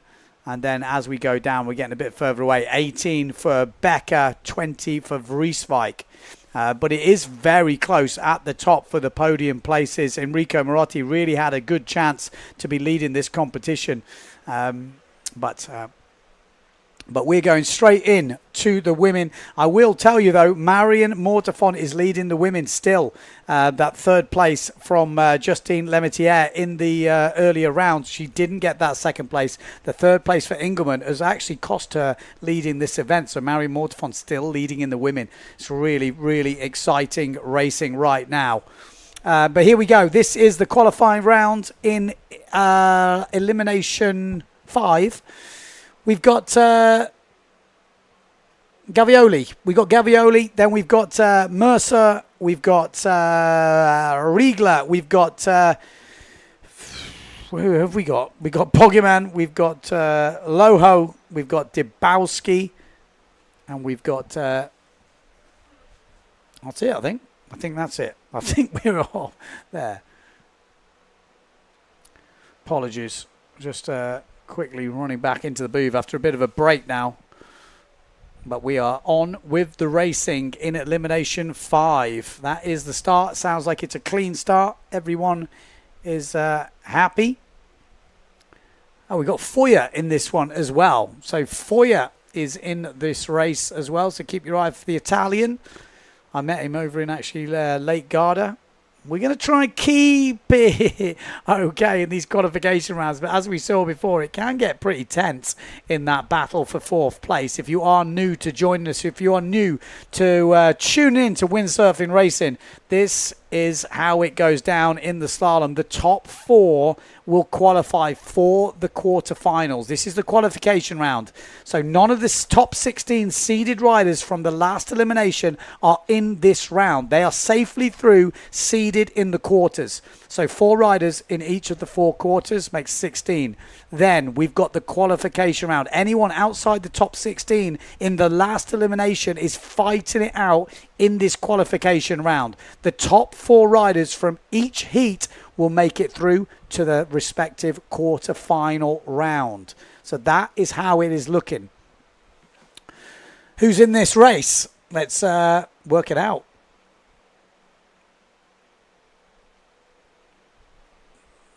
Okay, there we go. Looks like we have got... Is that Foyer? 86. Was that Foyer? I think it was Foyer in first place. So looking good. The Italian at the front of the fleet. We've also got Riegler a little bit further back. The Austrian. We've got Mercer, by the looks of it, the French rider on the Severn. And we have Italy 3, 4, 5. And that's Gavioli.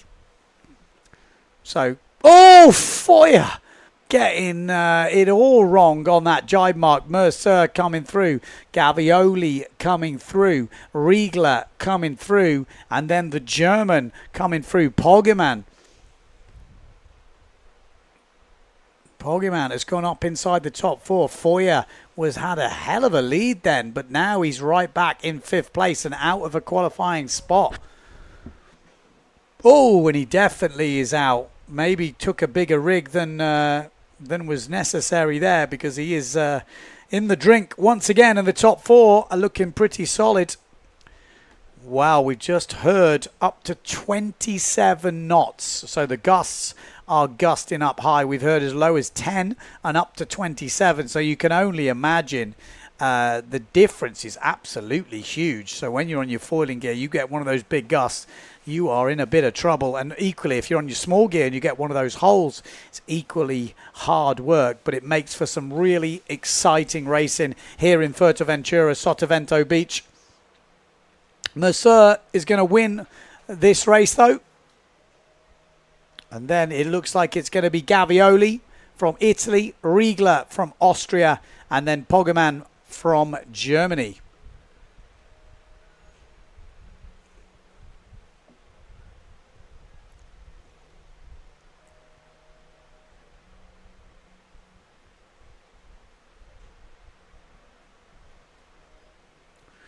So, there we go. We'll have a little bit of a recap in a minute.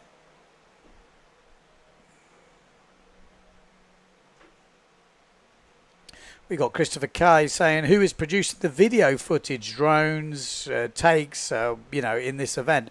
Just name the guys and give them the prize money. Fair enough. They're doing a good job, man. It's definitely off the scale right now.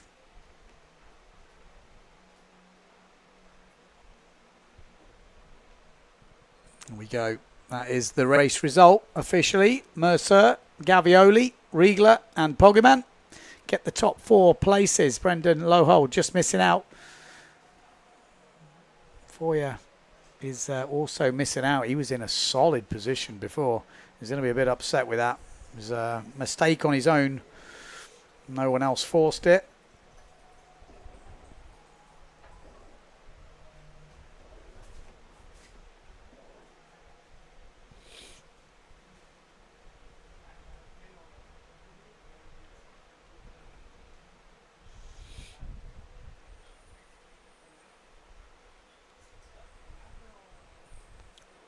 So yellow flag is up on the boat as we watch the recap of that last heat.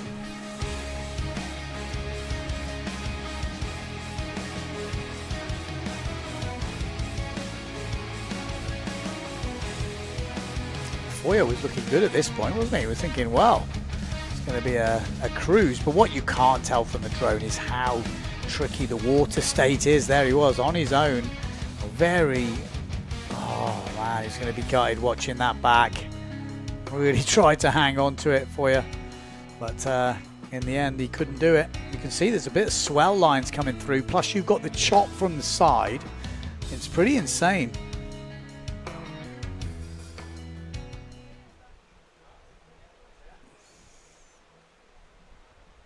Here we go. Next up, next qualification round, we've got Scotty Stallman. We got Delarue, we've got the Wolf, we got Everard, and we are about to kick off. Here we go. I actually spoke to Struijmar earlier, and him and Everard nearly had a bit of a fight, I think, from what the sounds of it. You know, those two had it coming together. Struijmar was not very happy with Everard cutting inside, and they obviously got a big bruise on his leg. And yeah, he was not a happy boy, Struijmar. And rightly so, you know, we can't do dangerous sailing. We know it's dangerous out there, but you can't push when you're racing with these crazy foils. He was disqualified for dangerous sailing, Everard. So obviously the committee agreed, and that was done before the end of the race. So there we go. round in first place. Looks like Delarue. Looks like Schoberg as well. Looking good. The German, the Wolf, is there once again. And it looks like the Brit. Yeah, Bloodworth is in the mix here. Everard in 4th place. Schoberg in 5th. Looking at the stats coming through. But Delarue definitely making a bit of a name for himself. He's been quite comfortable in these early rounds, Delarue, making it through. He's not making it through to the semi-finals at the moment, though. But maybe a look at the wind there. You can see the state of the water, the swells coming through, the chops coming through. It's going to make for some real exciting racing as Delarue powers through. At the front, we've got the Wolf in 2nd place.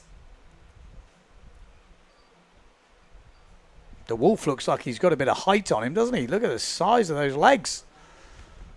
The tall fella, tall Wolf.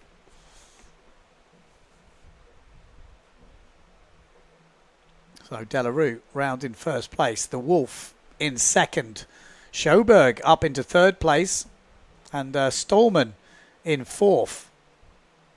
So it's not Bloodworth, it's Stallman. Sorry, I saw the GBR number. Apologies. Stallman. Oh, moving up into 3rd place. Schoberg just holding it together. Everard in 5th place at the moment. Out of the qualifying spot. Remember, 4 riders will go through to the quarterfinals. Stallman just stalling between that jibe. Just wants to make sure of that 4th place. Oh, he wants to make sure of it, and that's not going to help. Everard goes to the inside. Stallman is in the water. He looked a little bit hesitant coming into that jibe, and it definitely didn't help his cause. So Stallman will not be qualifying for the quarterfinals. He was looking pretty solid there. Everard moving up into 4th place. Schoberg in 3rd, the Wolf in 2nd, and Delarue in 1st place. That will be your qualified riders, I should say.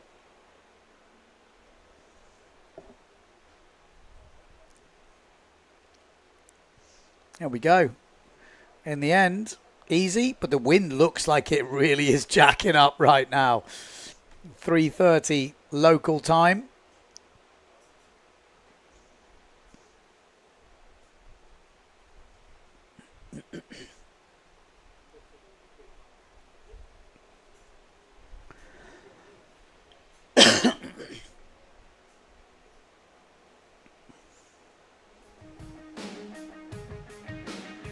There we go, that was the start. Recap of the race. Had right up this top end.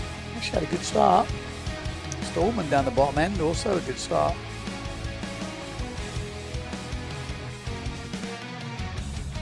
Delarue and Schoberg rounding first.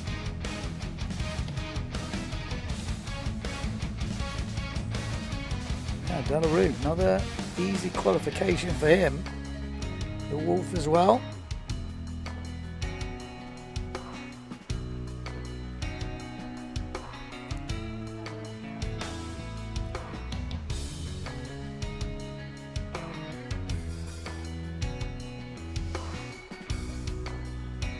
Oh, that was the moment. Stallman lost it. Oh, he saw it coming. But yeah, there we go. That is qualification done for those riders. So 2 qualification rounds done. Next up, there we go. There's the official results coming through. Victor Delarue in 1st place. Wolf, Schoberg, and Everard.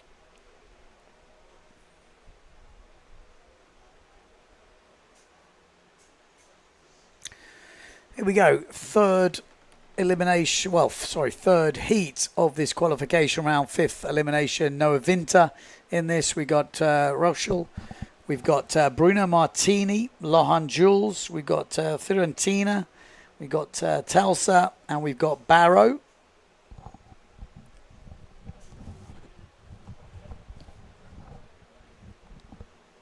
Just 20 seconds to go until the start.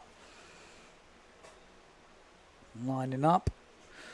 All, actually, I was going to say all 8 riders, all 7 riders are there.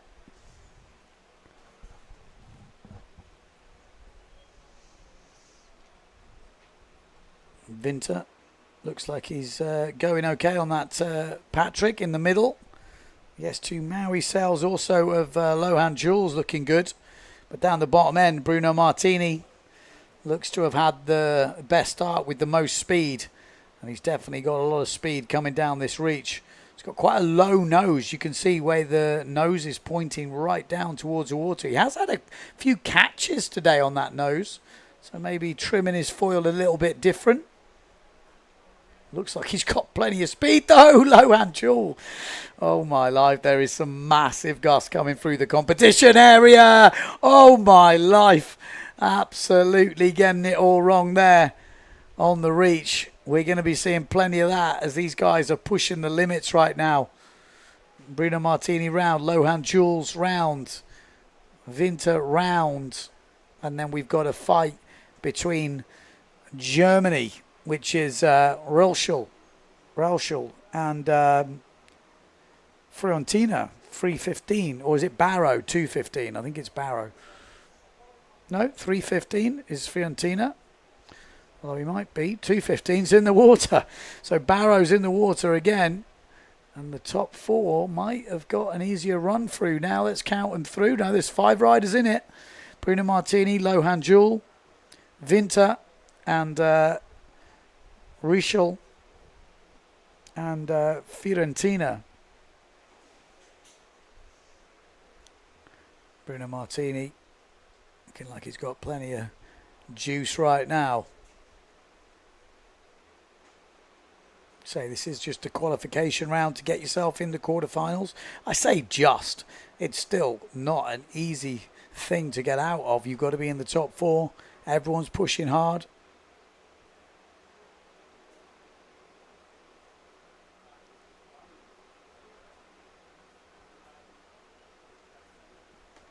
Go. The battle is still on. Rauschel still there.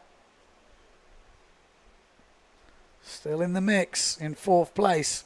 He's got Fiorentina behind him, but there's a good gap now between the top 4 and the 5th place. So, you know, we have seen that in some of these qualification rounds. They look pretty cruisy, but you still got to do the business. Some are harder than others, obviously, depending on who went out early or where the cutoff is. Some are definitely a bit more tricky. A few more seeded riders in it. But there's a lot of the newcomers fighting their way to establish themselves, you know. Show what they've got, build their confidence, make a name for themselves on the tour. It does take sometimes a bit of time to announce yourself.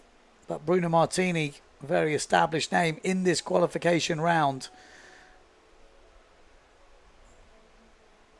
And he is just cruising it home. 30 years old. Bruno Martini, been on the tour for quite a while.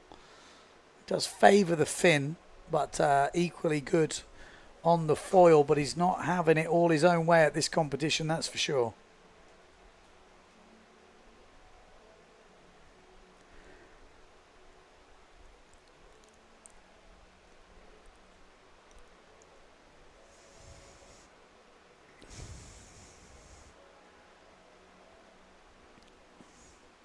So there we go.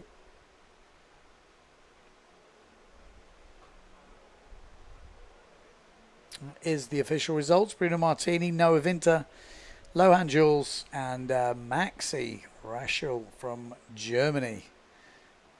Fiorentina missing out, Telsa missing out, and Barrow missing out.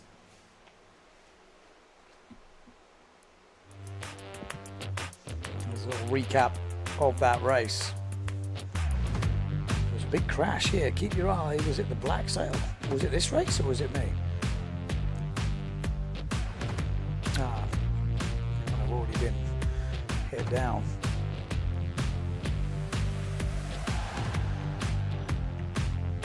Ooh, that might have been the moment Barrow hit the deck. Oh my God. He did well to slow down that crash, actually. It could have been way more violent.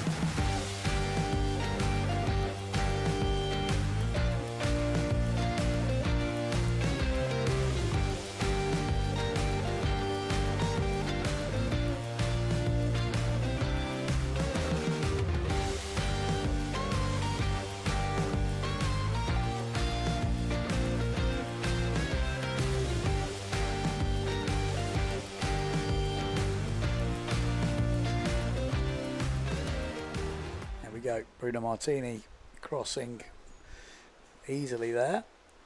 So here we go. This is heat number 4 of the qualification round. Elimination number 5. Kuzan. Oh.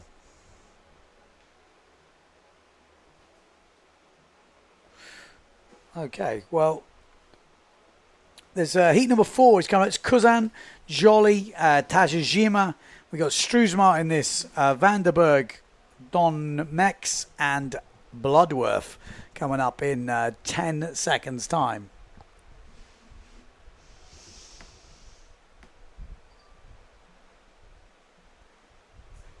There we go. 902 Jolly on this top end on the Severn. Oh, is maybe a general recall, is it? Who's that down the bottom end on the Severn? Maybe that's Bloodworth. Could well be. If it is, the Brit might not be in this heat. He is on a Severn, and he does like to start down that end. So Henry Bloodworth might have just cooked his goose a little bit early. I think it is. I mean, we've also got Jolly up this end, who might not be escaping.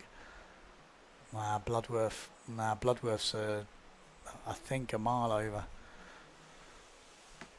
So GBR 10. We're probably likely to see that name written on the board.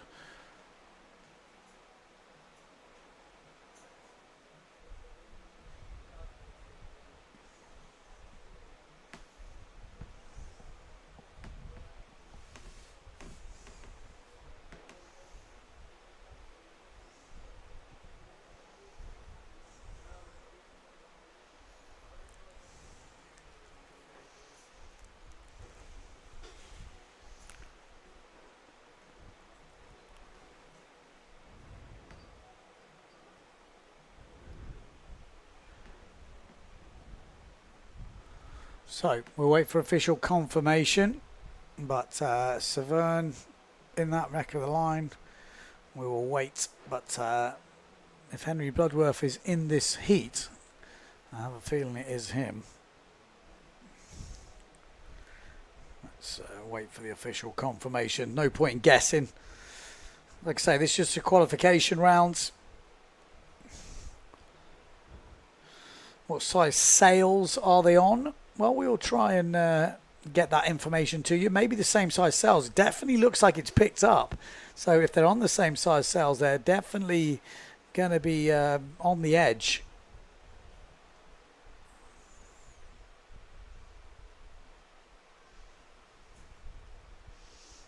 No. It does look like there's more swell today. You can see the swell lines coming through. Put that in with this Fuerteventura chop. It's not easy at all. Still no official OCS. Yep, there we go. Bloodworth jumps the gun. And he is, yeah. So Henry Bloodworth is out. He was obviously pushing that start a little bit too much. So let's have a look, reset this one. Henry Bloodworth out. We've got Kuzan, Jolly, Tajima, Struesmar, who's the one who had the crash and hurt his leg. I spoke to him before. He is going to be sailing though. We've got Vanderberg in this and Don Mex. Yeah, there we go. Alexander Kuzan. You can see Jolly. We got Tajima. There we are. We got a nice picture of Tajima. I was trying to. Haven't seen him on the beach. And there he is. We got Don Mex as well. Looks young fella. Got Van der Berg, Bob. There's a pretty... Seems to be everyone's going for the moustache. Henry Bloodworth supporting a tash as well. We've got Maciej Rakowski as well. He's not in this heat, but supporting a tash. And then Struesmar. That's how he looked after that race, I've got to be honest. He didn't look very happy, obviously. Nearly got his legs taken out.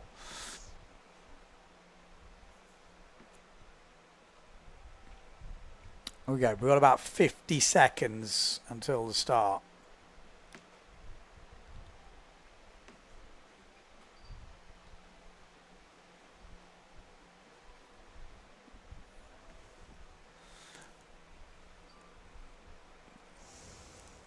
What we could have is every rider could wear like some sort of electrical impulse thing that, you know, the one that tightens your muscles. And then if someone's over, you just turn it up to full speed and all their muscles just contract. And then you just, and then they would just splat. Maybe not. Okay, 14 seconds to go. Let's get it on. 10 seconds on the clock. 4 riders will go through. We've got 5 riders in it by the looks of it. No, 6 riders. Just someone's quite far back at the moment. It looks like it's going to be a 5-horse race, this one. Good start there. Bob down this bottom end on the Challenger sail. Good start from him. We've got Joly on the Severn. We could see some explosions in this heat. We got Tajima from Japan because the wind, look at that. That is cranking right now. I would be absolutely bricking it. That is right on the edge, no doubt about it. It's going to be survival of the fittest in this Elimination 5. Only the strong will survive, or the sneaky, because you've got to stay out of trouble. And this looks like it will be hard. You can see you can have the longest set of your lines ever, 50s plus. Rounding first, Joly, Kuzan, Bob. And then we've got the fight between Struesmar and Tajima. It's going to be a good fight by the looks of it. Who will be the first to falter? You just look at the length of those lines. They're plus 50s. Yeah, you could see Struesmar, you can see second from the back on the Neil Pride. He's actually got a bit of a bandage on his leg where he had the crash with Everard. Everard obviously disqualified for dangerous sailing. Nice jibe from Struesmar. He said he feels fast, so he didn't want to stop racing. He said his blood had been killing him, but he's going to go for it. Joly, again, like I said, making a good name for himself. I'll get his name right in this one. I apologise for the last time. But Joly leading this on the Severn. We've got Bob Van der Berg in second place. Kuzan in third. And then Struesmar in fourth place. Tajima sitting in fifth, waiting for an opportunity. Oh, he's gone for it. What a move from Tajima from Japan. And Struesmar didn't like that, probably having flashbacks to that Everard move.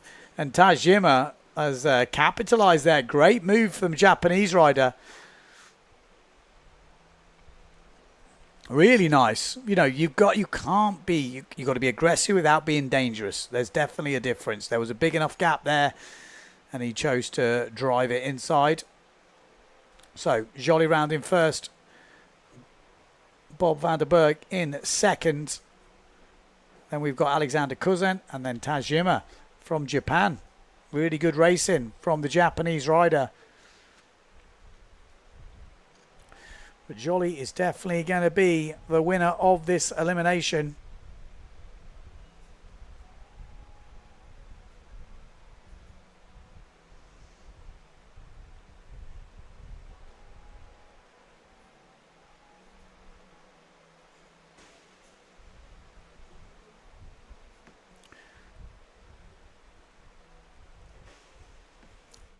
We go. That will be the race as it was before. Joly wins it.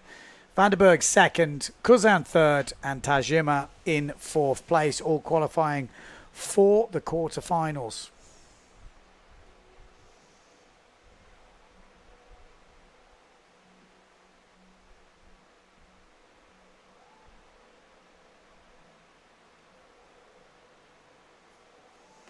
We got J-Tech saying dog shog collar should do it. I'm in. Could work, you know.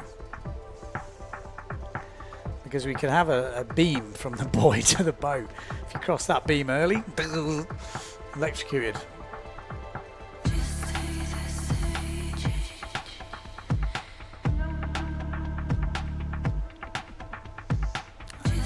Recap of that race. Solid. We'll have to keep your eye out for that inside move from the Japanese rider. He was ready to pounce, wasn't he? Sitting here. Struijmar goes through first, doesn't see the opening, just bides his time. And then this one, straight on the inside. Lovely jibe.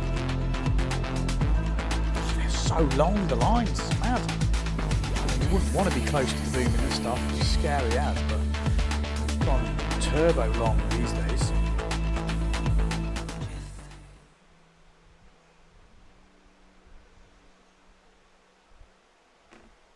There we go. Elliot Jolly from France. Looks pretty young, doesn't he? Vanderberg, Cousin, Tajima. That's your top four. And the other riders will not make it through to the quarterfinals.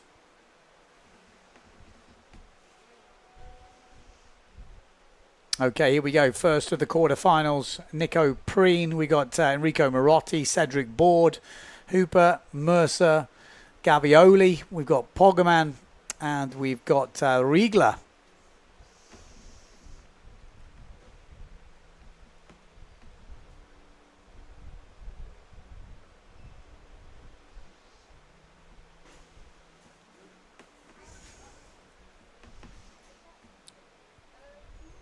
A few people asking about foils by the looks of it in the comments.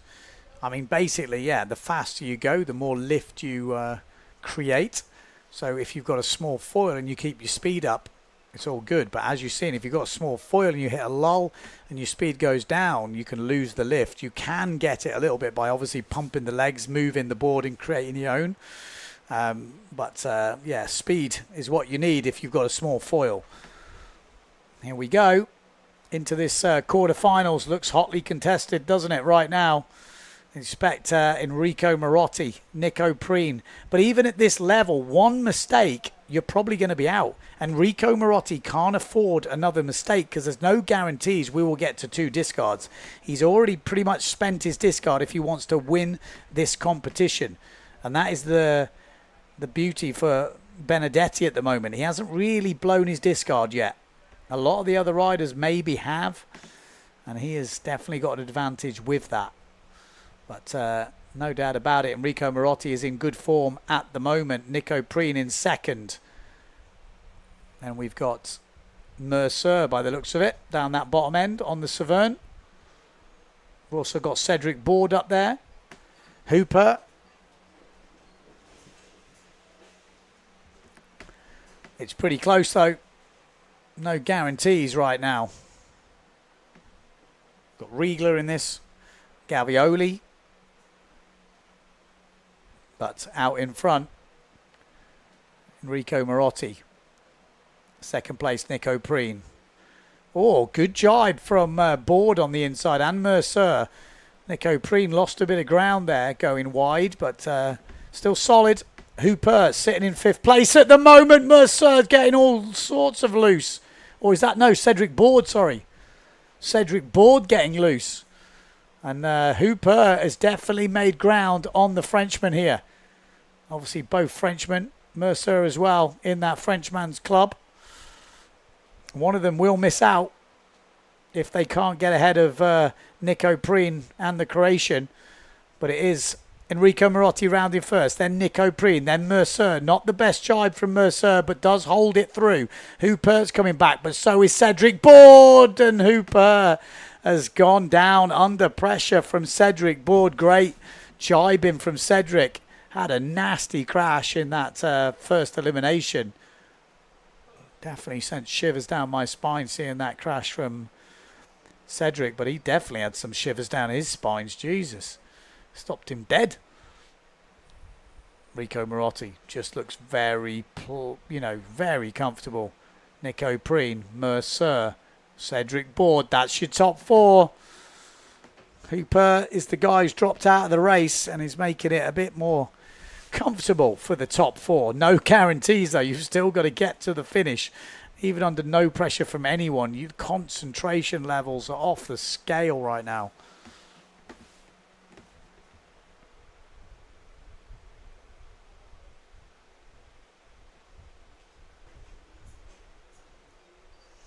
We go. So, Enrico Marotti safely over the line. Nico Preen safely over the line. Mercer over the line, and it should be Cedric Board. There we go. That's your top 4. It was closer than we thought at the end, though. A couple of the Neil Prides coming back strong. And Hooper was the one who missed out the most. I don't know if you saw his new advert. I think it was like oysters, delivering oysters. I don't know if anyone's seen that on Instagram. It was quite fun. It was really good. There we go. There's the official results. Enrico Marotti, Nico Preen, Mercer, and Mr. Board. Riegler it was in 5th place, and Gavioli.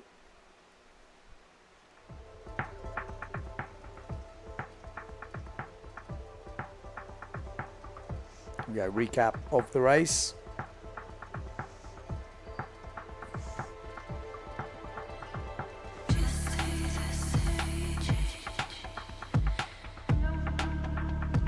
Close racing. Look at this. Exciting stuff.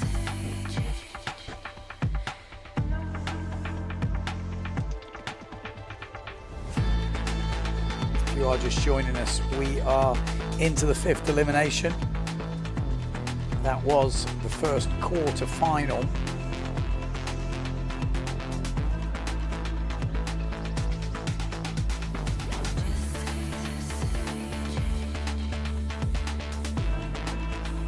Okay, so there we go. Recap of that race. Enrico Marotti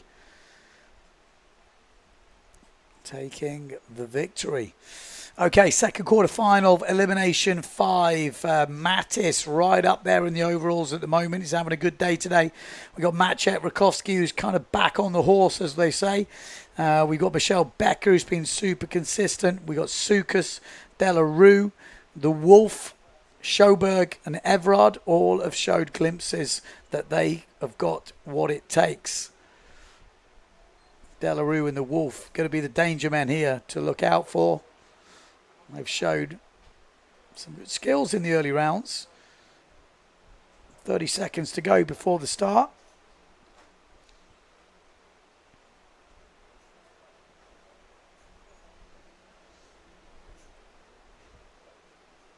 "20 seconds on the clock." So who are we looking out for? We got Maciej Rakowski. He's going to be on the Neil Pride, so that's the purple sail. Everard, closest to us, on the same coloured sail, Neil Pride. We've got the Wolf on the red Severn sail, blue board. We've got Sukas just coming in, stage left, with a plenty of speed there. It looks like it's a good start. And down that bottom end, we've got Schoberg, Becker, by the looks of it, on the red. Oh, it's really windy now, isn't it? It looks scary windy, if I'm honest with you. This could make a difference between which riders we see push through here, because there is plenty of breeze as we go into the late afternoon here. I wouldn't count out just some total explosions on the reach. Some of these gusts can be absolutely insane as Maciej Rakowski flies down this first reach in first place. We've got Michelle Becker in second. Sukas is in that mix for third with Mattis. The Wolf's there. Schoberg's there. All just taking their own different lines. And the Wolf is right at the back at the moment, but Maciej Rakowski looking good. Becker looking good. Also got Mattis looking good. The battle for fourth is on. Schoberg, Sukas, and Becker maybe. No, it's Delarue, sorry. Yeah, so Rakowski, Becker, Mattis. The Wolf is back in the game. Look at that. One jibe. The Wolf has just taken out 3 guys. He's right up into third place right now, the Wolf. He's been showing some good skills. Maciej Rakowski, 32 years of age. He's won a fair few eliminations in the years. Obviously a previous world champion, podium placer. This guy has got what it takes, but he hasn't had his best event so far. Look at Mattis, 31 knots. Cruising down this course, and he's just gone pretty much up into second place. Maciej Rakowski still in first. Then we've got Becker in third, followed by the Wolf in fourth place. Sukas right behind the Wolf.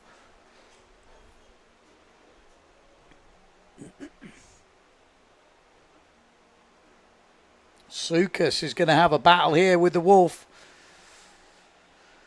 What's he got for him? Have to throw some plates at him. See Sukas from Greece, the Wolf from Germany. Look at this, on the inside. The Wolf is not scared to challenge, but is it too much? Is it too much? How has he got away with it? How has he not taken out Mattis then? Mattis will not be happy with how that went down, but Sukas has gone on the inside. Mattis is out. At the moment, Mattis is out, and Sukas has used that to his advantage. Mattis is coming back. He's sitting in about 5th or 6th place in the overalls. Can the Wolf do it? He's had a moment or two. Mattis is going well down the bottom end. Sukas up this top end. Becker in the middle. Oh, and the Wolf could miss out, and it will be all his own fault. Maciej Rakowski's going to win it. The Wolf's coming back. Strong goal, and Sukas lost it right at the end. The Wolf makes it. Mattis makes it. Wow, and Becker obviously makes it. Sukas was letting it all hang out on that reach. He was so on the edge. He could smell it. He thought, I'm going to get it. I'm going to get it. Not enough. Not enough. Wow. Oh, my life. That was insane. That was a really good battle down that last reach. But the Wolf would have been not the flavour of the month if Mattis had... he came on the inside. How did they stay on?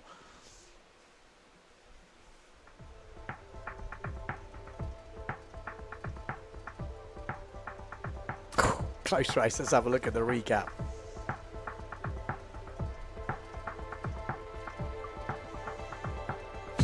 Someone's saying, what would happen if they used shorter lines and stood up more? Well, probably carnage. You know, you've got to get the leverage down. You've got to get your body weight down to keep hold of these things. Keep it off the top of the foil. Maybe less movement on top of the foil. Oh,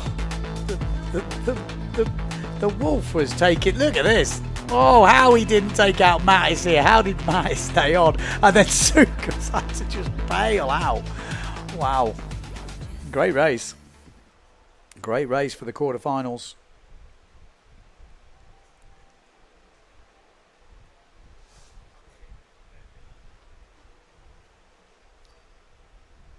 Now, Rakowski, that is horrendous.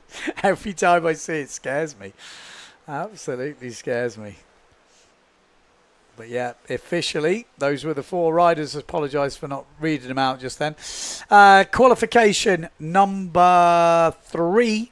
Iachino, Benedetti, Vonk, Macker, Martini, Vinter, Jules, and Reschel.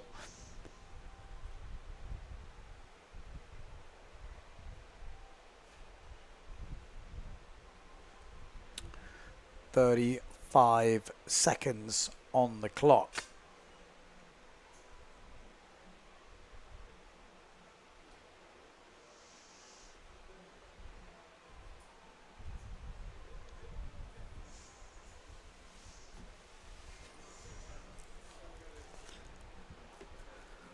And we go 15 seconds on the clock.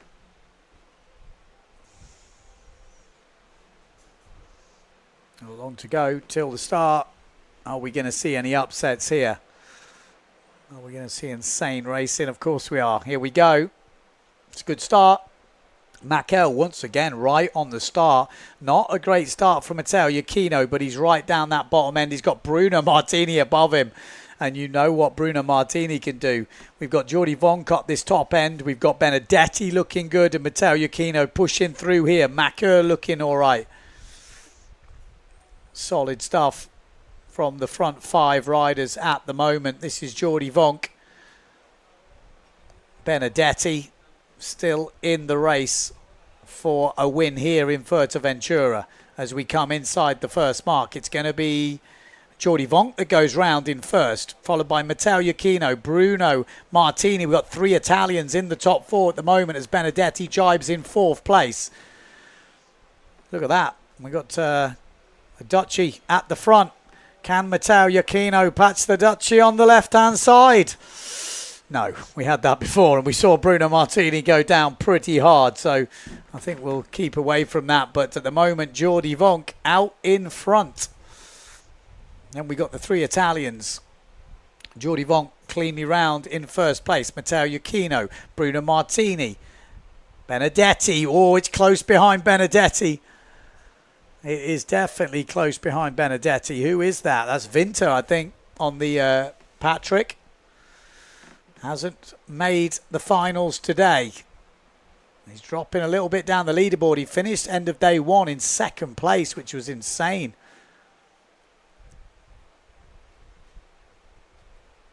Whoa, Lohan Jules in the background.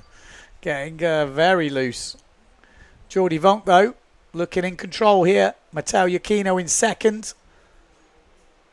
Oh, is that Bruno Martini gone down again? It's going to open the door for Vinter. Vinter will say thank you very much. This could be his chance. Well, it is his chance to get into the top 16. Maybe make another final. He needs this if he's going to keep his overall dreams alive. Jordi Vonk, though, look at the wind on the course. Jordi Vonk round in first place. 2nd place, Matteo Iachino. 3rd place is Benedetti, and it is Vinter in 4th place, just ahead of Macur from France. She's got quite a good lead over Macur. Any mistakes on this final reach, as we've seen before, when you're having to push right on the edge, no guarantees you make it all the way through. Some big gusts coming through. 1 lapse of concentration and you will be swimming. Before the swim, you'll probably have a nasty slap, though. But Jordi Vonk will win. Over 31 knots on the GPS there. So Jordi Vonk wins it. Then Matteo Iachino, Benedetti, and then Vinter gets that qualification into the top 16.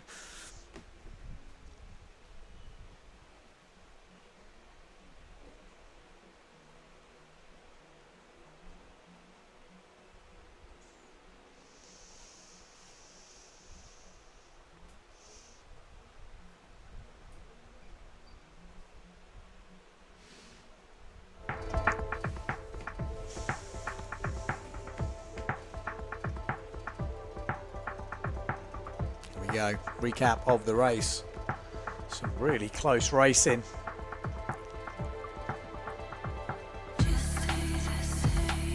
The next 2 days, I'm just looking at some of the comments. The next 2 days should be Slalom X. We have 2 days of foil racing, but we should be doing Slalom X in the next 2 days. The forecast is looking good.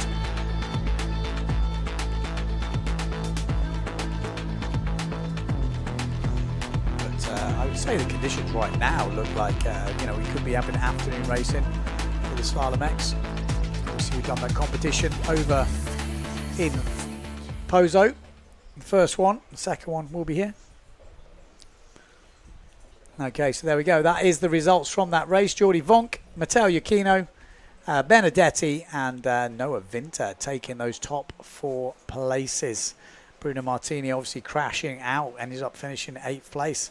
So not really going that well for him in this foiling discipline. He'll be looking to put that right in the Slalom X when we kick in the next couple of days.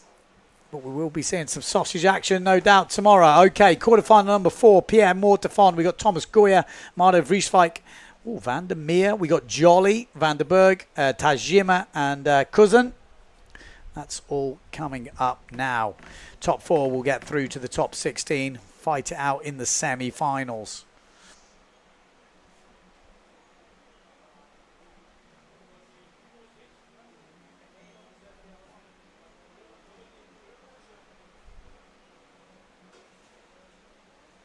The stream, I'm just looking at the comments. The stream is provided by Alva Media. Obviously Adam Sims and his crew. And obviously we've got some next level stuff going on right now with all the trackers.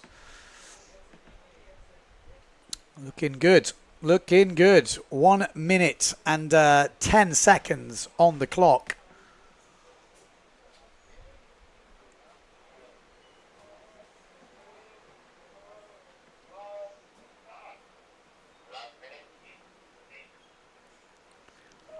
Here we go. Into the last minute of this quarterfinal. Number 4, Mortefon, Goya, Vrieswijk, Van der Meer, Joly, Van der Berg, Cousin and Tajima, who will be the 4 riders to qualify out of this quarterfinal into the semi-finals. We've got Joly up this top end on the red Severn and starboard. He always likes to start up by the boat from what we've seen. He's got really clear numbers. I like that. We should make everyone have white with black numbers.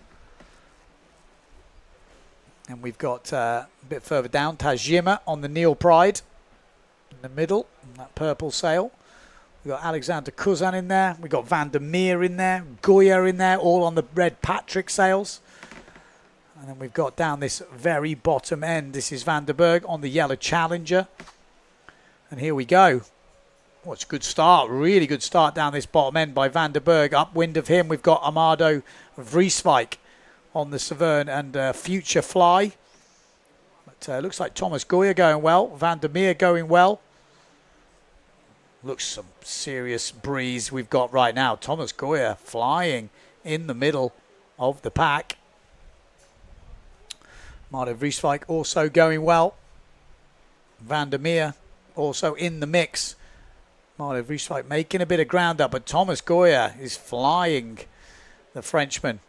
Brother of Nico Goya, obviously over in the Olympics at the moment.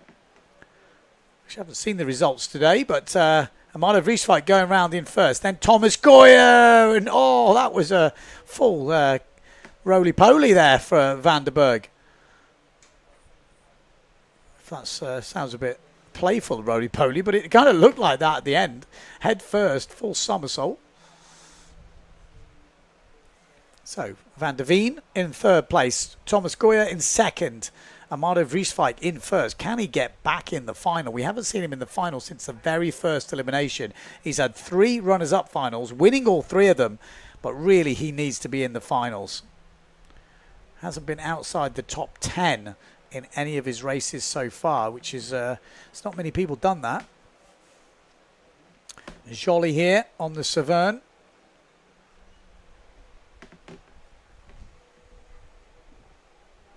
Yeah, we got Mortefon in this, who's only just kind of moved up into third place.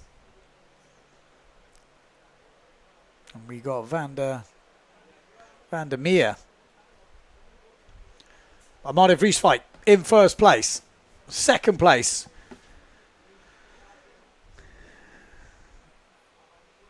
Well, we've got Mortefon in third. Van der Meer in fourth place. Joly in fifth. Obviously, Thomas Goya is the guy in second, but obviously the fight will be on for that fourth place. Looks like it's going to be between,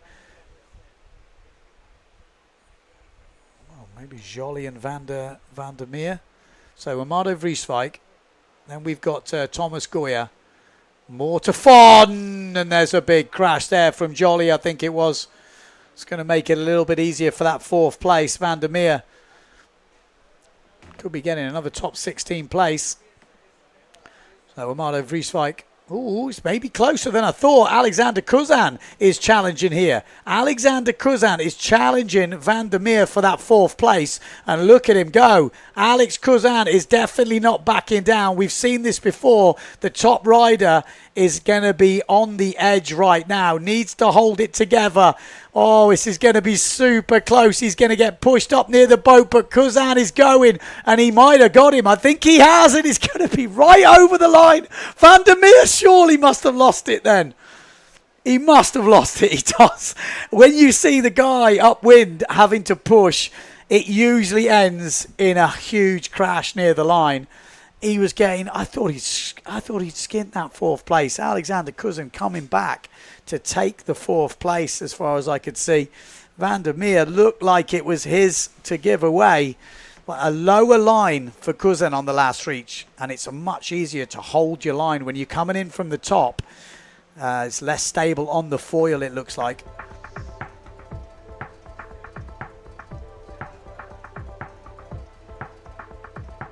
Here we go, recaps of the race.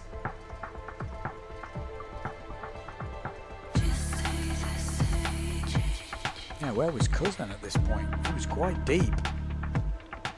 Yeah, very deep. Oh, that was bad. There's that somersault.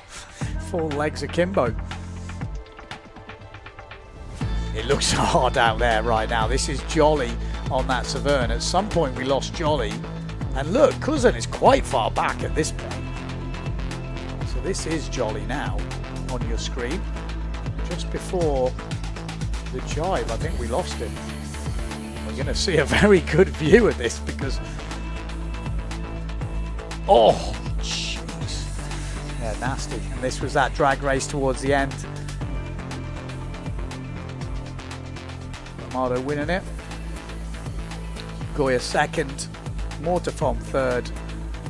And then Alexander Kuzan taking that fourth place. Van der Meer losing it just after the finish in fifth. There we go. There's the official results. French are pretty good, aren't they? But Amado Vrieswijk winning it. Goya, Mortefon, Kuzan.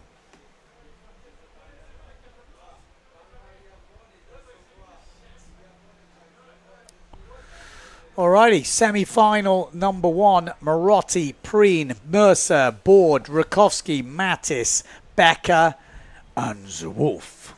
Das Wolf. Yeah. He's in it. The Wolf. Come on. Come on, the Wolf. Let's see if he can make his first. Oh, yeah, he's been in the winners' final, hasn't he? I was about to say his first ever winner final, but he actually made it earlier on the first day, if I remember rightly.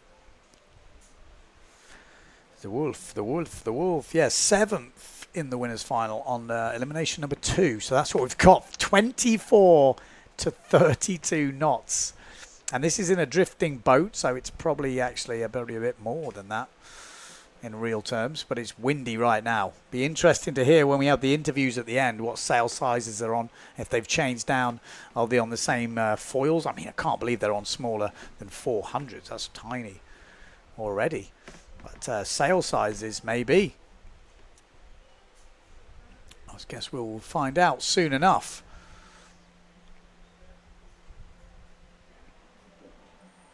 Right, first of the semi-finals coming up. Marotti, Preen, Mercer, Board, Rakowski, Mattis, Becker, Wolf. 3 Germans again. Not bad, 3 out of 8. Got a good chance. If you're a German, getting one of your boys through. Let's see, 5 seconds to go. Someone's pushing up that top end on the Severn. Is that Mercer? Good start. Solid. Good start down the bottom end from Maciek Rakowski as well. Good start from Becker. We've got Mercer up this top end. Mikko Preen looking solid. Mattis in the middle. The guy doesn't look big, but he's definitely got some speed. He's been challenging with all the top boys. Oh, there's bits of water flying. When you see bits of water flying on the foil, you know there's something coming. It means they're not steady, and Mattis has had a few touchdowns on this reach, and he touches down again. Oh, my life. I'm holding my breath here. I'm trying to talk and hold my breath. It doesn't work. So Nico Preen looking good out in the front, and it is going to be Nico Preen that goes round in first. Then Maciek Rakowski, then Marotti. Then we've got Mattis in 4th place. Neck and neck. Really close racing. Top 5 look really close. There's a little bit of a gap then to 6th place. But it is Mercer in 5th place at the moment. Mattis in 4th. Then we've got the 3 Neil Prides. Marotti, Preen, Rakowski now in the lead. So Maciek Rakowski goes round in first. Good jibe from Marotti. Not the best jibe from Preen. And Mattis is going to make some ground up here and maybe overtake the other two Pride riders on the inside, although Marotti did get a nice run down that bottom end. So out in the front, Maciek Rakowski, Mattis maybe up into second now. Then we've got Nico Preen, Marotti, and here come the other boys coming back. The Wolf is making up good ground on the top 4 riders. You've also got Becker in there as well. So the 2 Germans sitting in 5th and 6th at the moment. Any mistakes from the top 4, they are there ready to pounce. And the Wolf is definitely catching. Maciek Rakowski goes round in first. Then we've got Marotti, then Preen, then Mattis, then the Wolf, then Becker. Wow, I don't know how this one's going to go. The top 4 look quite clean away, but we have seen the Wolf and Becker make some magical comebacks. Is it too much to do now, though? It's closing in. The Wolf is closing in, and he's already going off on his own here. Downwind. He's trying to take that inside line. This is going to be a crazy jibe, and the Wolf has done it. Look at this from the Wolf. What a move from the Wolf, but Matt is coming in with speed. Oh, no. Oh, no, he timed it all wrong. Surely. Wow. There we go. That didn't look good. That didn't look good. I thought the Wolf had done what he needed to do then, but Maciek Rakowski stays out of trouble for the first time. He's out in the lead. We got Nico Preen, Marotti. We'll have to come back to that. Whoa. Oh, that was unlucky. That's what you get. You mess around some pretty big wins. There's some big gaps, but the boys are traveling at such speed. You can't just run it off. So Maciek Rakowski, Nico Preen, Marotti, the 3 Pride boys are through. And Becker does get that 4th spot. Staying out of trouble on that last mark. We're going to have another look at that. Hopefully they're okay. The Wolf is back on. Bad news for Mattis fans. Bad news for the Wolf fans. But yeah, he's definitely feeling that on his knee. I mean, he made a good move there. Mattis got pushed out. Again, we'll have a look at the replay just to kind of relive it. It happened so fast. But I thought there was a... Why, it's so difficult. You can't slow those things down.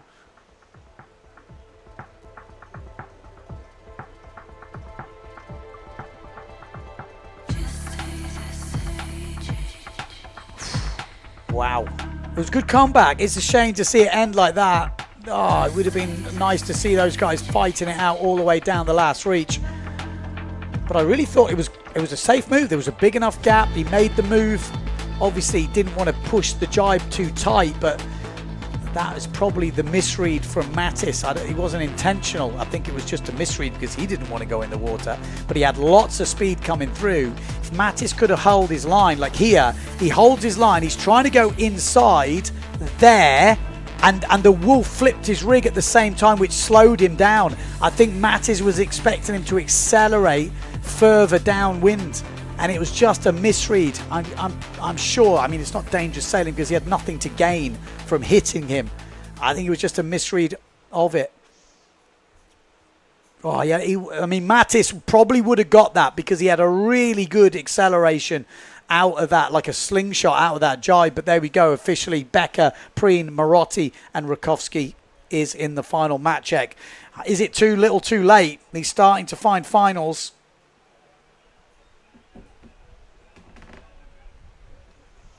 There we go. Second semi-final.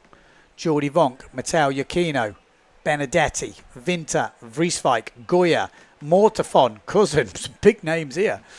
Big names, and all of them are sailing good at the moment. Are we going to see any upsets? Well, they can't all make it through. Only 4 riders will make it through to Elimination 5 winners final.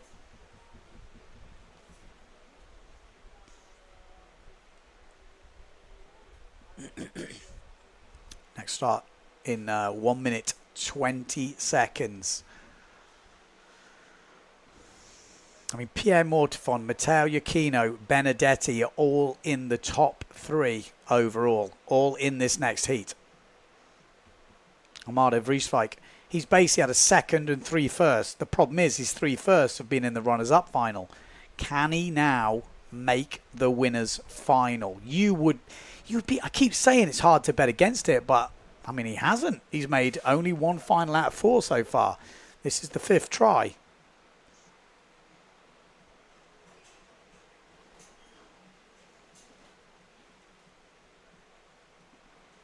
35 seconds to go. Vonk, Iachino, Benedetti, Vinter, Vrieswijk, Goya, Mortafon, Kuzan. Not easy to predict this one.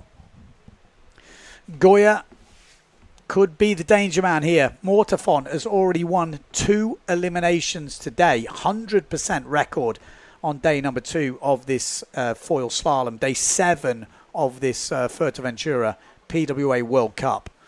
7 seconds on the clock. Here we go, coming into the start. Benedetti has got a 100% record of making every final. Look at the Patrick in the middle, flying. Is that Thomas Goya? I think it is. Good start. Or is it?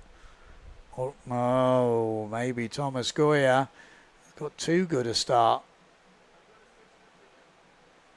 Oh, maybe it was Alexander Kuzan, actually. There was one of the Patricks in the middle of the line. Yeah, Goya. Looks to me like Thomas Goya. Ooh. Kuzan, close, but Thomas Goya is definitely going to be disqualified for being over the line early if someone is over. Sometimes they have checked it and actually no one's over. But if there is someone, Thomas was definitely sticking out.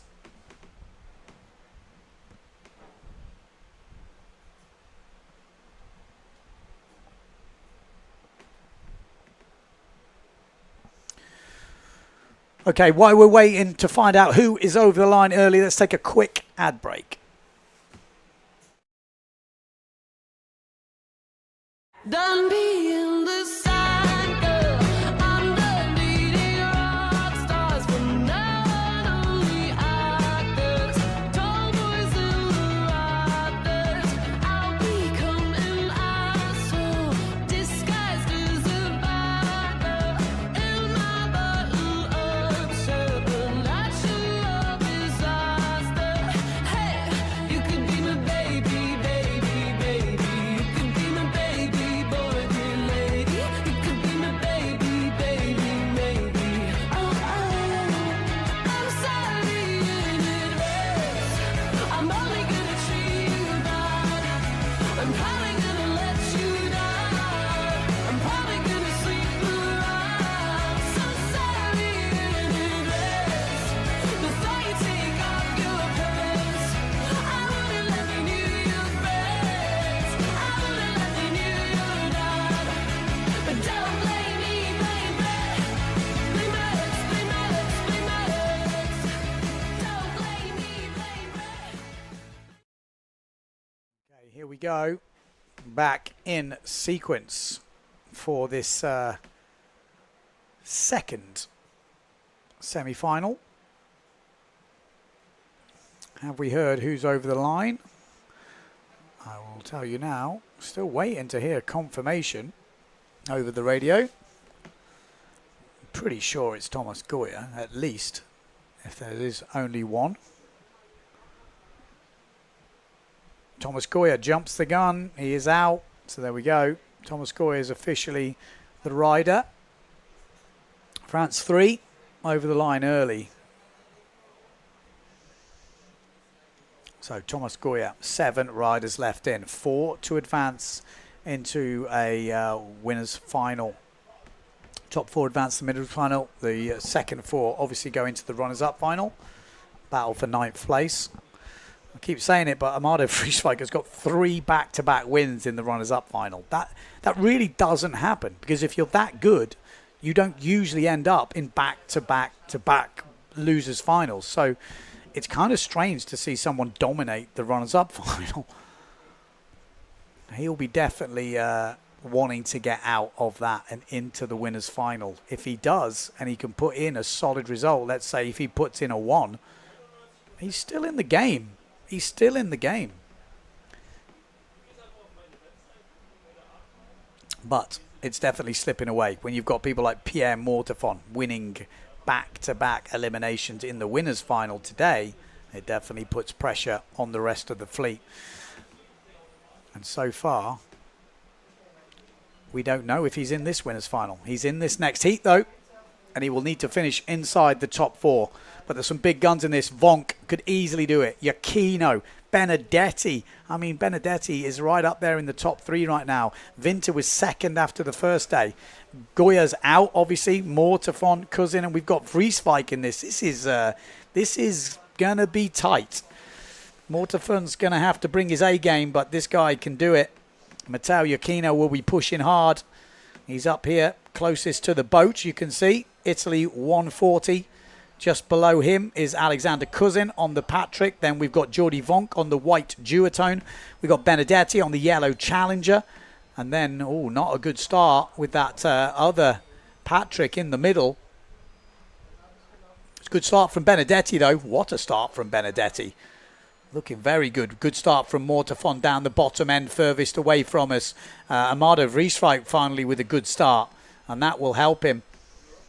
But this is looking like a formidable front 5 right now. We got Mortefon furthest away from us. Then we've got Amado Vrieswijk, then Benedetti, then Jordi Vonk, and then Matteo Iachino. 5 riders in that top 5, obviously. Only 4 will get through. Where are the other riders? They will come into shot any second now. But look at that. That is stacked up. And it's Mortefon that goes round in first. Benedetti on the inside. Then Amado Vrieswijk. Jordi Vonk. Followed by Matteo Iachino. And then Alexander Cousin. And Vonk's losing it a little bit on the exit of that jibe mark. And has opened the door for Matteo Iachino to move up into 4th place. So Matteo Iachino in 4th place. Amado Vrieswijk is absolutely flying up the top end. And he's going to go into 1st place here. He might have to go around the outside of the jibe mark because jibing from there is pretty difficult. You're relying on everyone else, and Benedetti just holds off the gas. Good move from Benedetti, I think, there. He could have just forced him out, but he decided to slow down, let Amado through, take the inside line. Good move from Benedetti. It's not over for Matteo Iachino here. Matteo Iachino in 4th place. You've got Jordi Vonk right behind him. Amado Vrieswijk drops back to 3rd. Mortefon still in 1st. Benedetti up into 2nd place now. So that back off on the jibe definitely helped Benedetti. He's racing super smart at the moment, the Italian. But it is Mortefon leading once again. Benedetti in 2nd. Then we've got Amado Vrieswijk. Then Matteo Iachino. Then Jordi Vonk. Then Alexander Cousin. Oh, and Jordi again. Hitting the water a little bit, letting the top 4 get away from him. He is the danger man in 5th place, but if he gives them too much room, when you've got people like Matteo Iachino in 4th, it's not going to be easy. The top 4 just need to keep it together now, and it would be an easy qualification for these guys. Benedetti on the inside of Amado Vrieswijk, and he gets a lovely jibe on the inside. Matteo Iachino, good jibe, touches down a little bit. Jordi Vonk comes in a little bit closer, but surely now it's Matteo Iachino's to lose as we come down this last mark, and Jordi's getting loose. Look at the wind coming through the course area right now. It is absolutely cranking, and you wouldn't put it past someone just ejecting on the reach with no pressure. It's difficult conditions out there. It's stormy. It's howling right now. But in the front, it's going to be Amado Vrieswijk, is it, who won it? Mortefon in 2nd, Benedetti in 3rd, and Matteo Iachino does take that 4th space, all getting into the final. No upsets. Jordi Vonk, Cousin, crossing the line, goes into the runners-up final. And Winter as well in that runners-up final. But all the big guns staying in. Jordi Vonk, obviously a big gun, missing out, but someone had to miss out. And Amado Vrieswijk finally making that final. There we go. Here's a recap of that start. Benedetti is definitely impressing me this year. He impressed me last year, actually, but he's kind of new to the scene, coming from IQ Foil.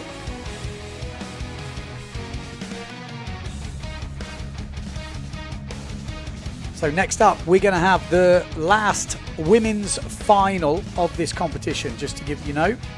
There'll be one final, and that'll be them for the day.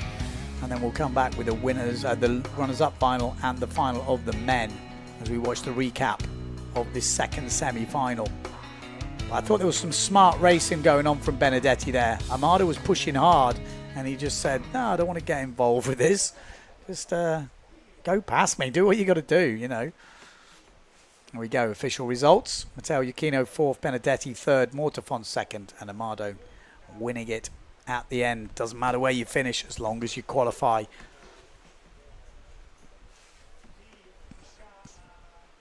And here we go. One more winners final for the women. Mortafon, Lemetier, Alabau, Engelman, Morris, Gibson, De Jong, Davigo, Van der Veen, Biaggiolini and Erkan. This is the current rankings of the women. Marion Mortafon still leading, super close at the top between her and Justine Lemetier. Blanca Alabau in 3rd. Engelman up to 4th now, the German. Started windsurfing 3 years ago. That is just insane. Morris in 5th place. Gibson in 6th. Bobby Lynn 7th. Obviously Davico 8th. Van der Veen 9th. Biaggiolini in 10th. And Erkan in 11th.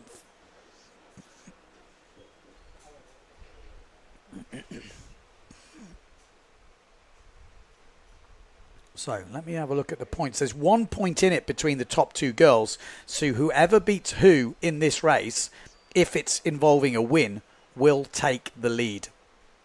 So if Lemetier wins this next one, she will go into the lead in the overall. It will be so close. I mean, that place earlier where I think it was Engelman took out to Lemetier on the last reach, or she didn't quite get that 2nd place.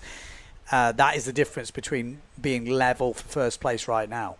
So super close. Can Engelman really take it to the rest of them? Could she get her first ever win on the PWA? She's shown some good skills. Or will the wind increasing favour some of the other riders? Maybe Blanca Alabau is going to have her time to shine. At the moment, she's not.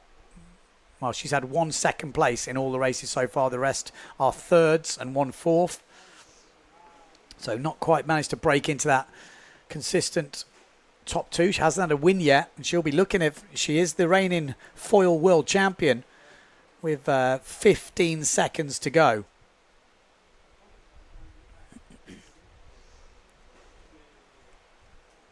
Looks windy there. Look at that big gust coming through the course area.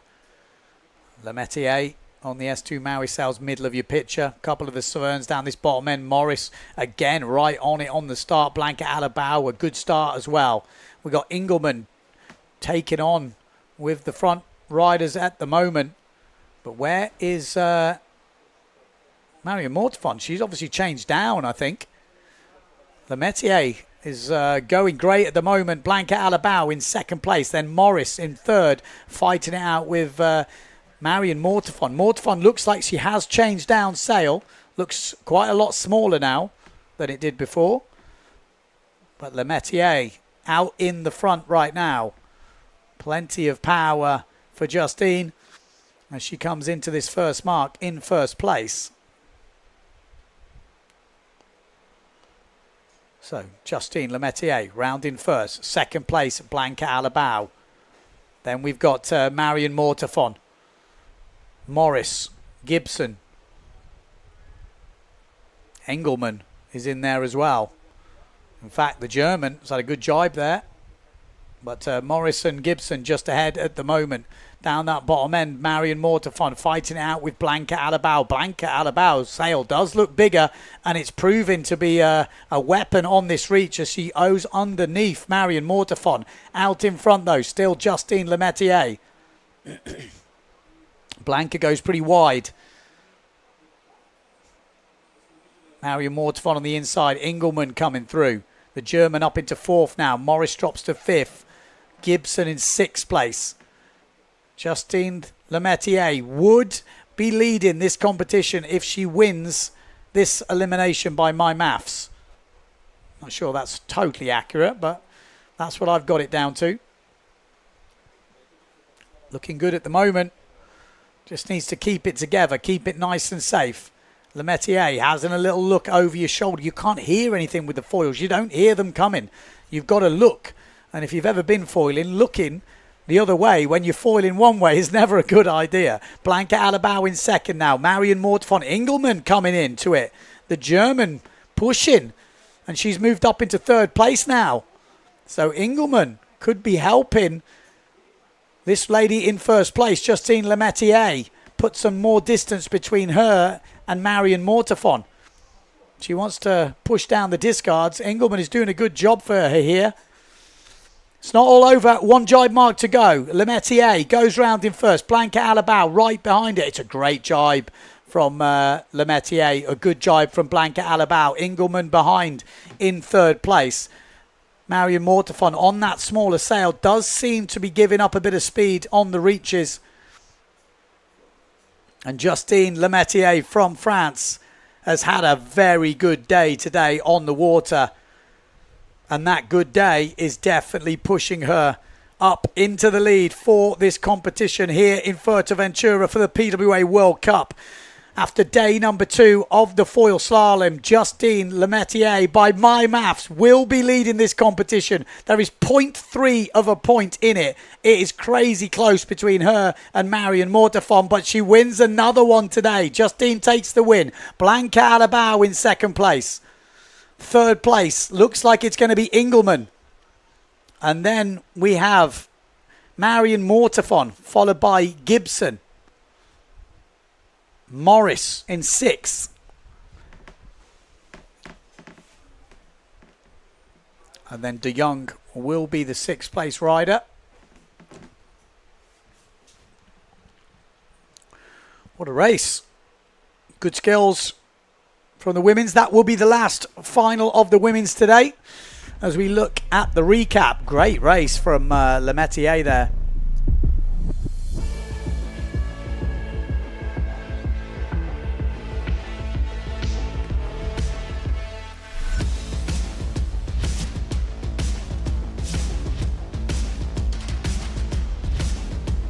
Could be the last we're seeing of foil slalom for the next couple of days. The forecast is good, so the concentration from now on should be on Slalom X. We've still got a losers final or runners up final of the men and winners final to go as we watch this recap of the last women's elimination. What a race from Justine Lemaitre. No mistakes from her. She has been on an absolute send today. Absolute on it. Since today, what she had? First, third, first, and a first. Wow.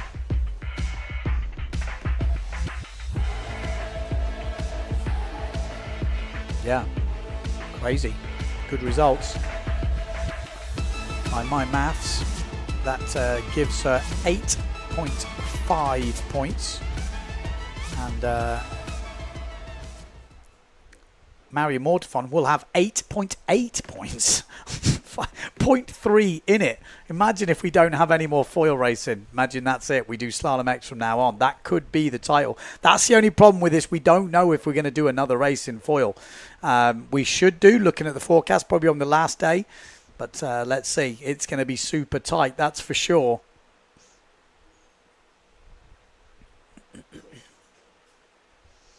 So here we go. Runners up final. Battis, Mercer, Board, Wolf, Vonk, Cousin, Winter and Goya.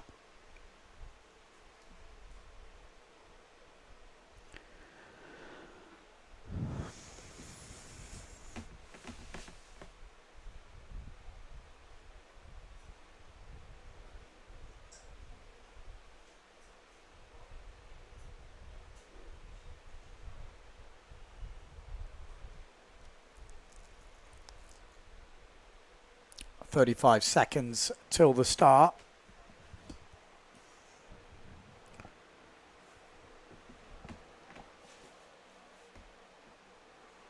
Look at that. Plenty of breeze coming down the course. Who's looking to do some damage? Winter is going to be counting this result. He wants to stay up there in the overalls. Needs a good result here probably.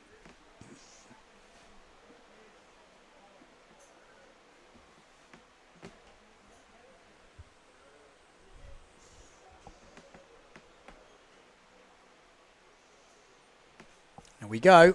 Good start. Got Jordi Vonk in this. Also we got in this Mattis by the looks of it. We've got the Wolf, obviously, after those two coming together. We've got Winter on the Patrick. We've got Cedric Board. And we got Thomas Goya down that bottom end. Look at the breeze coming in. I mean, it's proper windy right now. This is on the edge foil racing. Probably on some of their smaller gear, if not the smallest. Who knows? But Thomas Goya round in first. Mattis in second place. Then Vonk, Board. Oh, Mattis goes straight into the lead. Going really well in this stuff. Mattis challenging Mortifon in that last final. He probably would be in that final if he hadn't have found himself coming together with the Wolf on the last mark. He'll be upset. He was having a great day today.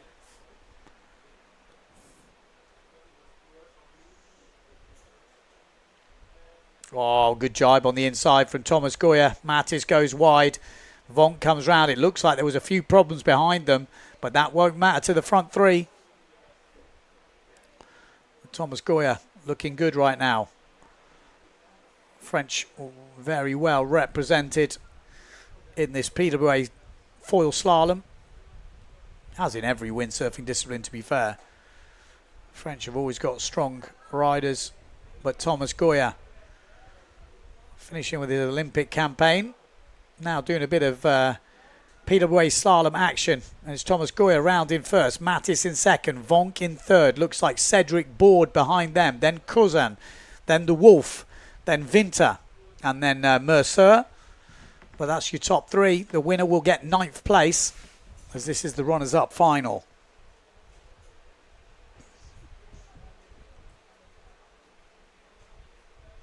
Oh, he's left a big gap, and Mattis has said, thank you very much.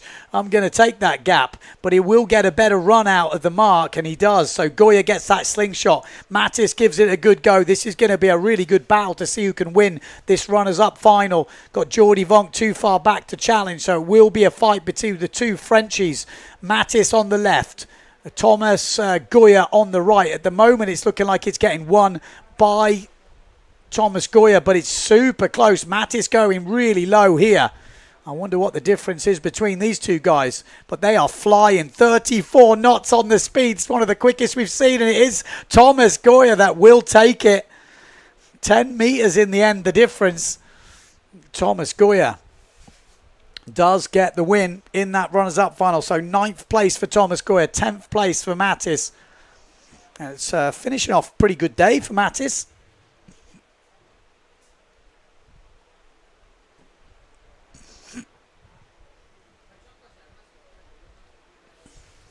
Someone's crashed over the line. That's Cedric Board, isn't it? All right. By my calculations, have we got one more heat left of the day? This is the last heat of the day. I'd imagine so. It's been a long day. Everyone is rating on the beach watching this final by the looks of it. I'm pretty sure Justine Lemaitre will be leading. Like I said, this is my maths. It's not official, but I'm sure it doesn't take a genius to work it out. But this is the recap of the runners-up final.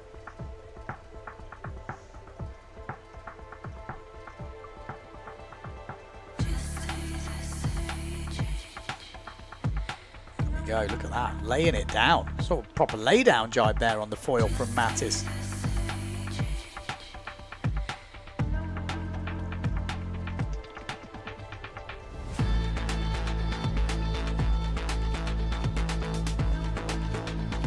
Any confusion, that is Thomas Goya, which is Nico's brother. Nico's obviously in Marseille doing the Olympics on the IQ foil.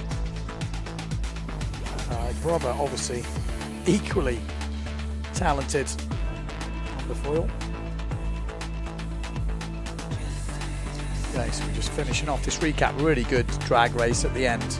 Thomas Goya managed to get ahead enough to relax that last little bit, but we're going straight down to the beach to get an interview with the leader, as far as I can work out, Justine Lemaitre. Justine, you're leading the event now. How does that feel? I don't know. That feels amazing. I'm happy about my day, so super happy. Talk us through your day really quick. Good racing, good speed, okay jibe, some good strategy. So yeah, that's good racing. I'm happy about what I did. Who's your favourite to win this last men's final? French power. Is Pierre more in it? I think so. Okay. French power, go Pierre. Awesome. Back to Ben in the studio. There we go. She seems pretty cruisy now. She's had a good day. But let's get on this final. Let's get it on. Elimination number 5. Who will be leading at the end of this? Pierre Mortefon at the moment sits on 6.4 points. Matteo Iuchino on 8.7. Benedetti on 8.7. And Marotti on 11 points. So it's super close at the moment. We have another minute to go until this start. So advantage Pierre Mortefon. If he was to win this final, he'd be leading after day number 2 of this foil slalom. Who's in it? We've got Maciej Rakowski. Again, nothing to lose in this one. Marotti, he's definitely going for the win here in Fuerteventura. Nico Preen is right back in it. He's started to get his racing together a bit now. Michel Becker needs to start getting back in it. He's been making a lot of finals so far. We've also got Matteo Iuchino, Benedetti in this. Amado Vrieswijk, could he get a win? He's been winning all the runners-up finals. Can he now win the winners' final? We're about to find out. Benedetti in the middle on the yellow sail. Looks like Maciej Rakowski is there. We got Marotti in the middle next to Amado Vrieswijk. Up this top end. Looks like Becker. Here we go. Good start by the looks of it. Oh, big crash. Big crash down that bottom end. Who was that who went down? Went down really hard. Was that Matteo Iuchino? We're about to find out. No, Matteo Iuchino is still in it. Amado Vrieswijk is still in it. I don't see Maciej Rakowski. He's further back. Benedetti is in this race. Mortefon is in it. Where's Marotti? I don't see Enrico Marotti. That is for sure. Nico Preen looking good. We got Benedetti down that far end leading this race at the moment on the yellow Challenger. Benedetti, what is he? He's an animal right now. So Benedetti round in first. Mortefon in second. Matteo Iuchino inside. Amado Vrieswijk and then Nico Preen. A bit further back we've got Maciej Rakowski. Becker looks like he's still in it on the Patrick. So it's still all to play for. Yeah, I think Enrico Marotti was the man that went down hard up that top end. Oh, he was looking so good in the overall. And Mortefon just pulling out of that fight with Amado Vrieswijk just to give himself some room. But it's Benedetti that goes round in first place. Amado in second. Then we've got Pierre Mortefon, followed by Iuchino, followed by Becker, followed by Nico Preen. What a race this is. Look how close it is. Benedetti, though, is absolutely flying at the front of this fleet. He is picking his own line. He is looking so, so good at the moment on the Challenger and FMX in second place. Future Fly and Severn for Amado Vrieswijk, still looking for that first win in a winner's final. Benedetti, though, look at the lead he's got. He just needs to keep it together. Benedetti, the Italian, round in first. Second place, Amado Vrieswijk. That looked a bit ropey. We missed it. And it is. We missed it on the screen, but it looked like he made a mistake there. And Matteo Iuchino is back in this into second place. Mortefon is in third. Amado is back up and running. He didn't go down, but there was definitely some sort of drop. At the front, though, no change. The Italian, Benedetti, is going to lead around the finishing mark. Same as Matteo Iuchino, the second Italian in second place. Benedetti cruises round. Look at the swell and chop on that outside mark. Mortefon looking good in third.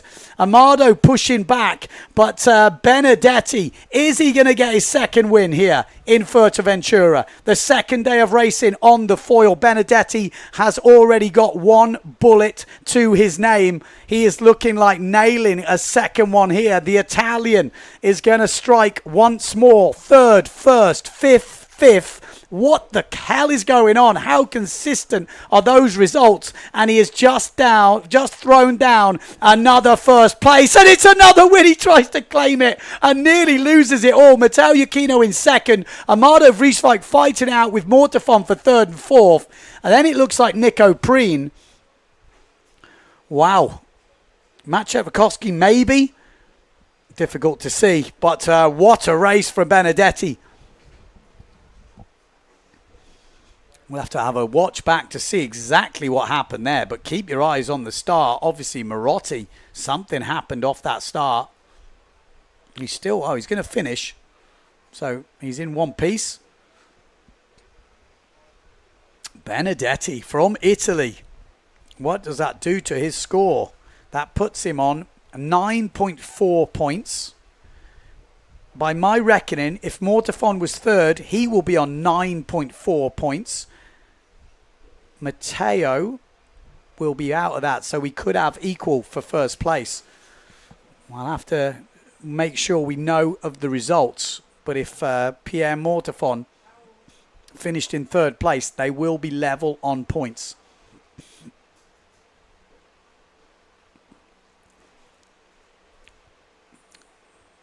Well, we're going to have a recap, obvious, of the racing. We're going to get official results through as soon as we can. But here we go. Oh, there. Wow, yeah, it looked like a fight match. Oh, no. Yeah, nothing to do with a fight. It was Marotti. How Matchek survived that? He just closed his eyes and hoped, I think. Benedetti leading all the way round, though. Mortafon in second. Matteo Iachino and Mardo there. What else happened? We had Nico Preen, we had Becker, Matchek. This was a move down that bottom end for Mortafon to give himself some space. Benedetti went round, Amado round. Mortafon still there. There was Matteo Iachino, Becker fighting it out. Becker was still in the... Here we go. Keep your eye on Amado here. Yeah, just loses it. Mortafon had to duck underneath him. It opened the door for Matteo Iachino to come through.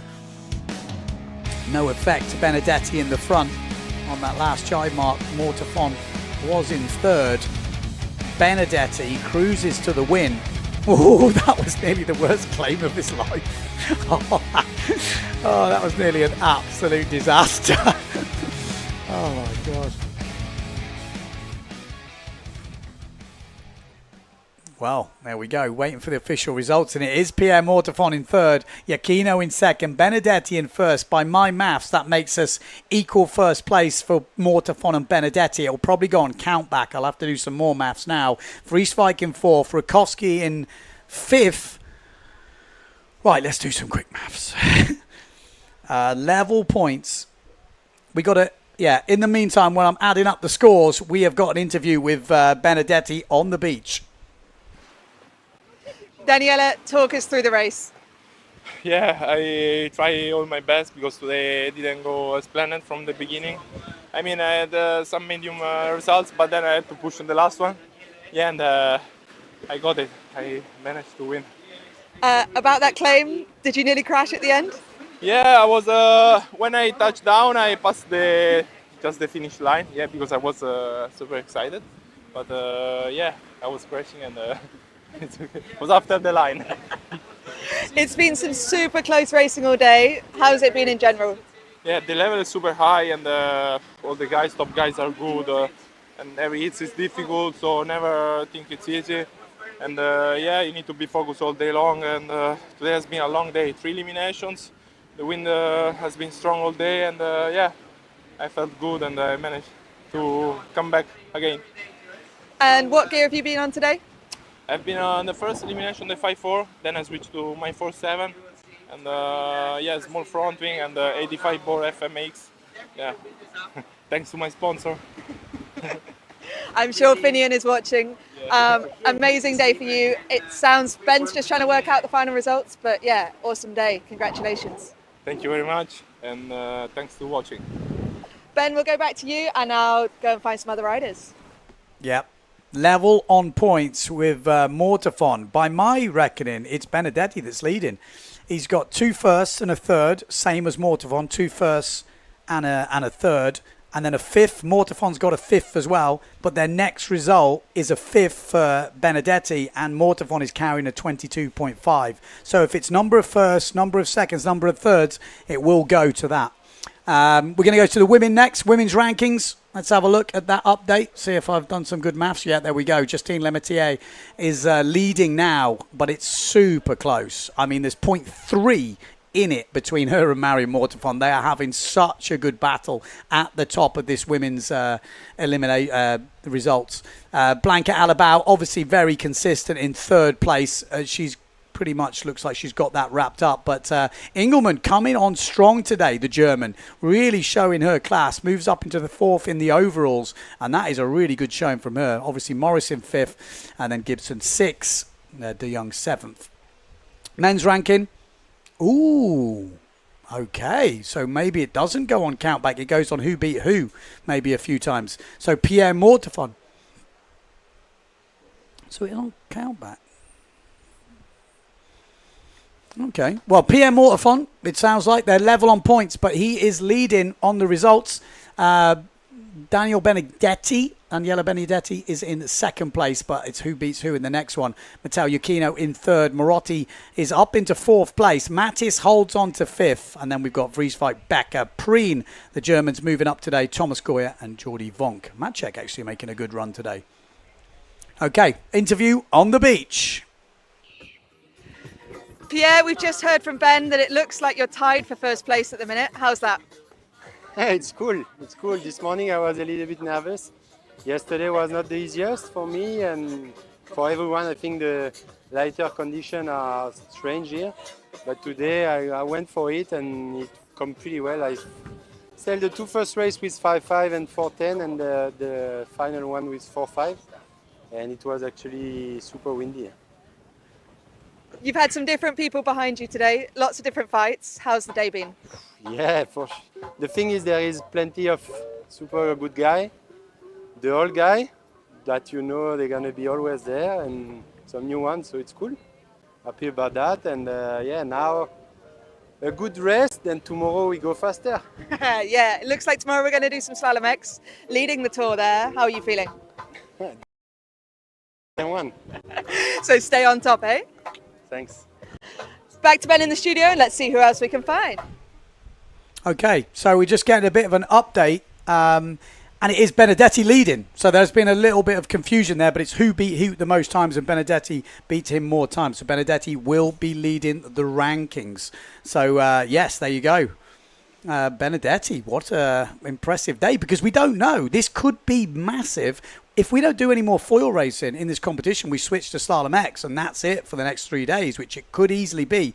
This could be the result. So it's massive right now. You know, Justine Lemaitre leading by 0.3. It doesn't matter. If we don't do any more foil races, I have a feeling we'll be doing at least, what would be nice is one more foil race to end the whole competition. That would be classic on the last day to finish up with a bit of Slalom X thrown in.